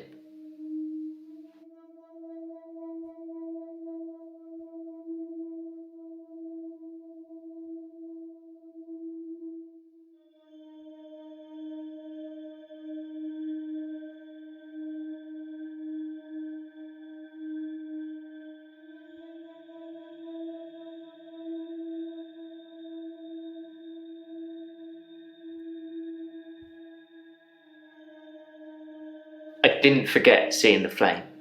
He wanted me to forget it all, but I didn't. For whatever reason, he couldn't undo what he'd done. I was scared. I pretended like the hypnosis had worked.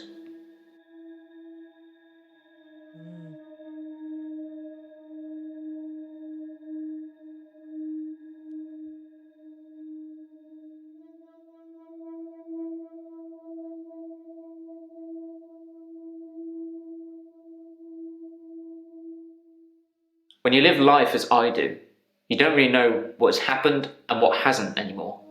Sometimes I do things and I repeat the day so they're undone. I've done some things I'm not proud of, but none of it usually sticks.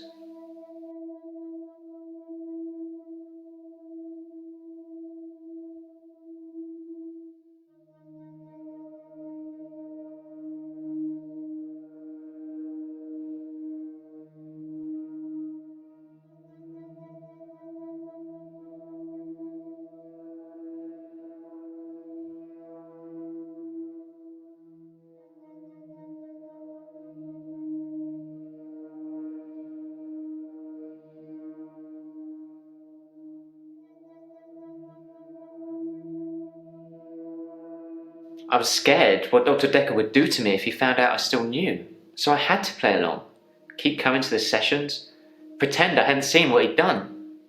It was awful, because I was suffering through the same days over and over again, but I couldn't talk to him about it, because he'd know.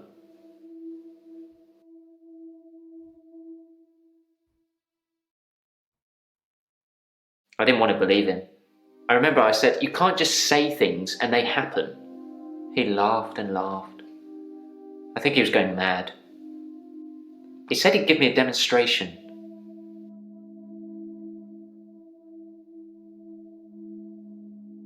He held his hand outstretched and told me to look at the flame. There was no flame, and then there was. He was holding a flame in his hand that had come out of nowhere. And he tried to hypnotize me to make me forget it.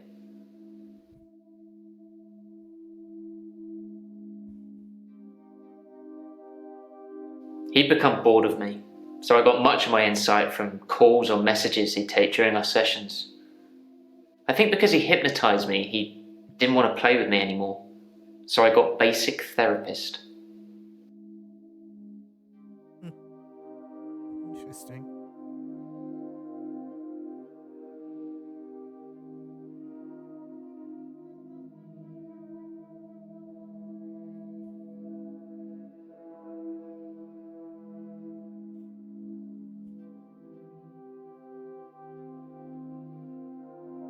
He told me lots of people get depression, to become more active, see more people. And although he wouldn't always be there to listen, Jaya would be.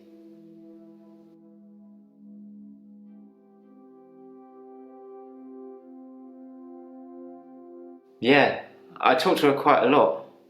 I'm not sure how many days of that she'd remember. She seemed to care, which is more I can say for Decker.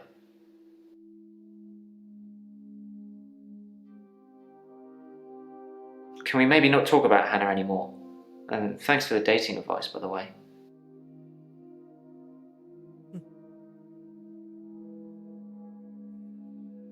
I signed up for a dating website, It's a bit easy, to be honest. If I message something they don't like, I change it when the day replays. It's not very honest.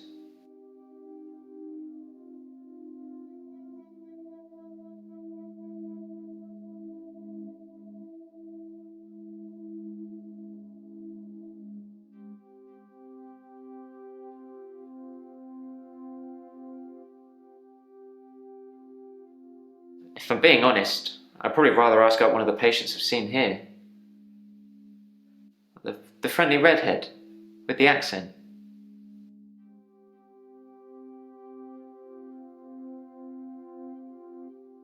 Decker was a dangerous person.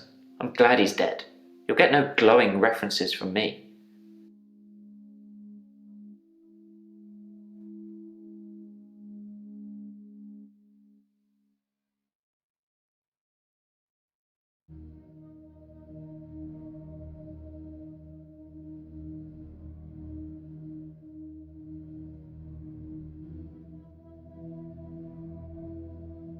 A few weeks ago, it's still sinking in. I suppose living a lie is just the norm nowadays.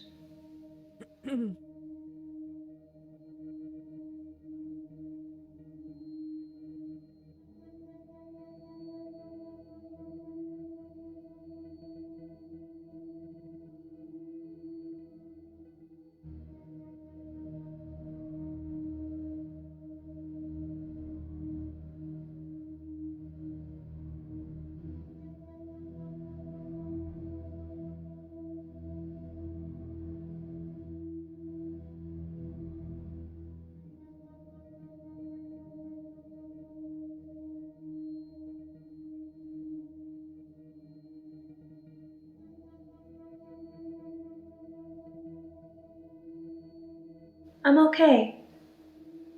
Thanks for asking. It's rent day, and I always feel a little blue on rent day.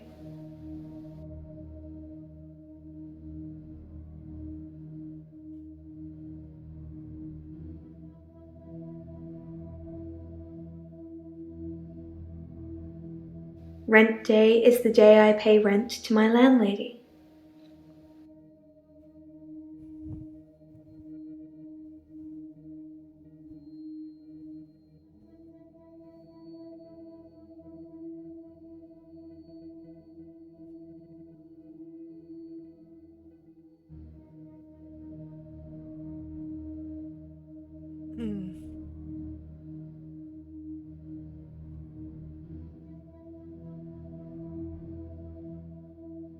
You've got a good memory, Doctor. Let's talk dreams. Sometimes I'll dream about a light, deep in the ocean somewhere. I head towards it because it's warm and glowing, like a beacon. When I'm at the bottom, it's the most beautiful thing. Like a welcoming sun. Like I'm home. And then I wake up.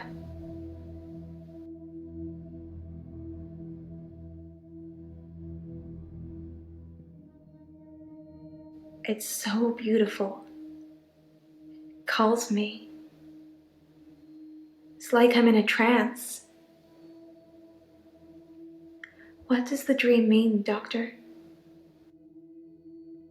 No clue.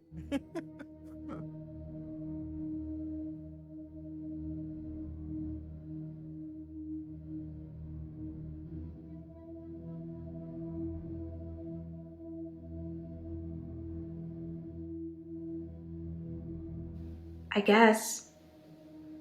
I hate being in the same place for too long. Maybe I'm always searching for paradise or something.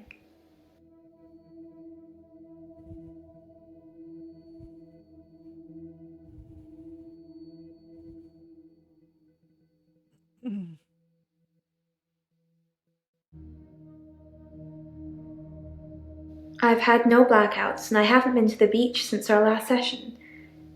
But I think I will today. Do you want to come with me to the beach?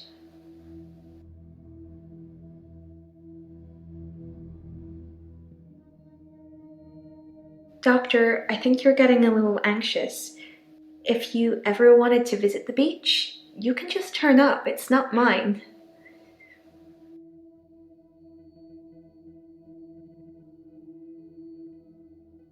Dr. Decker used to put my checks on that thing. I guess someone thought they weren't getting value for money.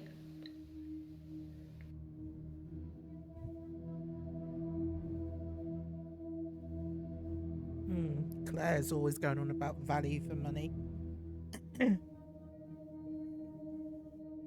Interesting that she says those words.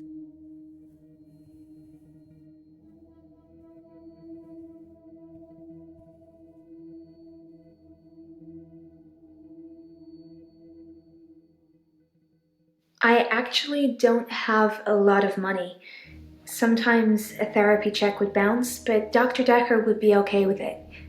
Oh, my checks are fine though, don't worry.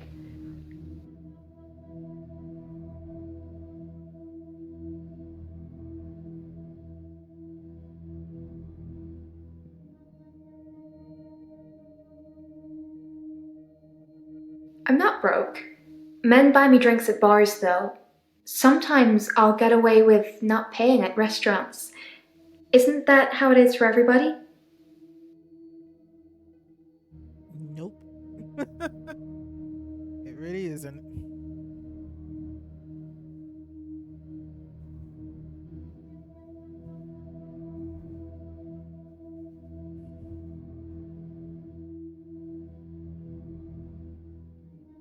I mainly like drive-thrus. I don't like crowds, and I find it difficult to stay in the same place for too long. I guess I'm a fidget.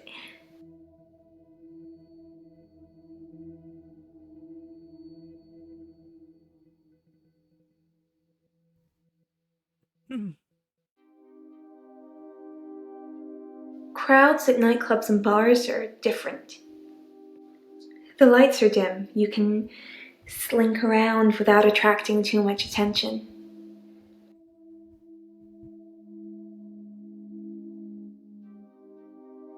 Slink. That sounds Sometimes I'll kiss a guy in a club, and then he just follows me.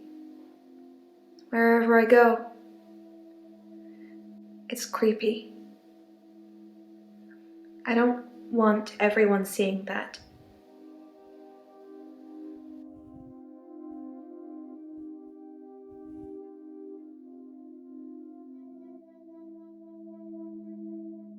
They follow me wherever I go. Anywhere. Where do you think they follow me, Doctor? She feels Irish. Oh, you are funny, sir. Maybe.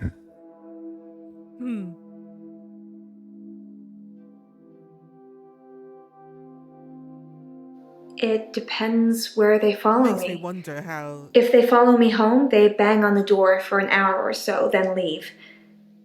Other places, they just disappear. I don't see them again. Okay, that's weird. Oh, I see. The red hair. They don't just disappear into thin air. I think they return to the place I found them. But I've not run into the same person twice. Which is good. Don't want that to happen. Yeah, and the whole buying drinks thing, that she's probably been roofied, which is why she keeps having all these blackouts and ending up naked on a beach somewhere. She should have really gone to the police. It's just good manners to accept when someone offers to buy you a drink. I'm a very good-natured girl. Yeah, but you don't drink alcohol, so how does that work?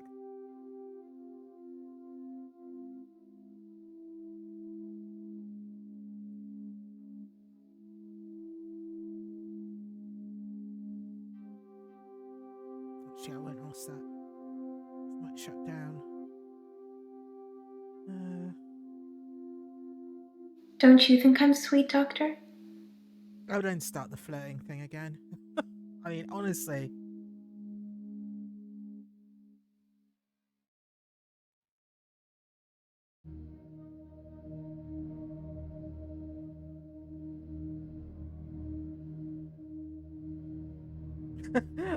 I could say no, she's not sweet. And be really mean. Or I could just completely ignore it. In fact, I'll completely Yes, ignore it. they follow me home. They're silent. It's like a trance. Silent. Weird.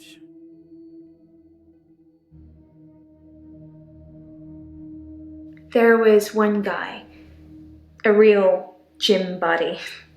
I let him into the bedroom, but nothing. Nothing I did would stop him just staring at me. It was creepy.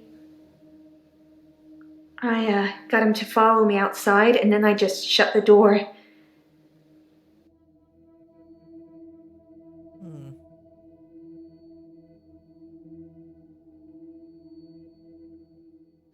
Are we still talking about him? Yeah. And I thought you were just interested in me, Doctor. No, my days. This girl. Oh, good morning, Chazave. I hope you're good. I hope your morning is going well.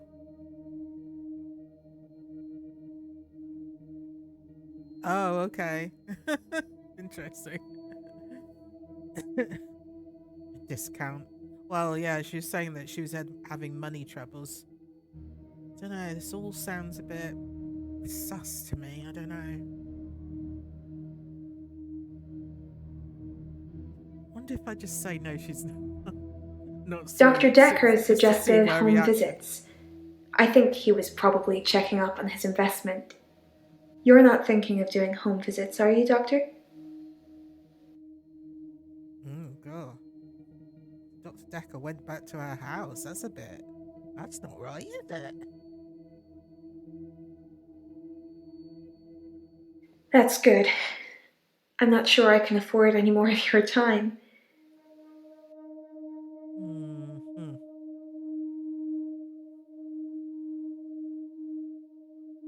Yeah, I think you're falling for me, Doctor. Don't let that get in the way of helping me. Don't worry about that. You're probably a murderer. Right, okay, so that's all the questions on there, although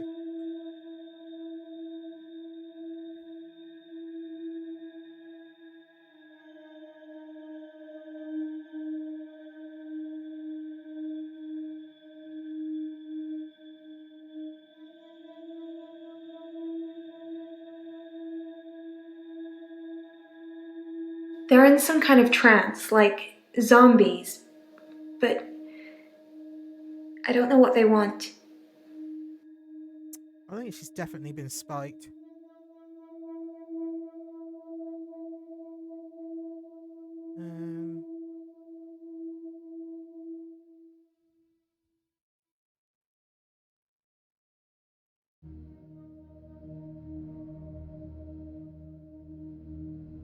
I pay my rent to a landlady.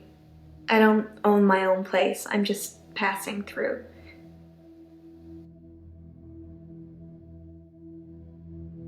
Okay, so she just gave a very logical answer to that.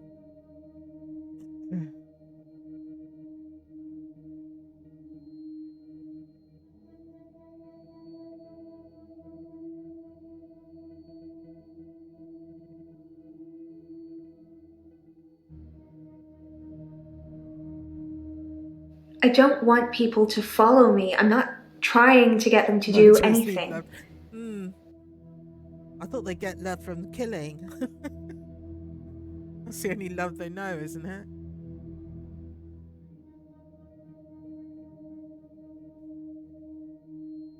I don't want people to follow me. I'm not trying to get them to do anything.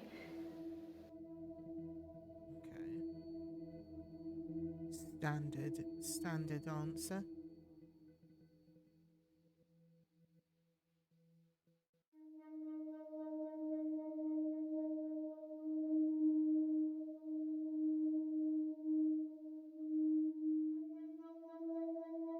I don't talk to them, they don't talk to me. Okay. Then how do you know they're following you? I know that might be a stupid question, but if they're silent and they're not saying anything.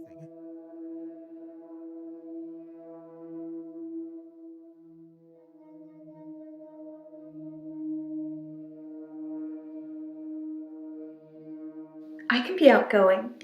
It just depends on what mood you catch me in. Mm-hmm.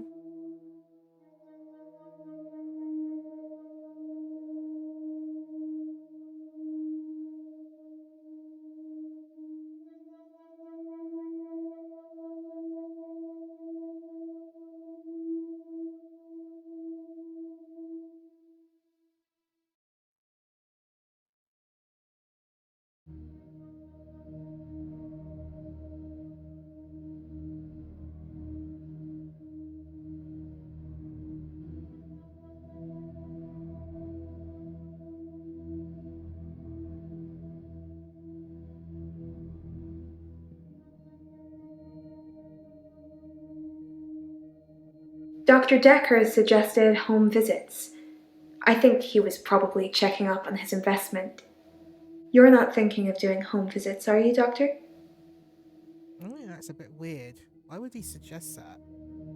I don't even think normal GPs do that nowadays.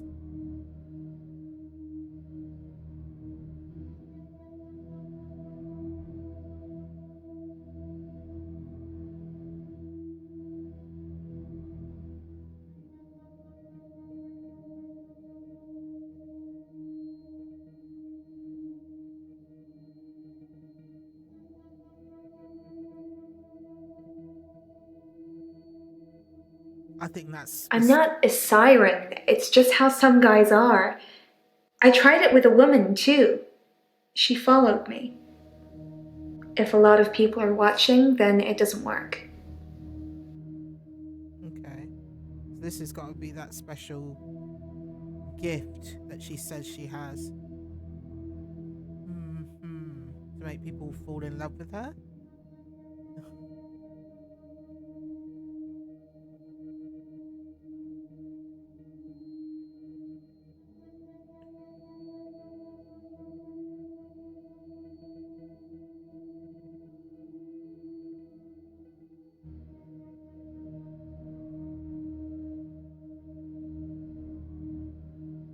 Aren't we all your investments, Doctor?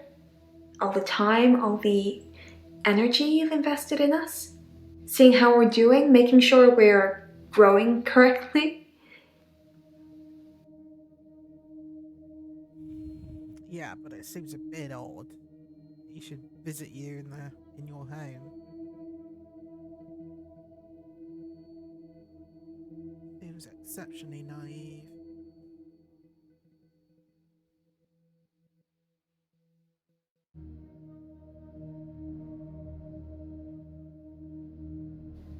I never stay in one town very long. I get bored too easily. Once you've seen the same faces over and over again, you move. Like I said before, I like to move around a lot.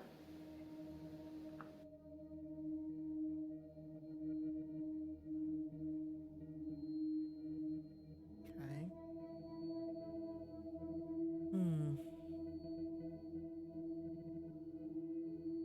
Really not sure about this girl.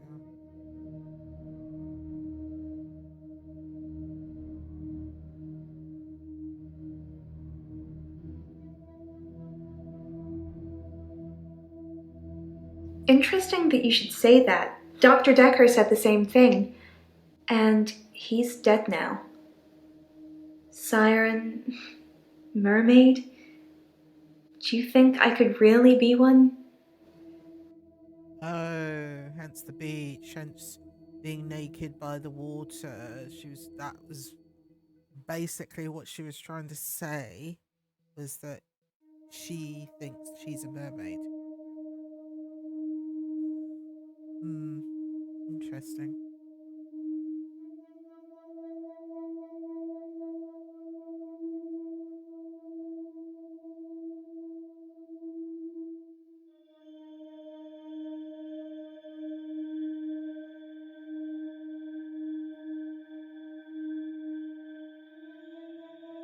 If I kiss somebody and a lot of people are watching, they don't follow me. Too embarrassed, I guess.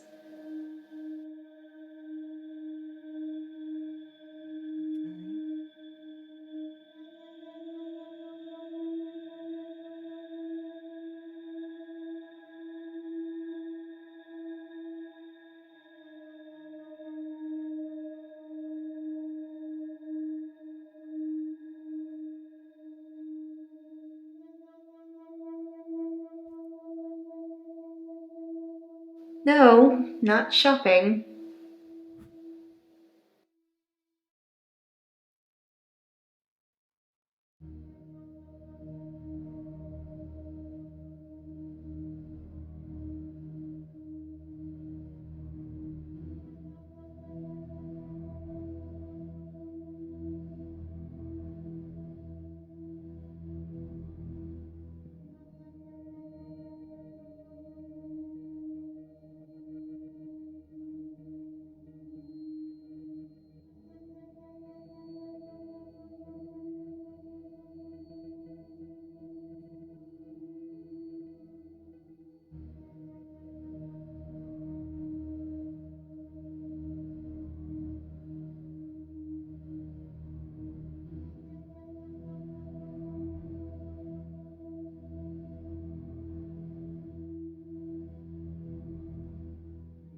Oh.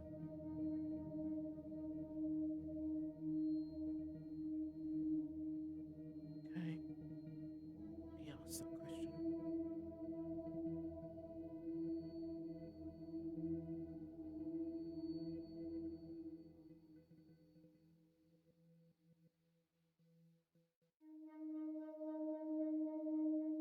He called it aversion therapy. Whenever I felt the urge to go to the sea, he would do something unpleasant.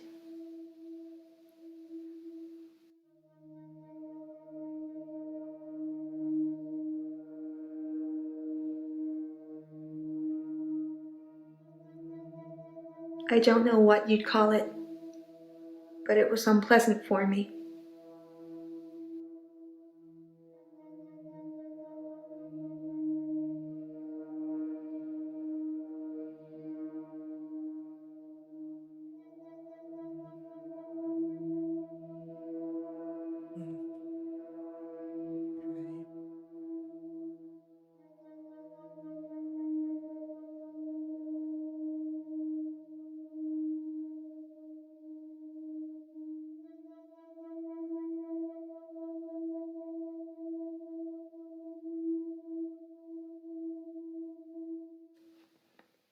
Why would you tell me that? You like watching me squirm, don't you, Doctor?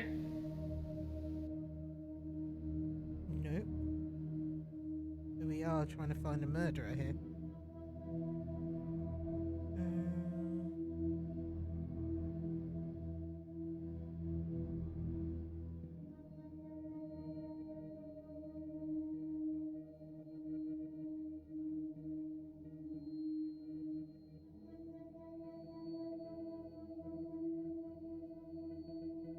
I've got a short attention span. The malaise of our generation, I expect.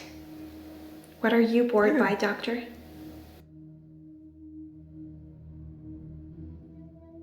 I missed that. I've got a short attention span. The malaise of our generation, I expect. What are you bored by, Doctor? This is not about me. Don't start asking me questions, lady. Doesn't work like that. Therapy session is for you, not me.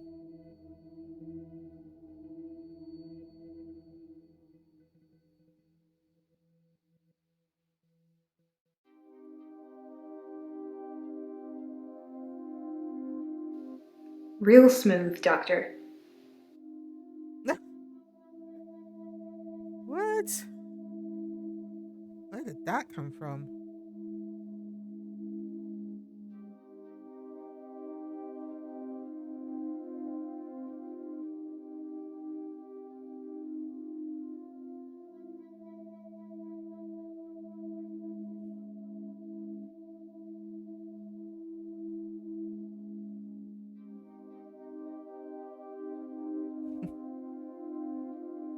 Alright, so that was answered in that question.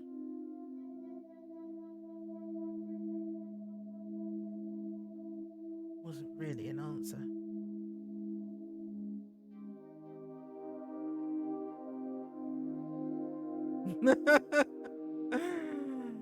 Bored of her.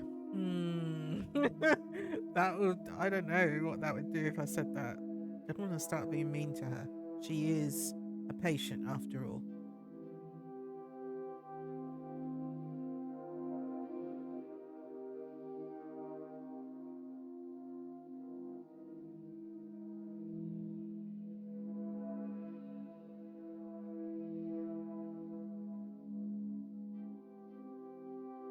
You should get out more, Doctor. Looking at me all day should be fun, but if you're bored, perhaps we should spend some time apart. Oh, okay then. Wow. I literally asked if Dr. Decker found her boring.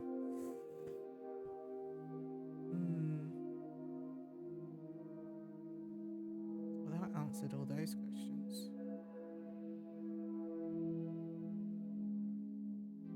Right, Elin. Let's see what Elin's got to say. I'm fine. Work's fine. Hilda's fading fast. Terry's Terry. Oh, you'd be pleased to know I don't have the locket anymore. I gave it back. Good. All of it. Every single keepsake. Good.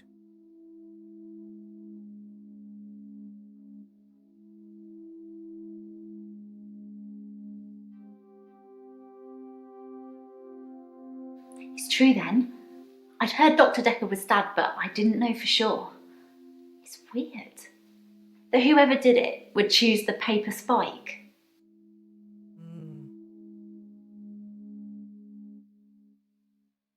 Dr. Decker used to play with it in our sessions sometimes. You know, pick it up, handle it while we talked. I remember once, he pushed the spike through his skin. Yet this bit here, between his thumb and his finger, he said he didn't think I'd mind the sight of blood, being a nurse and all that, but actually, there wasn't any.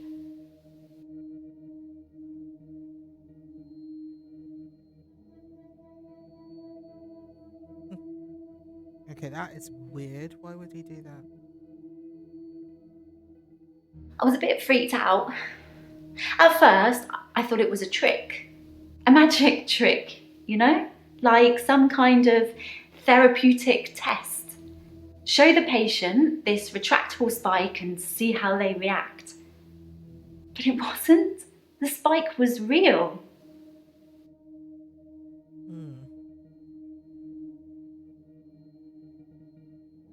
Dr. Decker gave me the paper spike to try.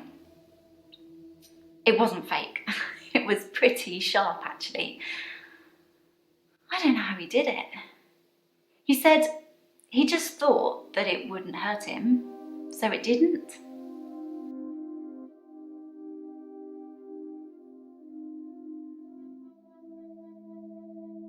You told me to. Well, not in so many words, but you said I shouldn't have kept them. And what with Terry going around telling everyone I stole them, I didn't feel like I really had any choice. The lockets, the watch, the ring. But I kept the little bird Sarah Decker gave me. I wasn't supposed to mention her. Oh, Sarah Decker? What? Dr. Decker's mother.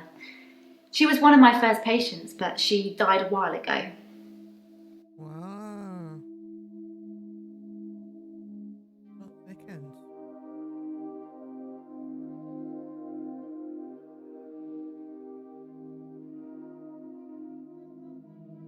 Cherry seems to have backed down since I gave the keepsakes back. Actually, it doesn't seem like she's been very well. Not her usual self. Maybe she's got a bug or something.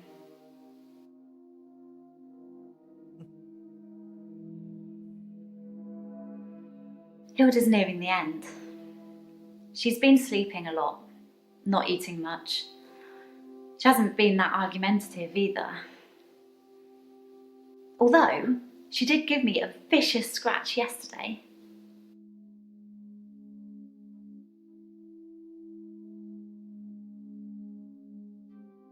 It was nothing. I was just trying to give her meds. It's hard, you know. I'm trying to help her, but she keeps fighting me. It'll be better after she's seen her daughter. I've decided I'm going to do it tonight. She hasn't got much time left.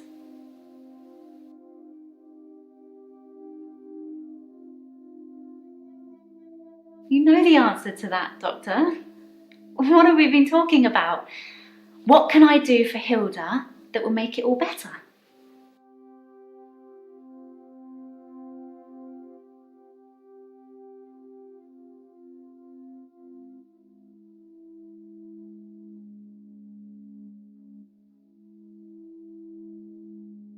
That's the plan. I know, it sounds unbelievable, like I'm making it up. I wish I could prove it to you somehow. We could try shifting now. Think of someone you really love. It might help if you close your eyes. Are you thinking of them? Can you picture them? Okay, hold on.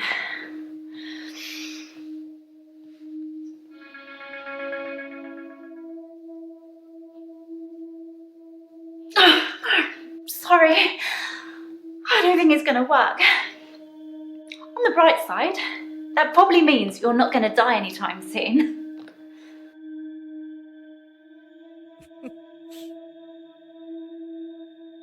It's tricky. I mean, I'll sound exactly like Hilda's daughter, but I try and keep it vague because I don't become her. I don't know what she would really say. I say things like, "It's okay, don't be scared, I love you, Mum," or "I love you, Dad." But it doesn't really matter what their relationship's like because it's not really them. I always do the Disney version. The best, most loving version. That's what my patients want to hear. And maybe deep down they know it's not the truth, but it's got to be better than the reality.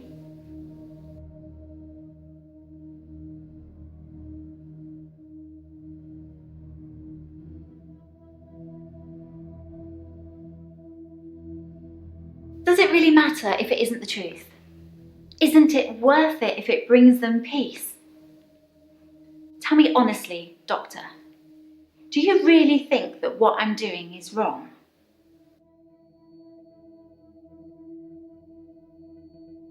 I mean,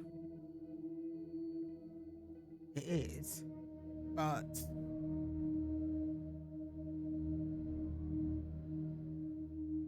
as long as she's not doing it for any kind of Good. financial gain. Because I really feel this is something I have to do.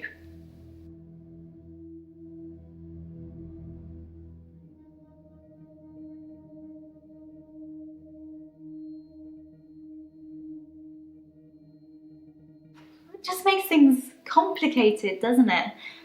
I knew Dr. Decker's mother before I started seeing Dr. Decker. She's dead, and now he's dead. I'm sure you're going to have a field day with it.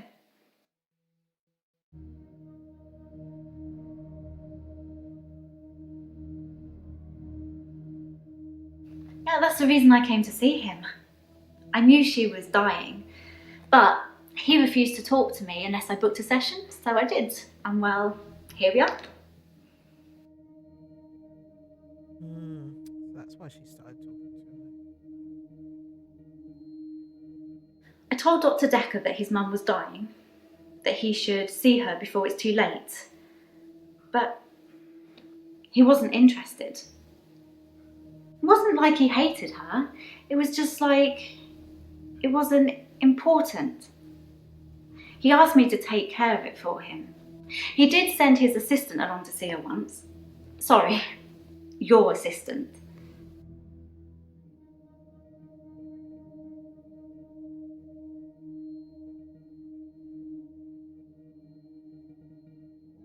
It was about the second, third session we had. He said he could tell that I was a good person, that I wanted to help people, and that I should think really hard about how I could do that. That's how I discovered shifting.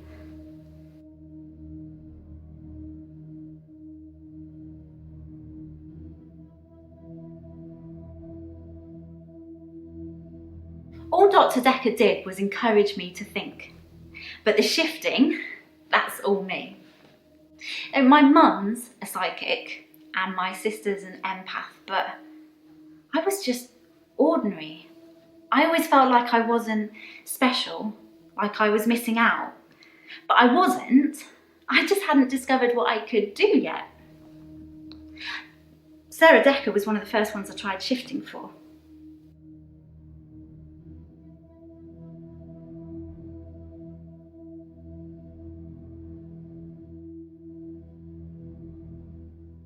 I didn't really know what I was doing that first time. I mean, I didn't actually expect anything to happen. I just thought, what would really help this woman? I thought maybe she would just imagine that he was there. But it actually happened. I changed into him, Dr. Decker. It blew my mind.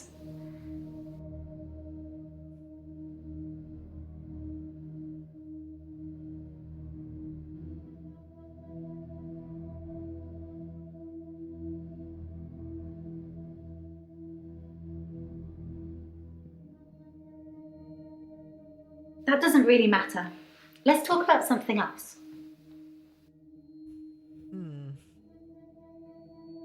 didn't answer that. My mum's got these spirit guides and they tell her things. Mostly about my love life, it would seem.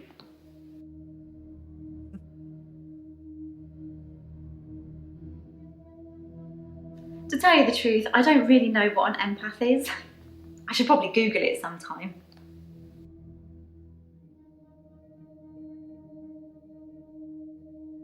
As far as I know, it only works on people who are close to death. That's the whole point of it. I have to hold their hand, and they have to think of the person, and they have to be near death. And those seem to be the 3 criteria.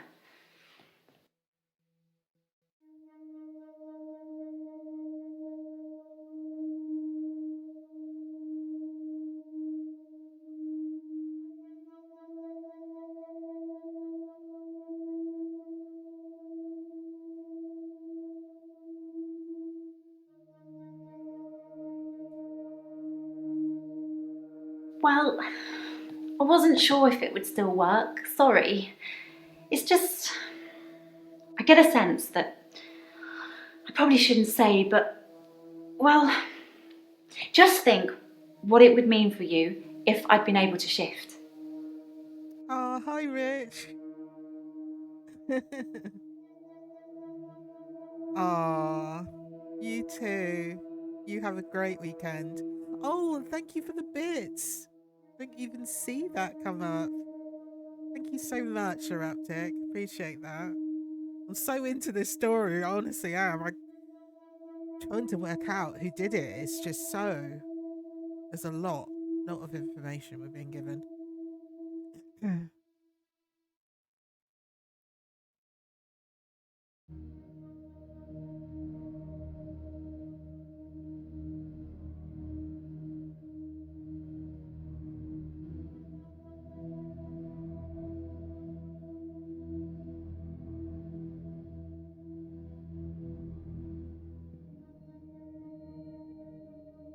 I wasn't really stressed about work.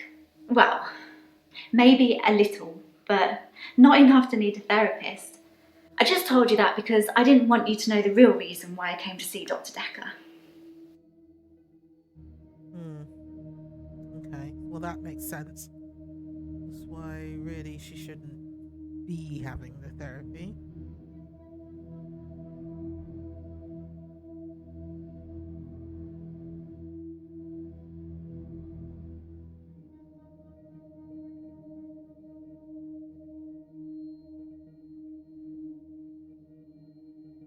Dr. Decker's mother. She was one of my first patients, but she died a while ago.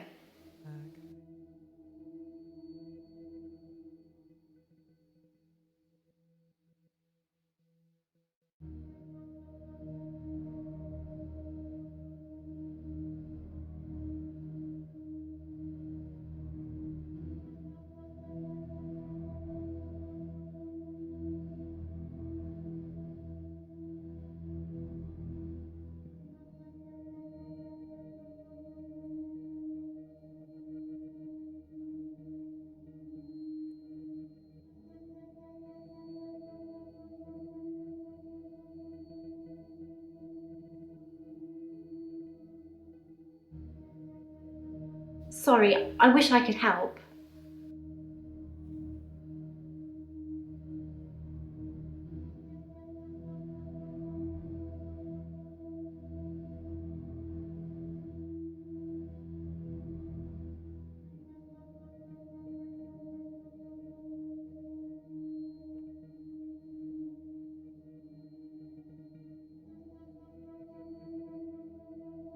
It was just a little china bird, sort of a yellowy blue pattern on it. I don't think it's worth anything.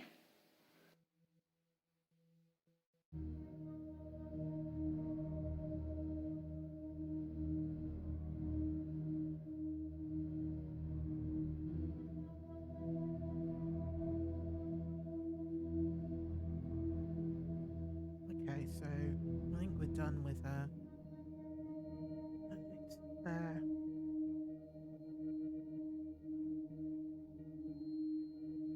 I've been to the lake house regularly, keeping an eye on David. I saw the girl again, the one I told you about. She was playing outside.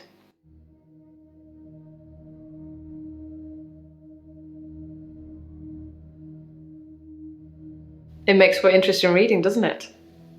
I can tell you're dying to ask me about it. Fire away.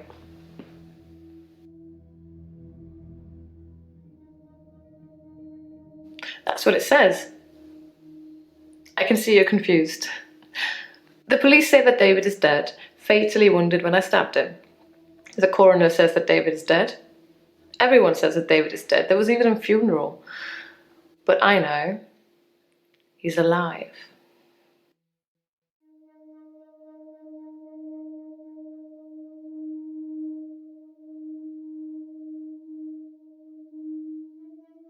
He's buried at Henley Church. You can go see for yourself. There's even a headstone. One of your other patients was a pallbearer. I never forget her face. You should ask him.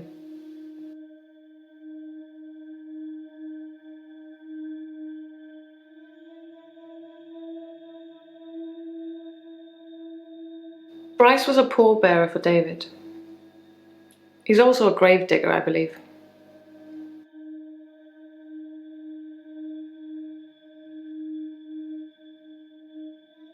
Smuggling a body out of a funeral can be difficult, unless you pay the right people.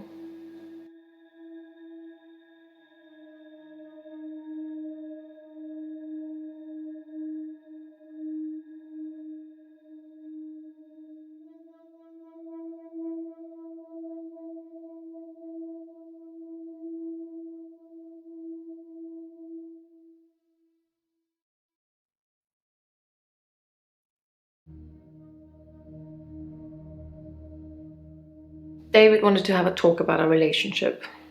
Not something any married person wants to hear. He said he'd been with Iris for about a year and that he loved her. Oh, He said he didn't love me anymore. Which I know is a lie. You don't just fall out of love with somebody. I reacted badly. I grabbed the nearest weapon I could find, which happened to be the steak knife, and stabbed him with it. There was so much blood. I instantly regretted it. So I fixed him.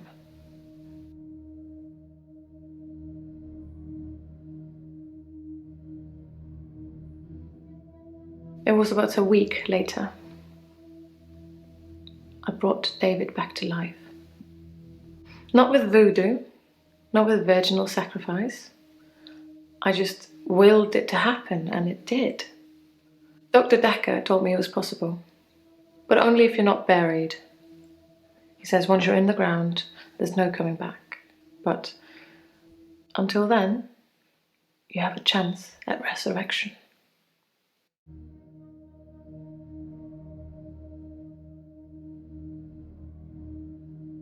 Yes, resurrection. But now that I've seen the results, I don't think there's anything holy about it. I think reanimation is more an accurate term.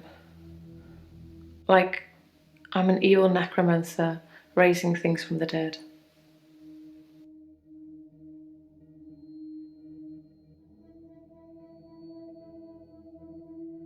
I think his brain was already decaying during the week that he was dead. Important bits. So when I brought him back to life, I didn't heal him completely. Just gave him life in the state he was in. I mean, he's hunting and killing things and trying to roast them on fires he can only light with matches, but that's about it. He's your basic Neanderthal. So I have a problem. You do indeed.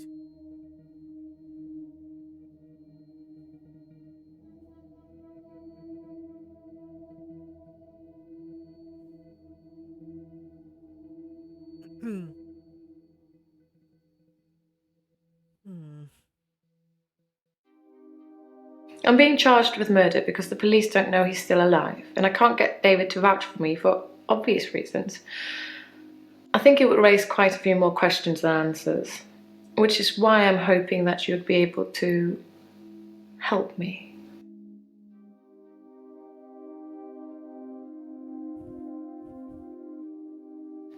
Considering the circumstances, I'd be grateful if you could see your way to declaring me temporarily insane at the time of the murder, to lessen my sentence. Because I'm not a killer, but I can't prove otherwise. You don't still think I'm a killer, do you, Doctor?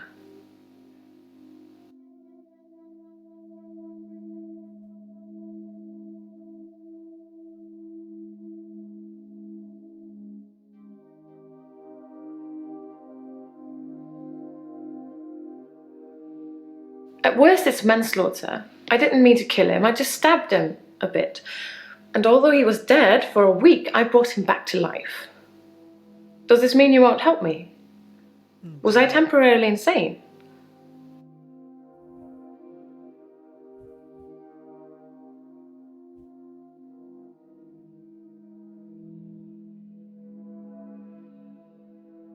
A paper spike is an odd thing to use as a weapon. I suppose if it went directly into the heart, it might work. Or through his eye, or perhaps through the ear into his brain. Or was it just a frenzied, bloody mess of a murder? Do you know, Doctor?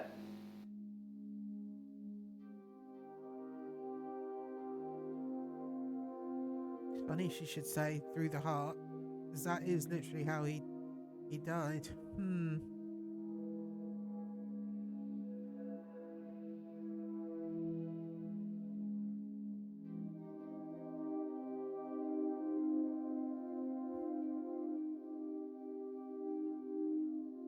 Thank you, Doctor. That's all I needed to hear.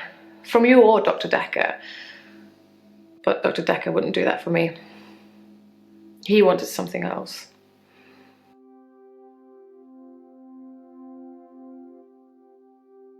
Dr. Decker teased me mercilessly about my alleged ability. He didn't believe I'd reanimated David. Once he presented me with a dead mouse and commanded me to give it life again. I didn't, of course. It's not something I'd throw around lightly. He changed his mind about me eventually. And then he mentioned the girl. Oh, Scarlet? He told me he'd locked up a girl in the basement of his house. Just for me. And he asked me to reanimate her. It was Iris. I said I couldn't reanimate something that wasn't dead, and he said that wouldn't be a problem. So I agreed.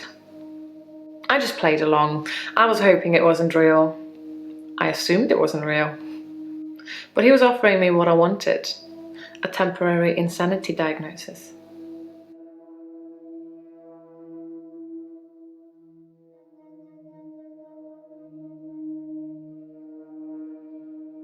Dr. Decker asked if I could prove David wasn't dead, so I took him to the lake house.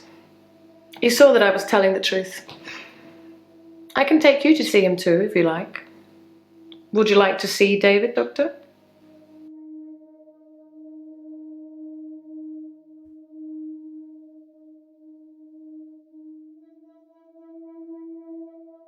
Suit yourself. Perhaps I'll bring David to see you instead.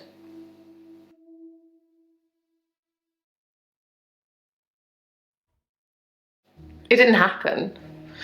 Dr. Decker called me from his house to cancel. He was furious. He said that Iris had escaped and he blamed me for it. He said that I must have set her free after he told me about her. I knew it was all lies anyways. He was obviously titillating himself by reprimanding me.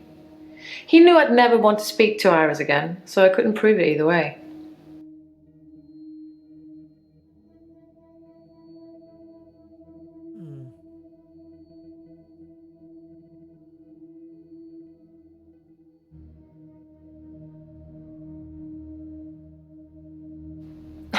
How astute, Doctor. Yes, I did say I hadn't seen Dr. Decker outside of our sessions. That wasn't a lie. Our trip to the lake house was made during a session. Okay. You tell me. What could possibly explain that?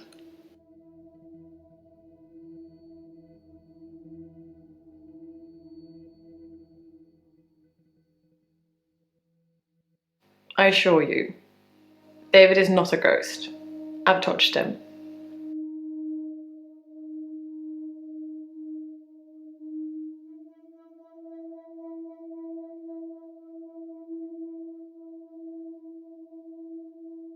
If David doesn't exist, then that means that I really did kill him. He really is buried, and I really should be going to prison for a very long time.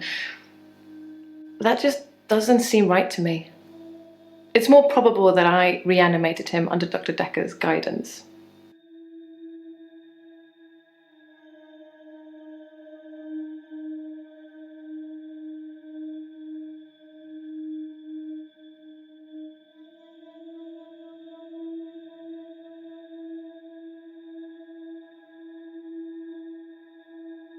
Since I brought him back, I felt that there was something different about him, something not quite right. I think it's his brain. But how ludicrous that you can bring someone back in the first place. It's like that book, Pet Cemetery. Funnily enough, he does smell of earth, but that's because he spends most of his time out hunting.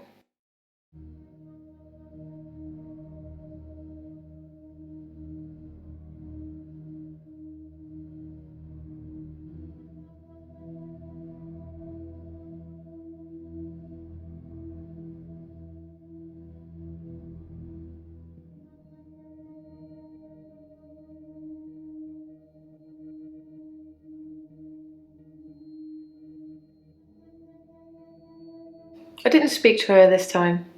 Something about her made me feel uneasy. I just watched her from the bedroom window. She'd caught a fish. She was holding it in her hands.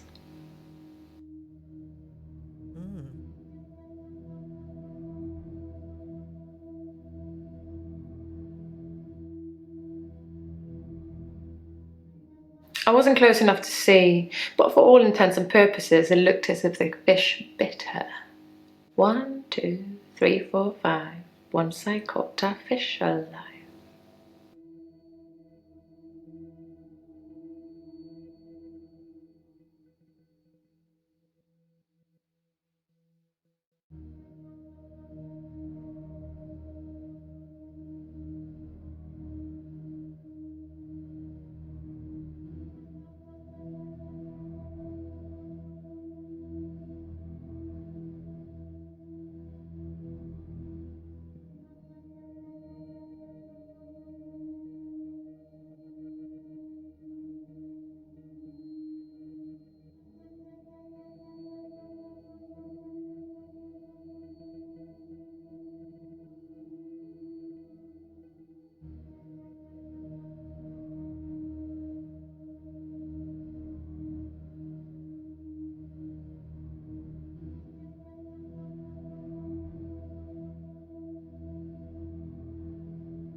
Oh, I found the key.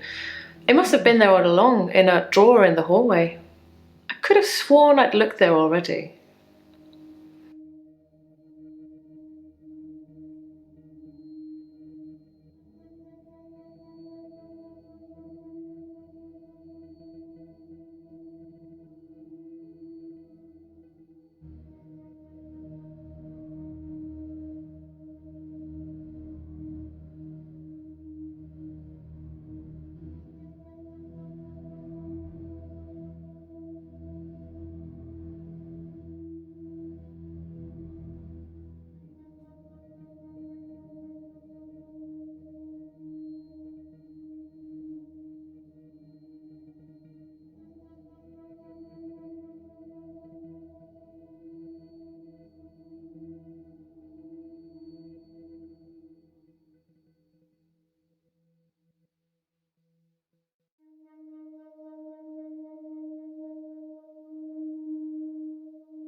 It's a messy business, stabbing someone.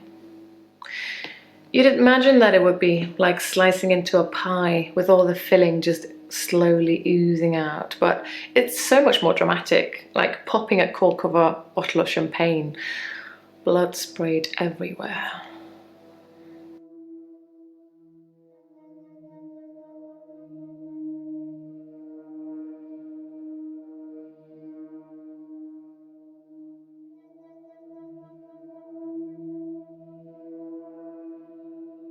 Yes, he did come back to life, but he's not a zombie. He looks like he always did. Just his mind is encumbered. There's no way back.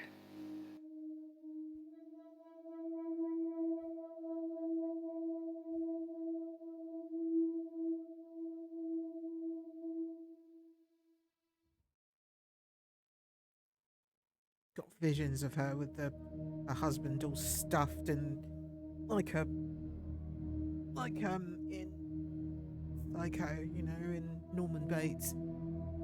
He has his mother stuffed and mummified, if you like, in the house. What's that?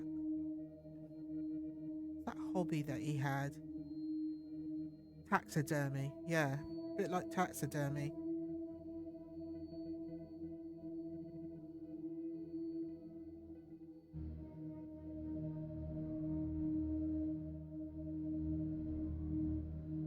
I have a picture of him I took after he came back.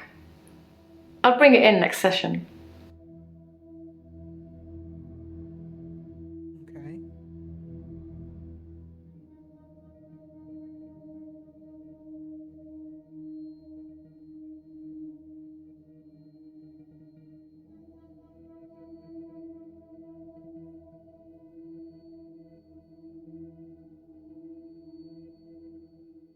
Right. Now on to Bryce. Hello, Doctor. I've been thinking about our last session, and I just wanted you to know that I'm not a bad person. I know taking naked photographs is wrong. Yeah. But you don't know what it's like until you face the same temptation. I'm assuming you don't know what it's like. Do you have an extra hour, Doctor?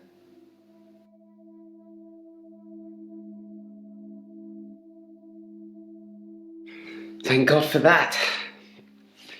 There's someone else in my hour. A hooded figure, watching me and following me. I've followed it too.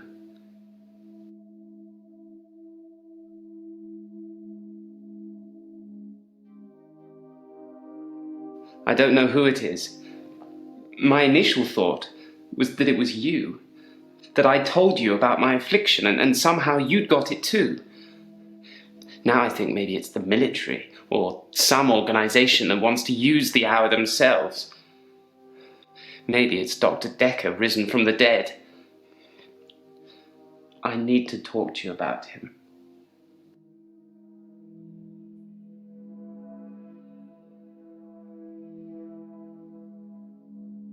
I spied on Dr. Decker. not long before he was murdered. I'm not sure I should tell you what I saw in his basement. Oh, that's Iris. I'd been feeling uneasy with Dr. Decker for some time. I mentioned how he'd changed before, so I began spying on him at home. One night, the basement door was open, and Decker was returning upstairs. I skipped past him, and there she was, a girl. It was difficult to tell. It was dark, and she was chained.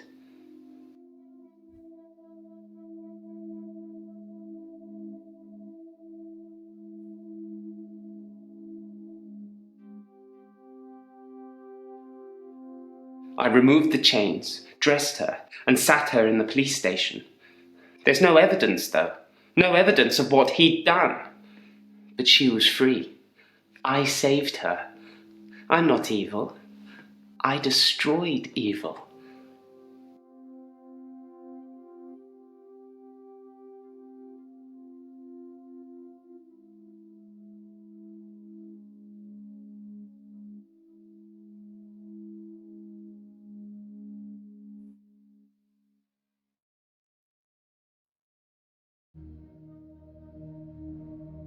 Whatever it is that's following me, it doesn't want to catch me yet. If I move towards it, it runs away.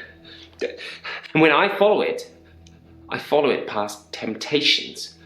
A bar brawl, an open till, an open bedroom window. Like it's testing me.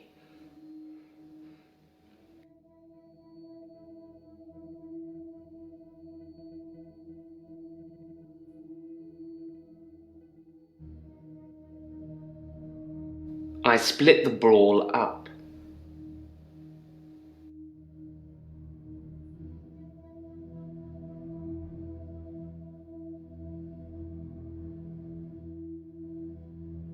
I did nothing. I'm not stealing any more. Well, that's good.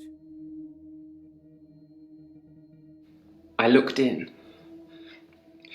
Watching other people is somehow built into our genes, Doctor. There was an old woman in bed. I went inside. Her bed covers were smoking. I think she'd fallen asleep holding a cigarette. I took the covers and put them in the bath. She'd have died otherwise.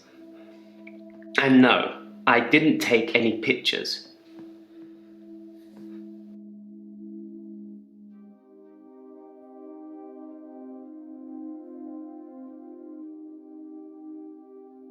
I'm surprised I haven't been approached earlier. I mean, my skills in the military. Special ops would be a breeze, wouldn't it? Waltz in past everyone during the midnight hour, get whatever you want, and return to friendly soil. It also makes me think that they might already know all of that, and that they want to get rid of me in case I tell anyone else. Would you do something for me if they get me?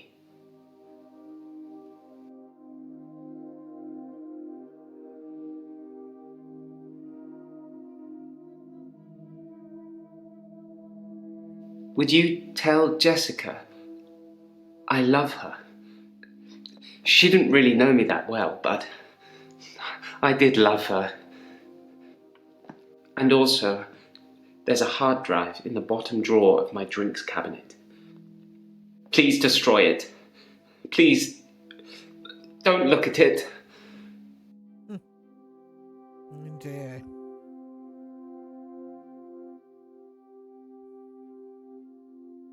I'm actually a classically trained pallbearer. There are a lot of health and safety considerations. Not everybody can do it. Well, properly at least. Occasionally I step in if the funeral director is short-shouldered. I do remember her face. She wasn't upset in the usual way. She seemed agitated. Her husband must have been a giant. The coffin was so heavy. I remember because aft port side sprained his ankle. That and he wasn't lifting correctly.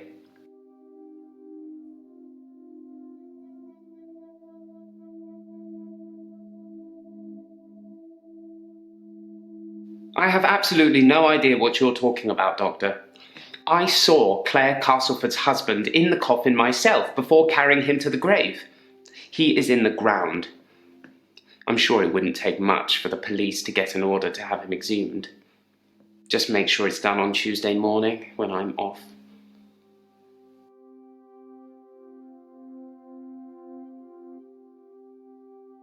Dr. Decker frequently used that paper spike on his desk as an example.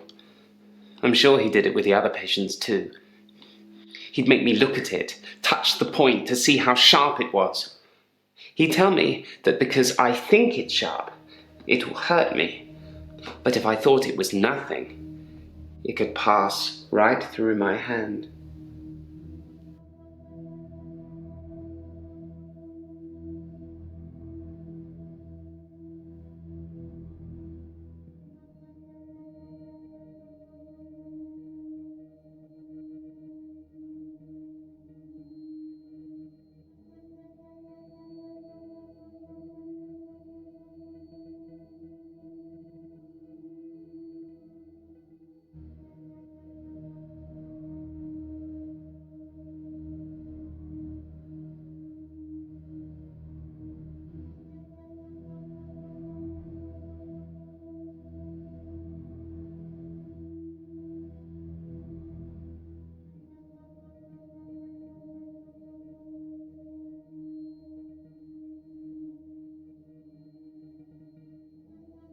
In the last couple of sessions I had with him, he put the spike through his hand.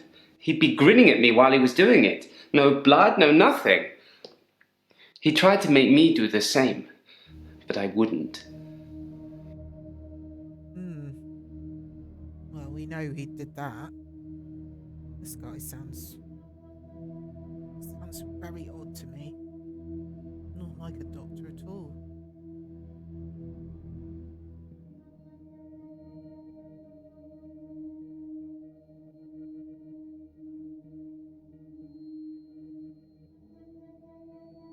I think that I'm becoming a good person, Doctor. I'm ashamed of some of the things I've done, but I'm getting better. The hooded figure, it's testing my morals. Judging me. For what? I don't know.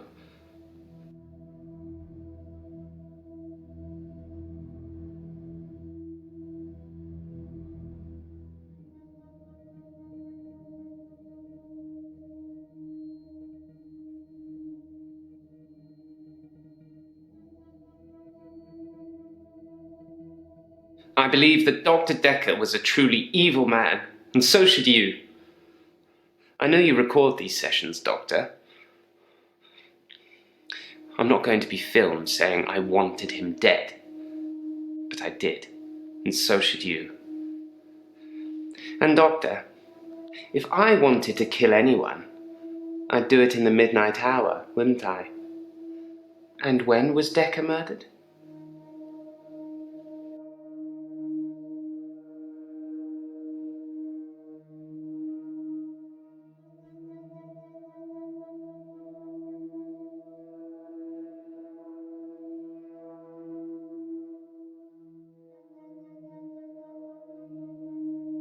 Jessica is a beautiful woman. I've not spied on her since the incident we talked about. I have real feelings for her, Doctor. We've never connected.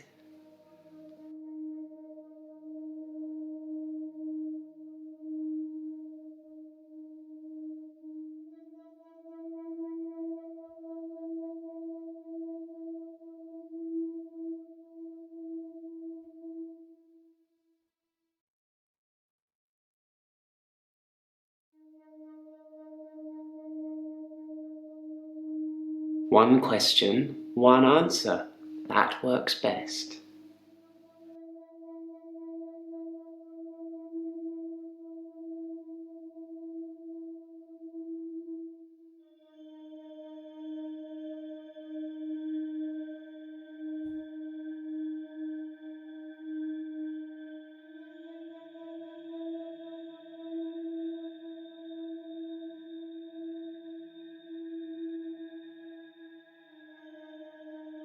Don't know.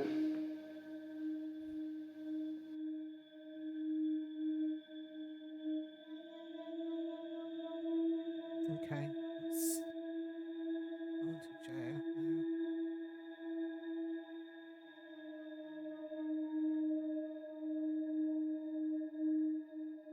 I'm fine. I'm ready for my grief counselling. I emailed you Mariana's address. I don't know why you'd want it. I suppose you're going to start doing home visits now, like Dr. Decker?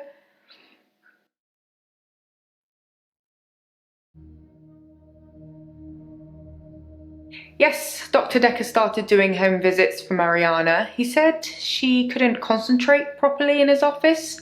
I hope you're not thinking of doing the same thing. I need you right where I can see you.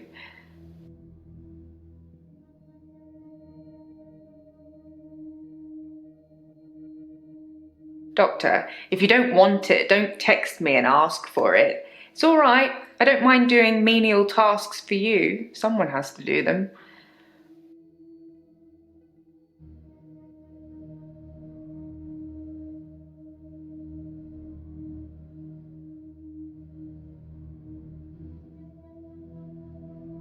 Checks and balances, Doctor. Somebody needs to be watching the watchman, so to speak.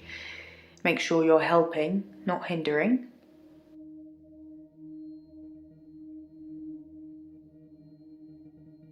He probably did his fair share of helping and hindering. He was definitely helping in the beginning, but then seemed to lose sight of things.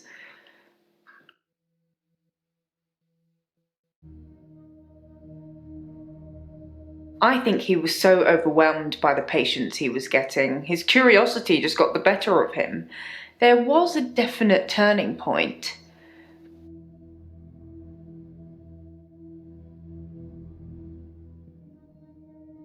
Somewhere around the time Professor Alderby turned up, that seemed to unsettle him.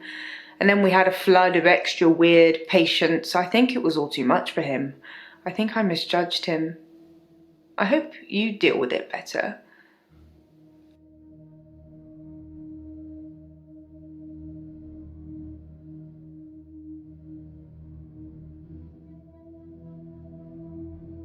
He talked to me a bit. It's been bothering me, but I think I should share it. My key card went missing on Valentine's Day and Nathan had it. Well, he gave it back to me in the morning, said he'd found it on the floor of the office, but I don't drop things, Doctor, not key cards. I checked the access log and it was used at 10:05 on Valentine's night. I guess it doesn't prove he used it, but somebody did.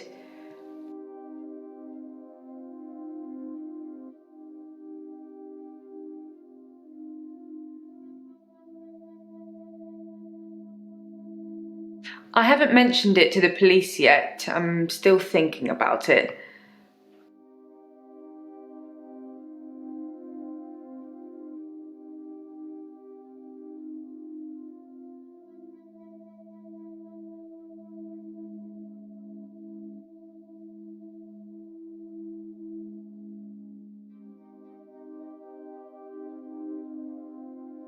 I think that's all settled now.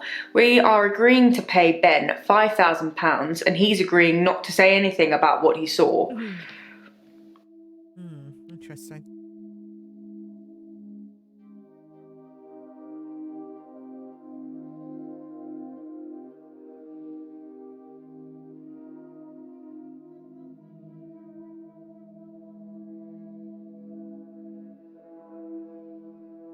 He thought he saw a creature coming out of Dr. Decker's mouth. Well, at least that's the reason he's given for not emptying the bins that night. Either way, it's not the kind of publicity that we need. Shiny, happy, sane people.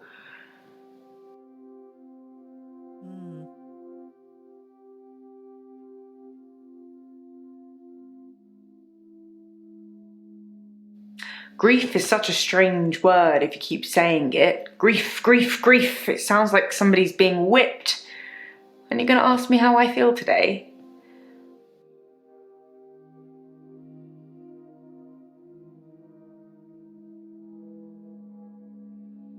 It's in that police report that I gave to you. You should really take a look at it.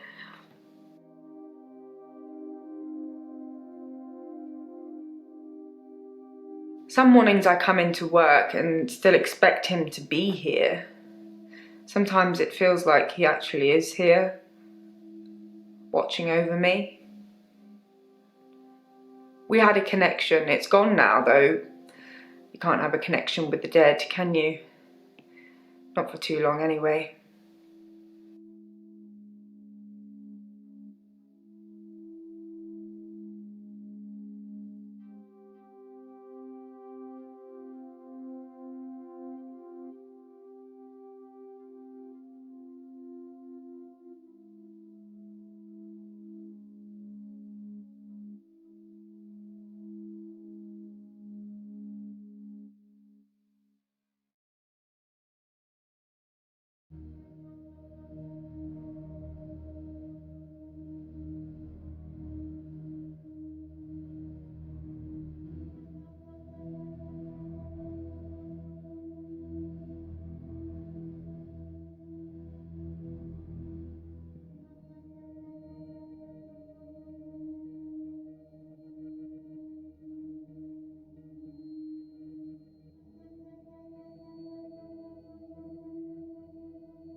Nothing, of course. The faculty thinks I've gone loopy, like some kind of spongy Mobius strip. But that's why I'm here, isn't it, Dr. Decker?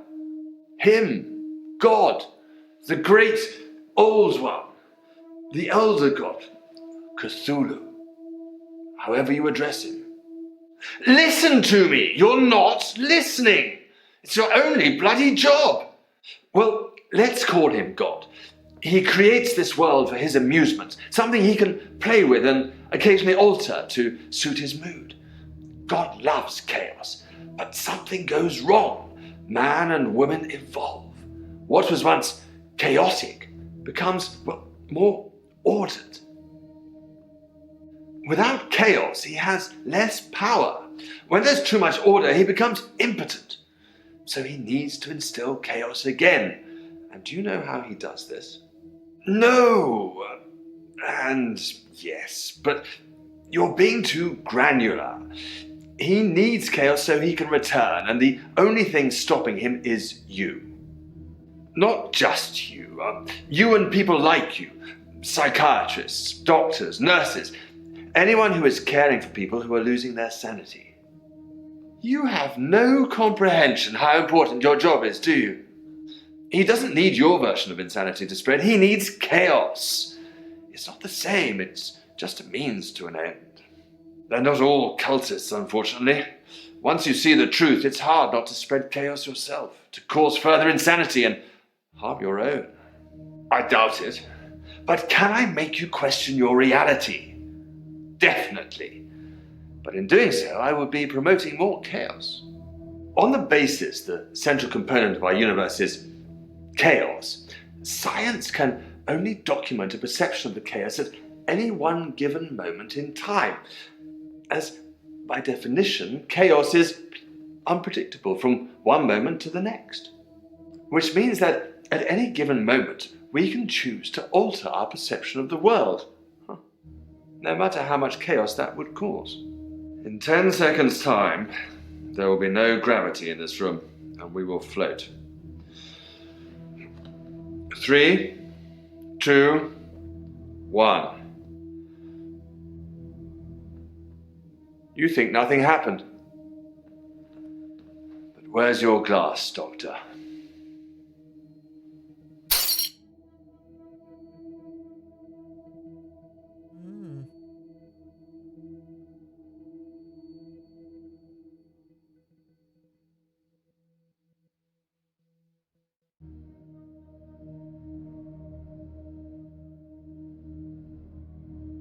Dr. Decker asked me to have dinner with him for Valentine's. I refused, obviously, because you don't sleep where you eat or something like that. But it was flattering, especially with competition like Mariana around.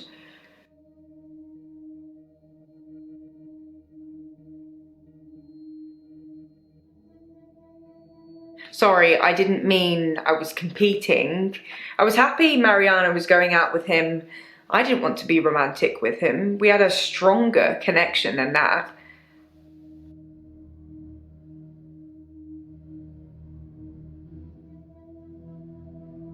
Dr. Decker and I shared some philosophy. We'd both read The Cult of the Kinetic Mind, and we agreed with a lot of what it said. Have you read that book, Doctor?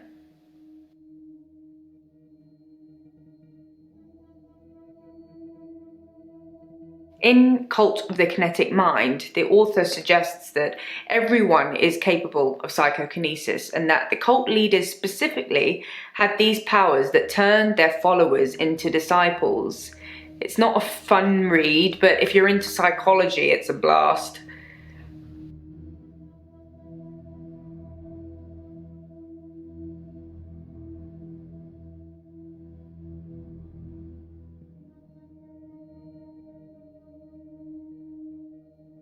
Psychokinesis is the ability to change the physical world without actually touching it, just by using your mind.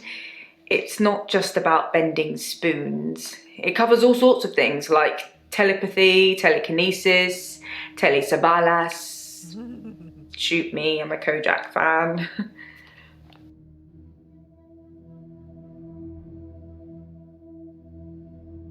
Like I said, all those cool things are in Cult of the Kinetic Mind, apart from Kojak, obviously.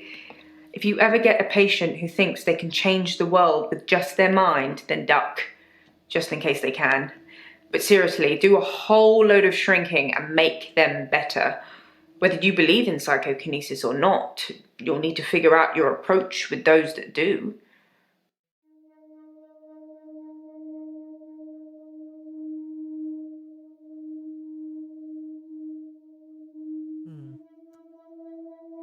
Interesting.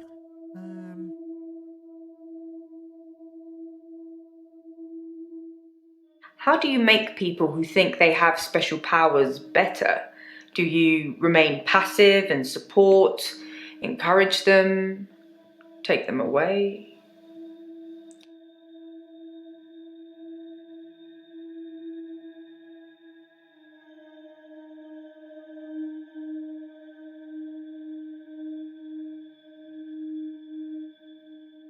Things could escalate. Building trust is one thing, but at what cost?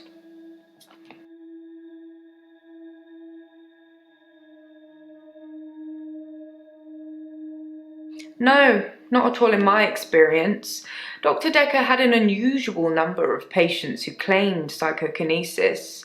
Either he'd been specifically looking for them or someone had been sending them.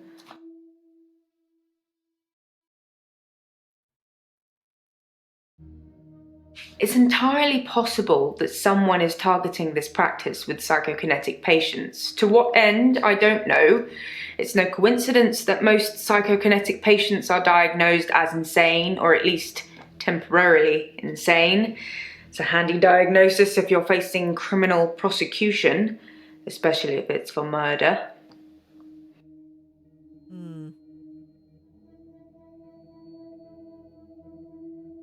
I was at home on my lonesome, Doctor, like I said before.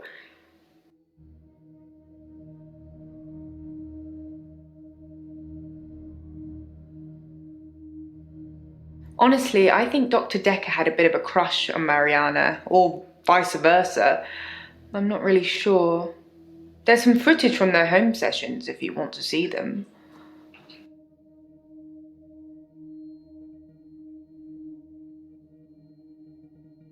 That was a joke, Doctor. I guess we found our level.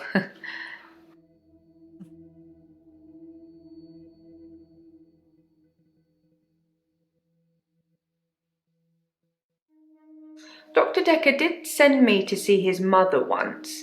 She was dying in a nursing home and he didn't want to see her. I remember him calling her a manipulative, evil old hag. You tend not to ask any more questions after that.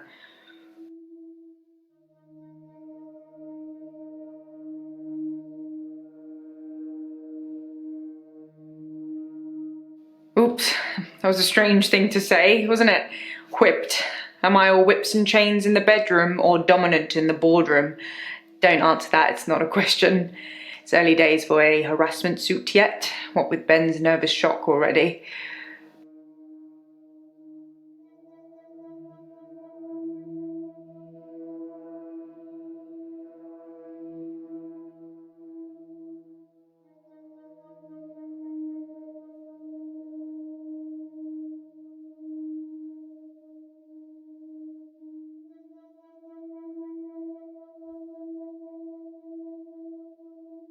Well, maybe someone sneaked your phone during a session and texted.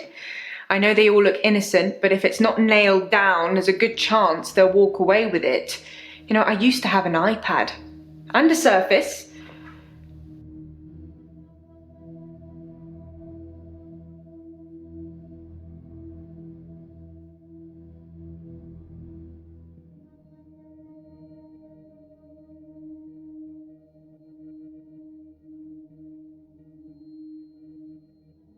There's just a lot of crazy flying around, Doctor. Don't catch any of it.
You can stop looking at me like that. You've made me do this. And don't try and escape. You're all tied up. Now tell me the truth. Is this a dream?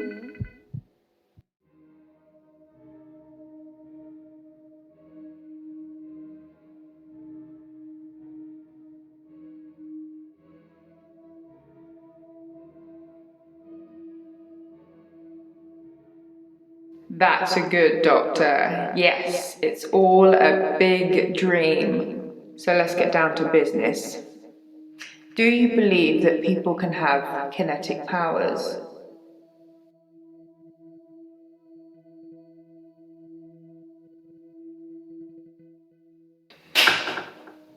I think you like it when I hurt you, Doctor.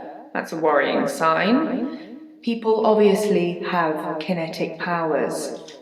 That's how I'm here, testing you. Now, how do we treat people with kinetic powers? Do we encourage them or do we discourage them?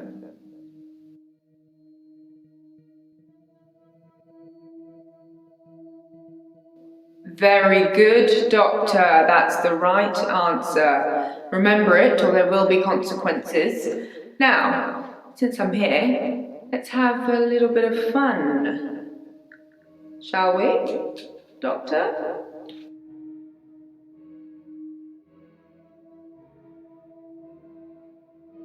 What on earth? This is getting a bit crazy.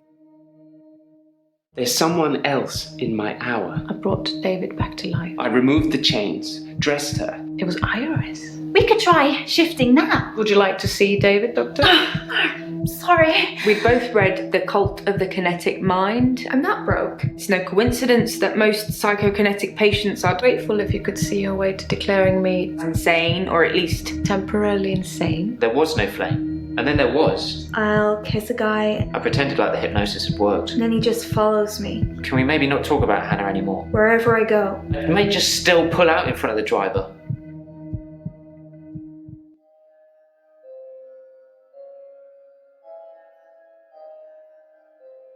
Morning, Doctor. You're looking a bit unwell. Are they getting you all wound up? well, have a look at this. I found it in Dropbox. Apparently, Dr. Decker lent Mariana some money. Sounds dodgy, doesn't it? I also got the toxicology report back from Officer Yates, and shocker, Dr. Decker had... Sorry, you just have to read it. I should have spoiler alert tattooed on my forehead. And can we not do the grief counselling thing today? I'm all sorts of behind on work and I'm getting more stressed out watching it all pile up. If you need anything though, I'm here.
Ethanol.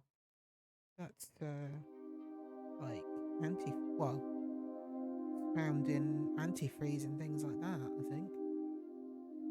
Although that's glycoethanol, but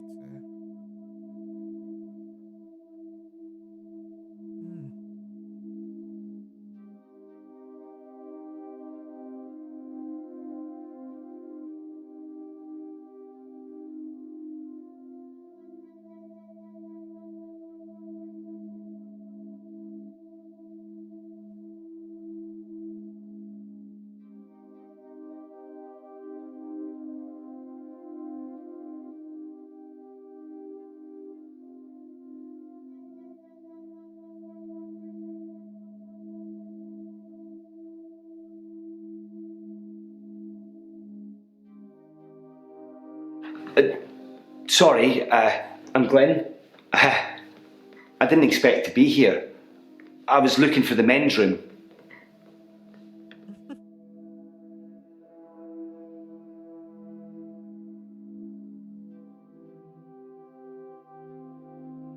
Like I said, I was in the green room. You know, that new restaurant in town. I actually need to do something.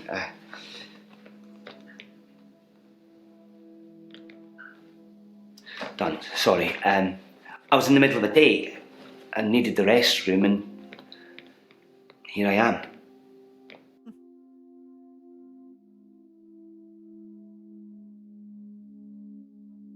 Sorry, you're not familiar with my case. I stepped through the restroom door into your office. Sometimes when I go through a door, it opens to another place.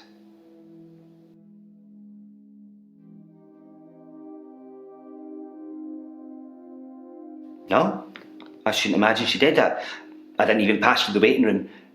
Besides, it's lunchtime, she won't be there.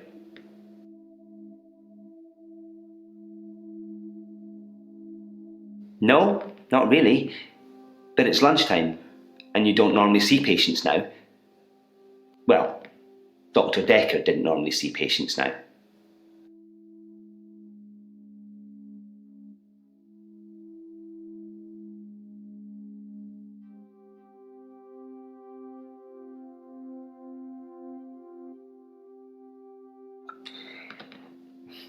Dr. Decker was crazy. I arrived late to the party. Apparently he was a fine upstanding citizen before. I don't know what changed him.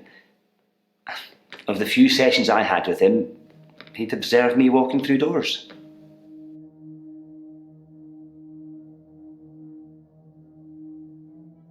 But I'd walk through a door and I'd disappear. Then I couldn't get back. The session was £150 either way, so I paid that for a couple of times and then decided it was a bad idea. As you can see, it's still happening.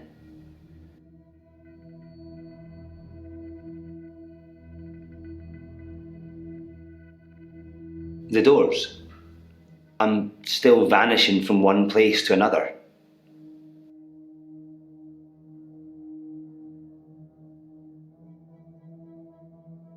My dad died. He was on his deathbed and I was complaining about work, women or whatever. It was an idiom. He said, when one door closes, another opens. Then he died. I needed those words to be important. So here I am.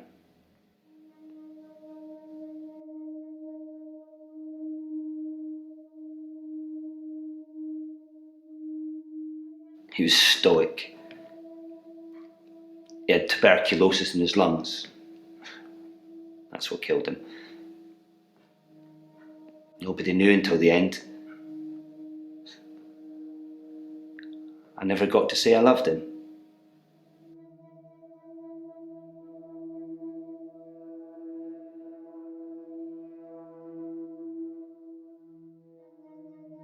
Yeah, maybe. He'd split with my mum 3 years earlier. It was messy. It was bad. I didn't talk to him really at all. They called me his next of kin, said I should come in if I wanted to say goodbye. I did love him. He just broke everything.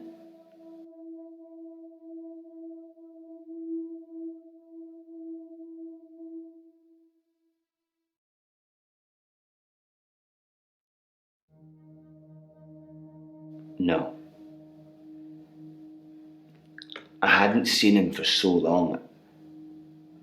I just let it all out. I screamed, I shouted, I punched the walls. Do you know what he said?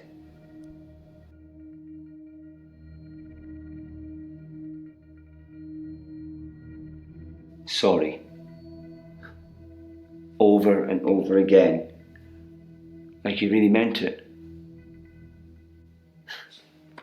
He did. He really meant it. And when I stopped, when I was exhausted, he smiled at me. Like he cherished me. Like he'd been waiting to say sorry.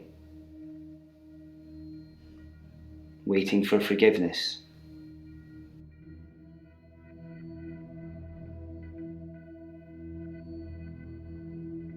I didn't get to. I didn't get to say I loved him. I didn't get to forgive him. He just said when one door closes, another opens. And then he died. What does he think of me?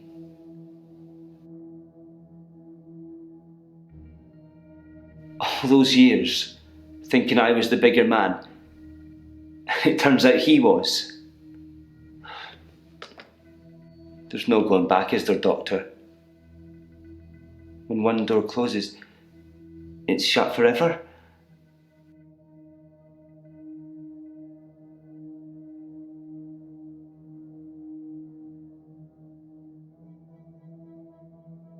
How? How do I go back?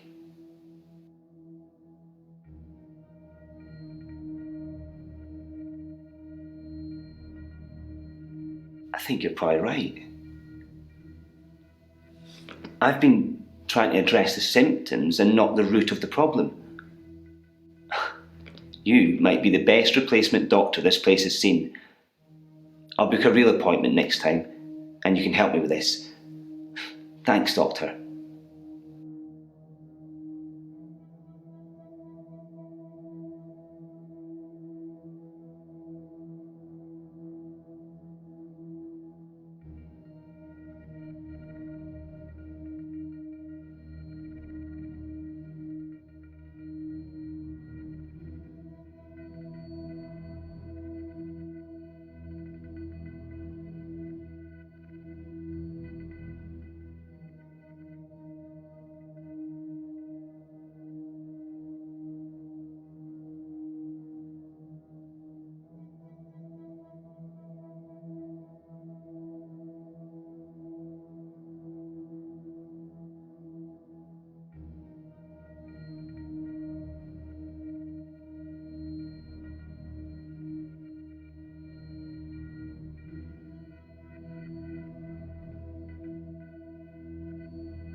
I hadn't thought of that. I've just been thinking when I open a door, it goes somewhere else in the present, not in the past. Thank you, Doctor. Thank you. I'll try that. Now. I'll try that now.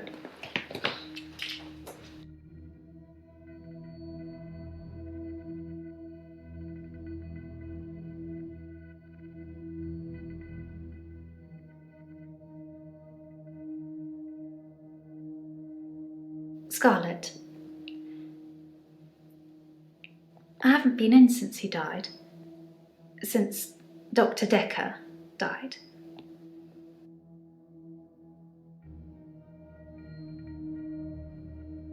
He was a complicated man, as I suppose most people are. His external persona didn't match what he dreamed about.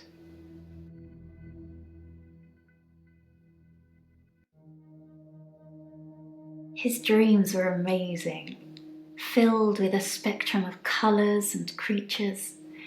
It was like Narnia for grown-ups. That was in the beginning.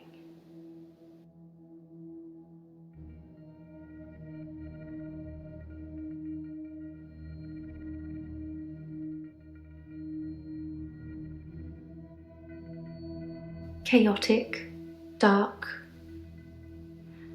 Like an earthquake, everything you stood on shifted into something else. I think he was fighting with something internally, and it was winning.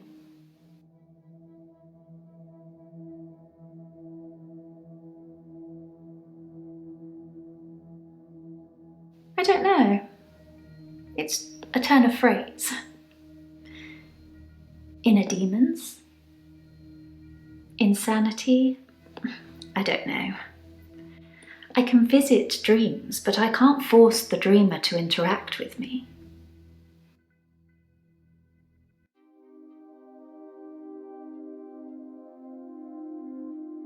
I'm a dreamwalker.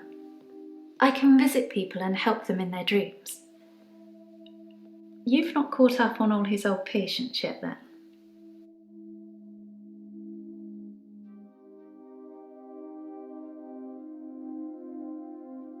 It's something I've been able to do since I was little. I was born an identical twin, and my sister and I shared dreams. We just thought it was normal.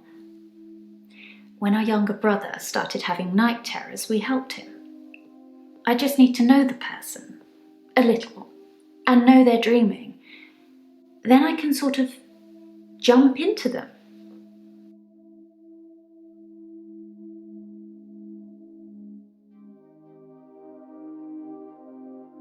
It's something, I think, in my mind. Firstly, I need to sleep myself. I'm constantly tired, so I can pretty much sleep on demand. Before I go, I think of jumping into that person. That's how it works for me. I've tried teaching others, but I don't know if anyone else can do it.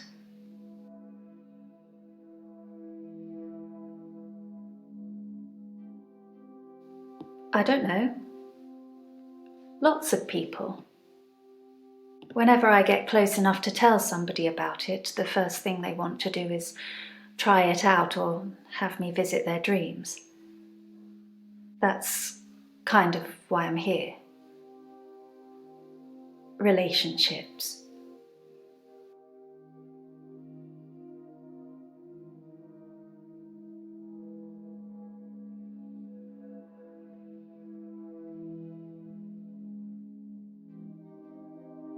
It's difficult to sustain them. I'm not just talking about romantic entanglements. It's hard keeping friends too. Like I said before, I tell them about my ability and they immediately want to try it out.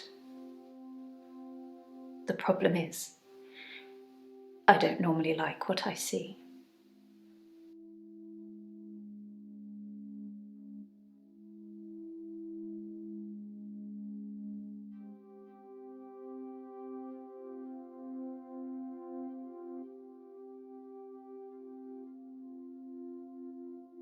I think people try to show off.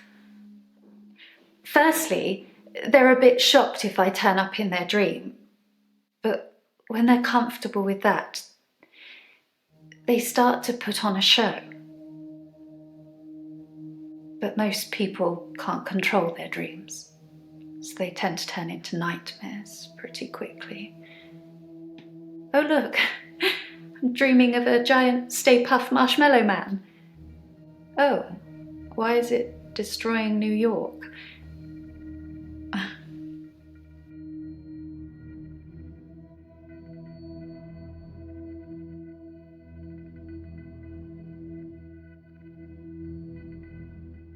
When you've experienced someone's dream, if they've been a bit creepy in it or terrified me, it's hard to look someone in the eyes after that. It's embarrassing. What should I do, Doctor? Should I not tell people about my ability? Keep it a secret, bottle it up?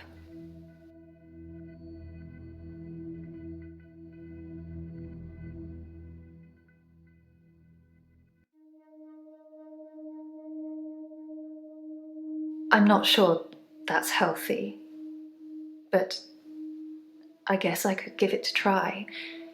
What if it accidentally comes out? Is there anything else I can do to stop pushing people away?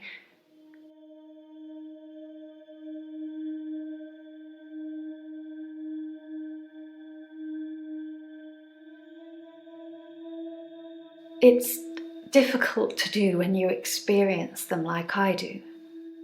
But I know what you're saying is right. A lot of the time I assume people are controlling their dreams like I can. But they're probably directed by their subconscious, and who controls that?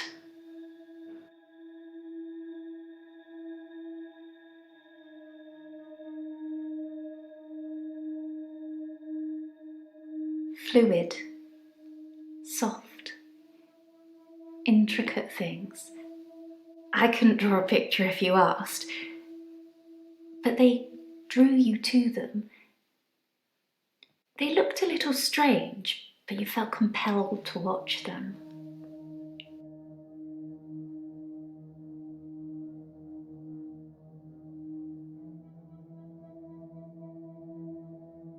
So, if I could breathe through my ears, you wouldn't want to see it.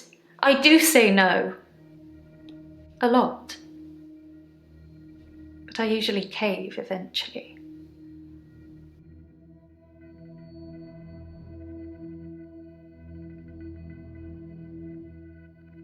He's dead now, so I suppose it won't affect him if I admit that. So yes, I was. Not near the end though. Not when his dreams started changing. Like I said, my ability ruins relationships. Who told you? Jaya?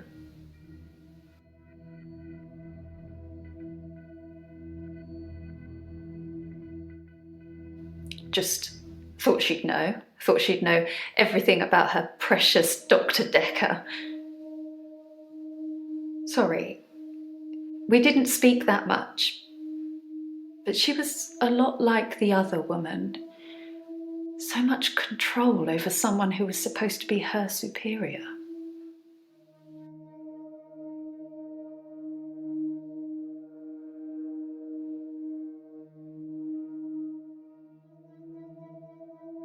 Valentine's Day was awful. I had a bit of an accident with a creme brulee torch and had to spend the night waiting in A&E. I melted a nail to my finger. It hurt a lot and needed stitches. It's all fine now, though.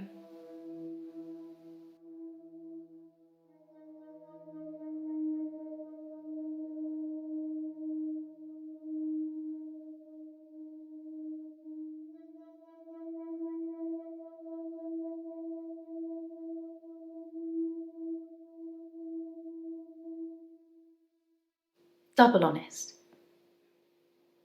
Interesting. I suppose I haven't really tried that. I might just give that a go.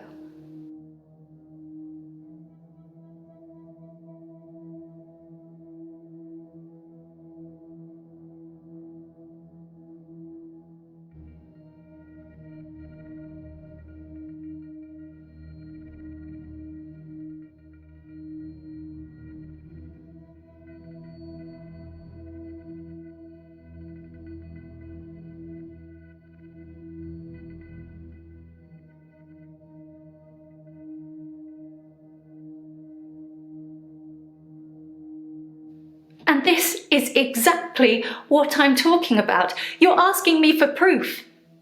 How can I do that? Get into your head, into your dreams? We don't have any real relationship yet, Doctor. But you are growing on me. Let's not break that just yet.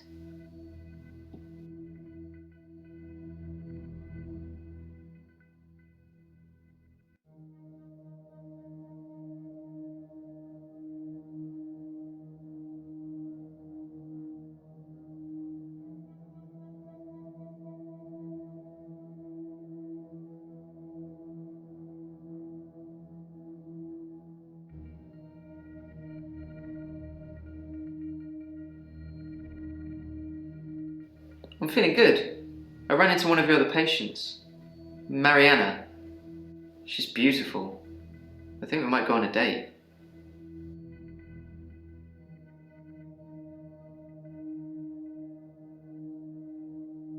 What are you trying to do most? Cure his patients or find out who killed him?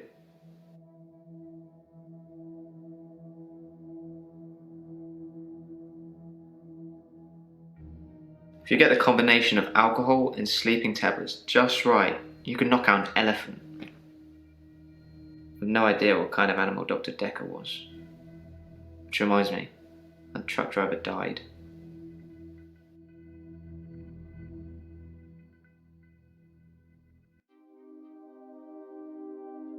The truck driver that ran into Hannah, he was divorced apparently. He killed himself. He mixed sleeping pills with alcohol too, but he died in his garage.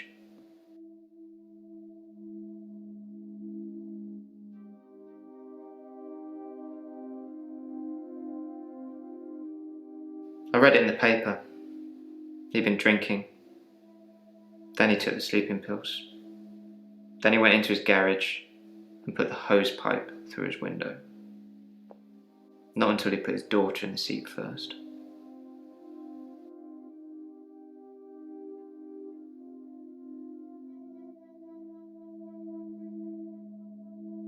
It's one of those newspaper stories you read and you hope it says he leaves behind his wife and 7-year-old daughter.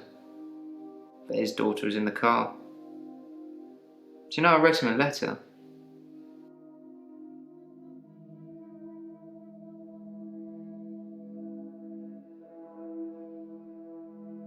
Dr. Decker told me one of the ways to get through my grief would be to write a letter to the truck driver. I tried to forgive him. I know it was my fault. But the thing that made me feel best was blaming him. I think maybe he killed himself because of me. Do you think I'm to blame, Doctor?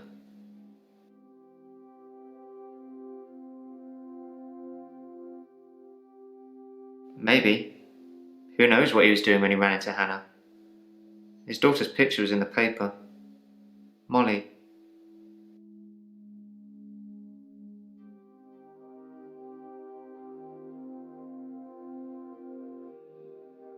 Ever since I saw a picture in the paper, I've started thinking I could see her, out of the corner of my eye, like she's watching me. Crazy, right?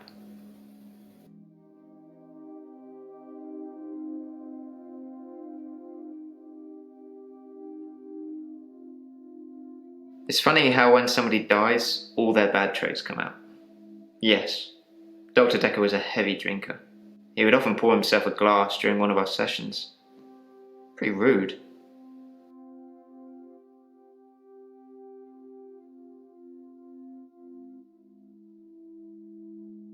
Well, at least you're being honest.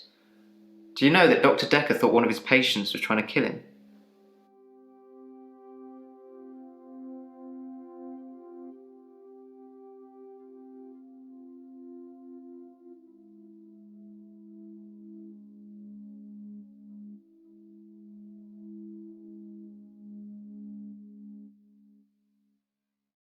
He told me in one of our sessions, which was later rewound, that someone had been leaving him messages on his prescription pad. Not good messages.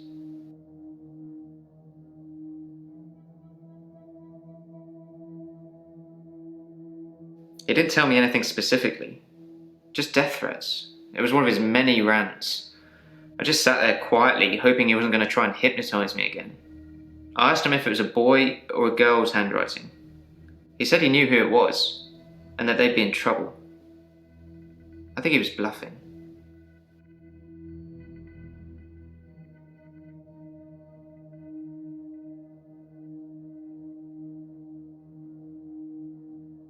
My solicitors assured me that I wouldn't have to discuss anything about my trial with you, so I'm not going to. Concentrate on my state of mind, and let me worry about other things.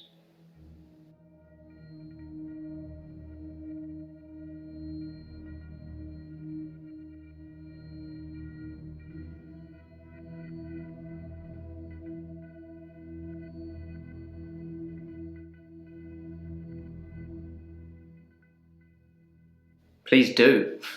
I wish I could believe you.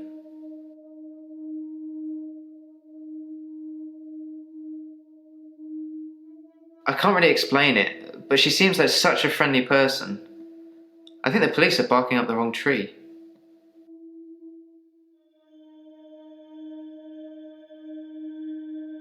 I think I've probably said too much. It's probably not the same girl anyway.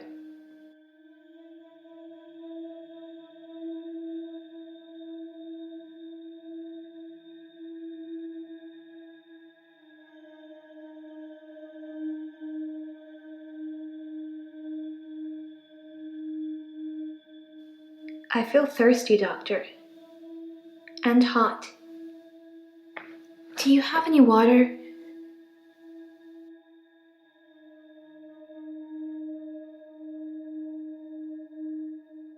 I've been drinking a lot of water recently. I didn't go to the beach. I didn't go to the sea. I said I would, but I didn't. I've been feeling this way for a while. It's like it's getting worse because I didn't go to the sea. It's like I'm having...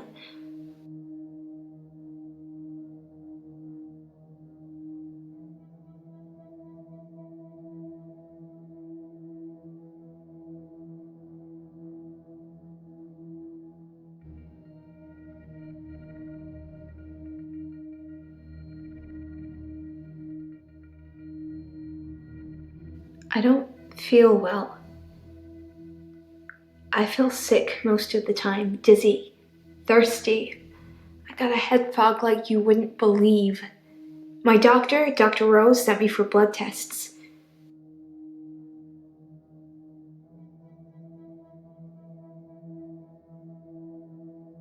What's temazepam? Why are you asking?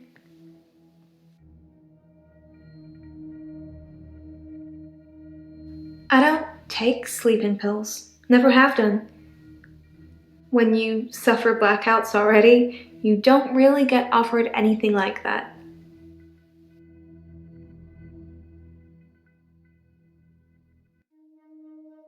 Dr. Rose thinks maybe I have a vitamin deficiency. I can tell she has no idea. She smiles, but she hasn't got any answers. I think I probably need to go back to the beach. The sea, Doctor. It's calling me.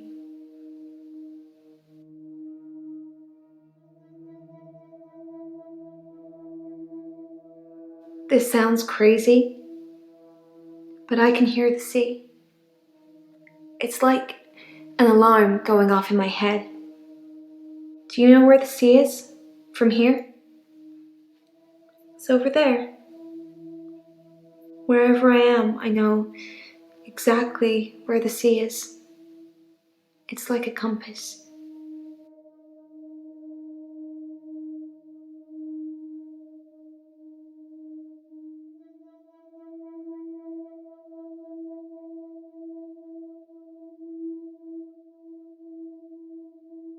I hear a sound like singing, calling me. It gets stronger when I face it, when I move towards it. That's how I know where the sea is. But when I don't go to the sea, I feel like the sound gets louder all the time. I'm having trouble sleeping. Perhaps I need sleeping tablets after all.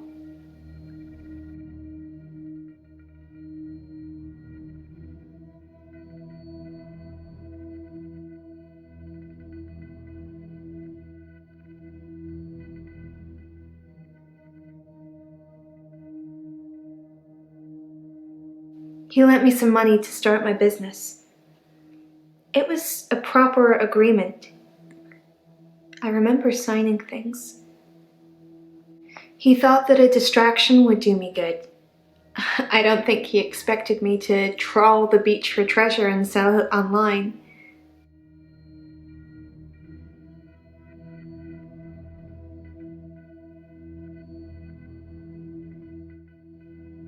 Dr. Decker thought I had too much time on my hands, so a distraction would do me good.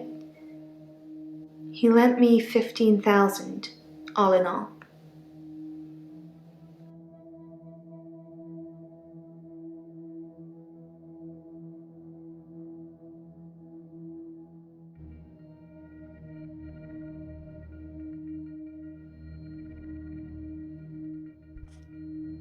Well, this story is longer than I expected.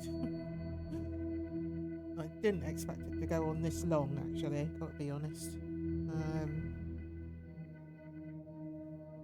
It's a lot more detailed than I thought it would be as well. You get these estimates of length of stream, but I think half of the time most of these people are just, rushing through it, or they're basically cutting it when they edit it to publish it, because I rarely find any of these sort of interactive stories less than 5 hours, and that is what was quoted. Actually, it's estimated at 4 or 5 hours. It's like, yeah, I don't know if I believe that. So yes, so what we're gonna do, I think we'll leave it there, because we're at the 7-hour mark there, and I will continue it tomorrow, where we left off. Hopefully we'll actually finish the story, because I mean, obviously that would be really good. And yeah, finish the story and then find out who did it. I'm actually thinking that from this, the way it feels like to me, it feels like it's going to be all a dream, and none of this is actually real, and Dr. Decker is still alive, and these people aren't actually real. The people that he's apparently treating, it might be that it's actually one patient with all of these kind of delusions happening all at once. Seen a movie very similar to that,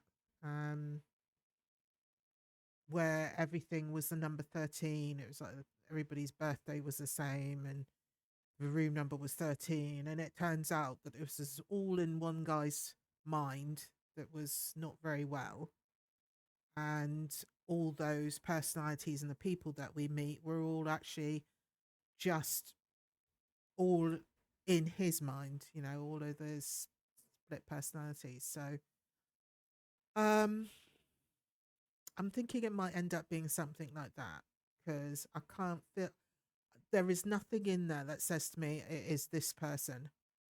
So I think it's going to be quite predictable, in that sense that it's going to be just one massive dream that one person is having, and all those people are in that dream.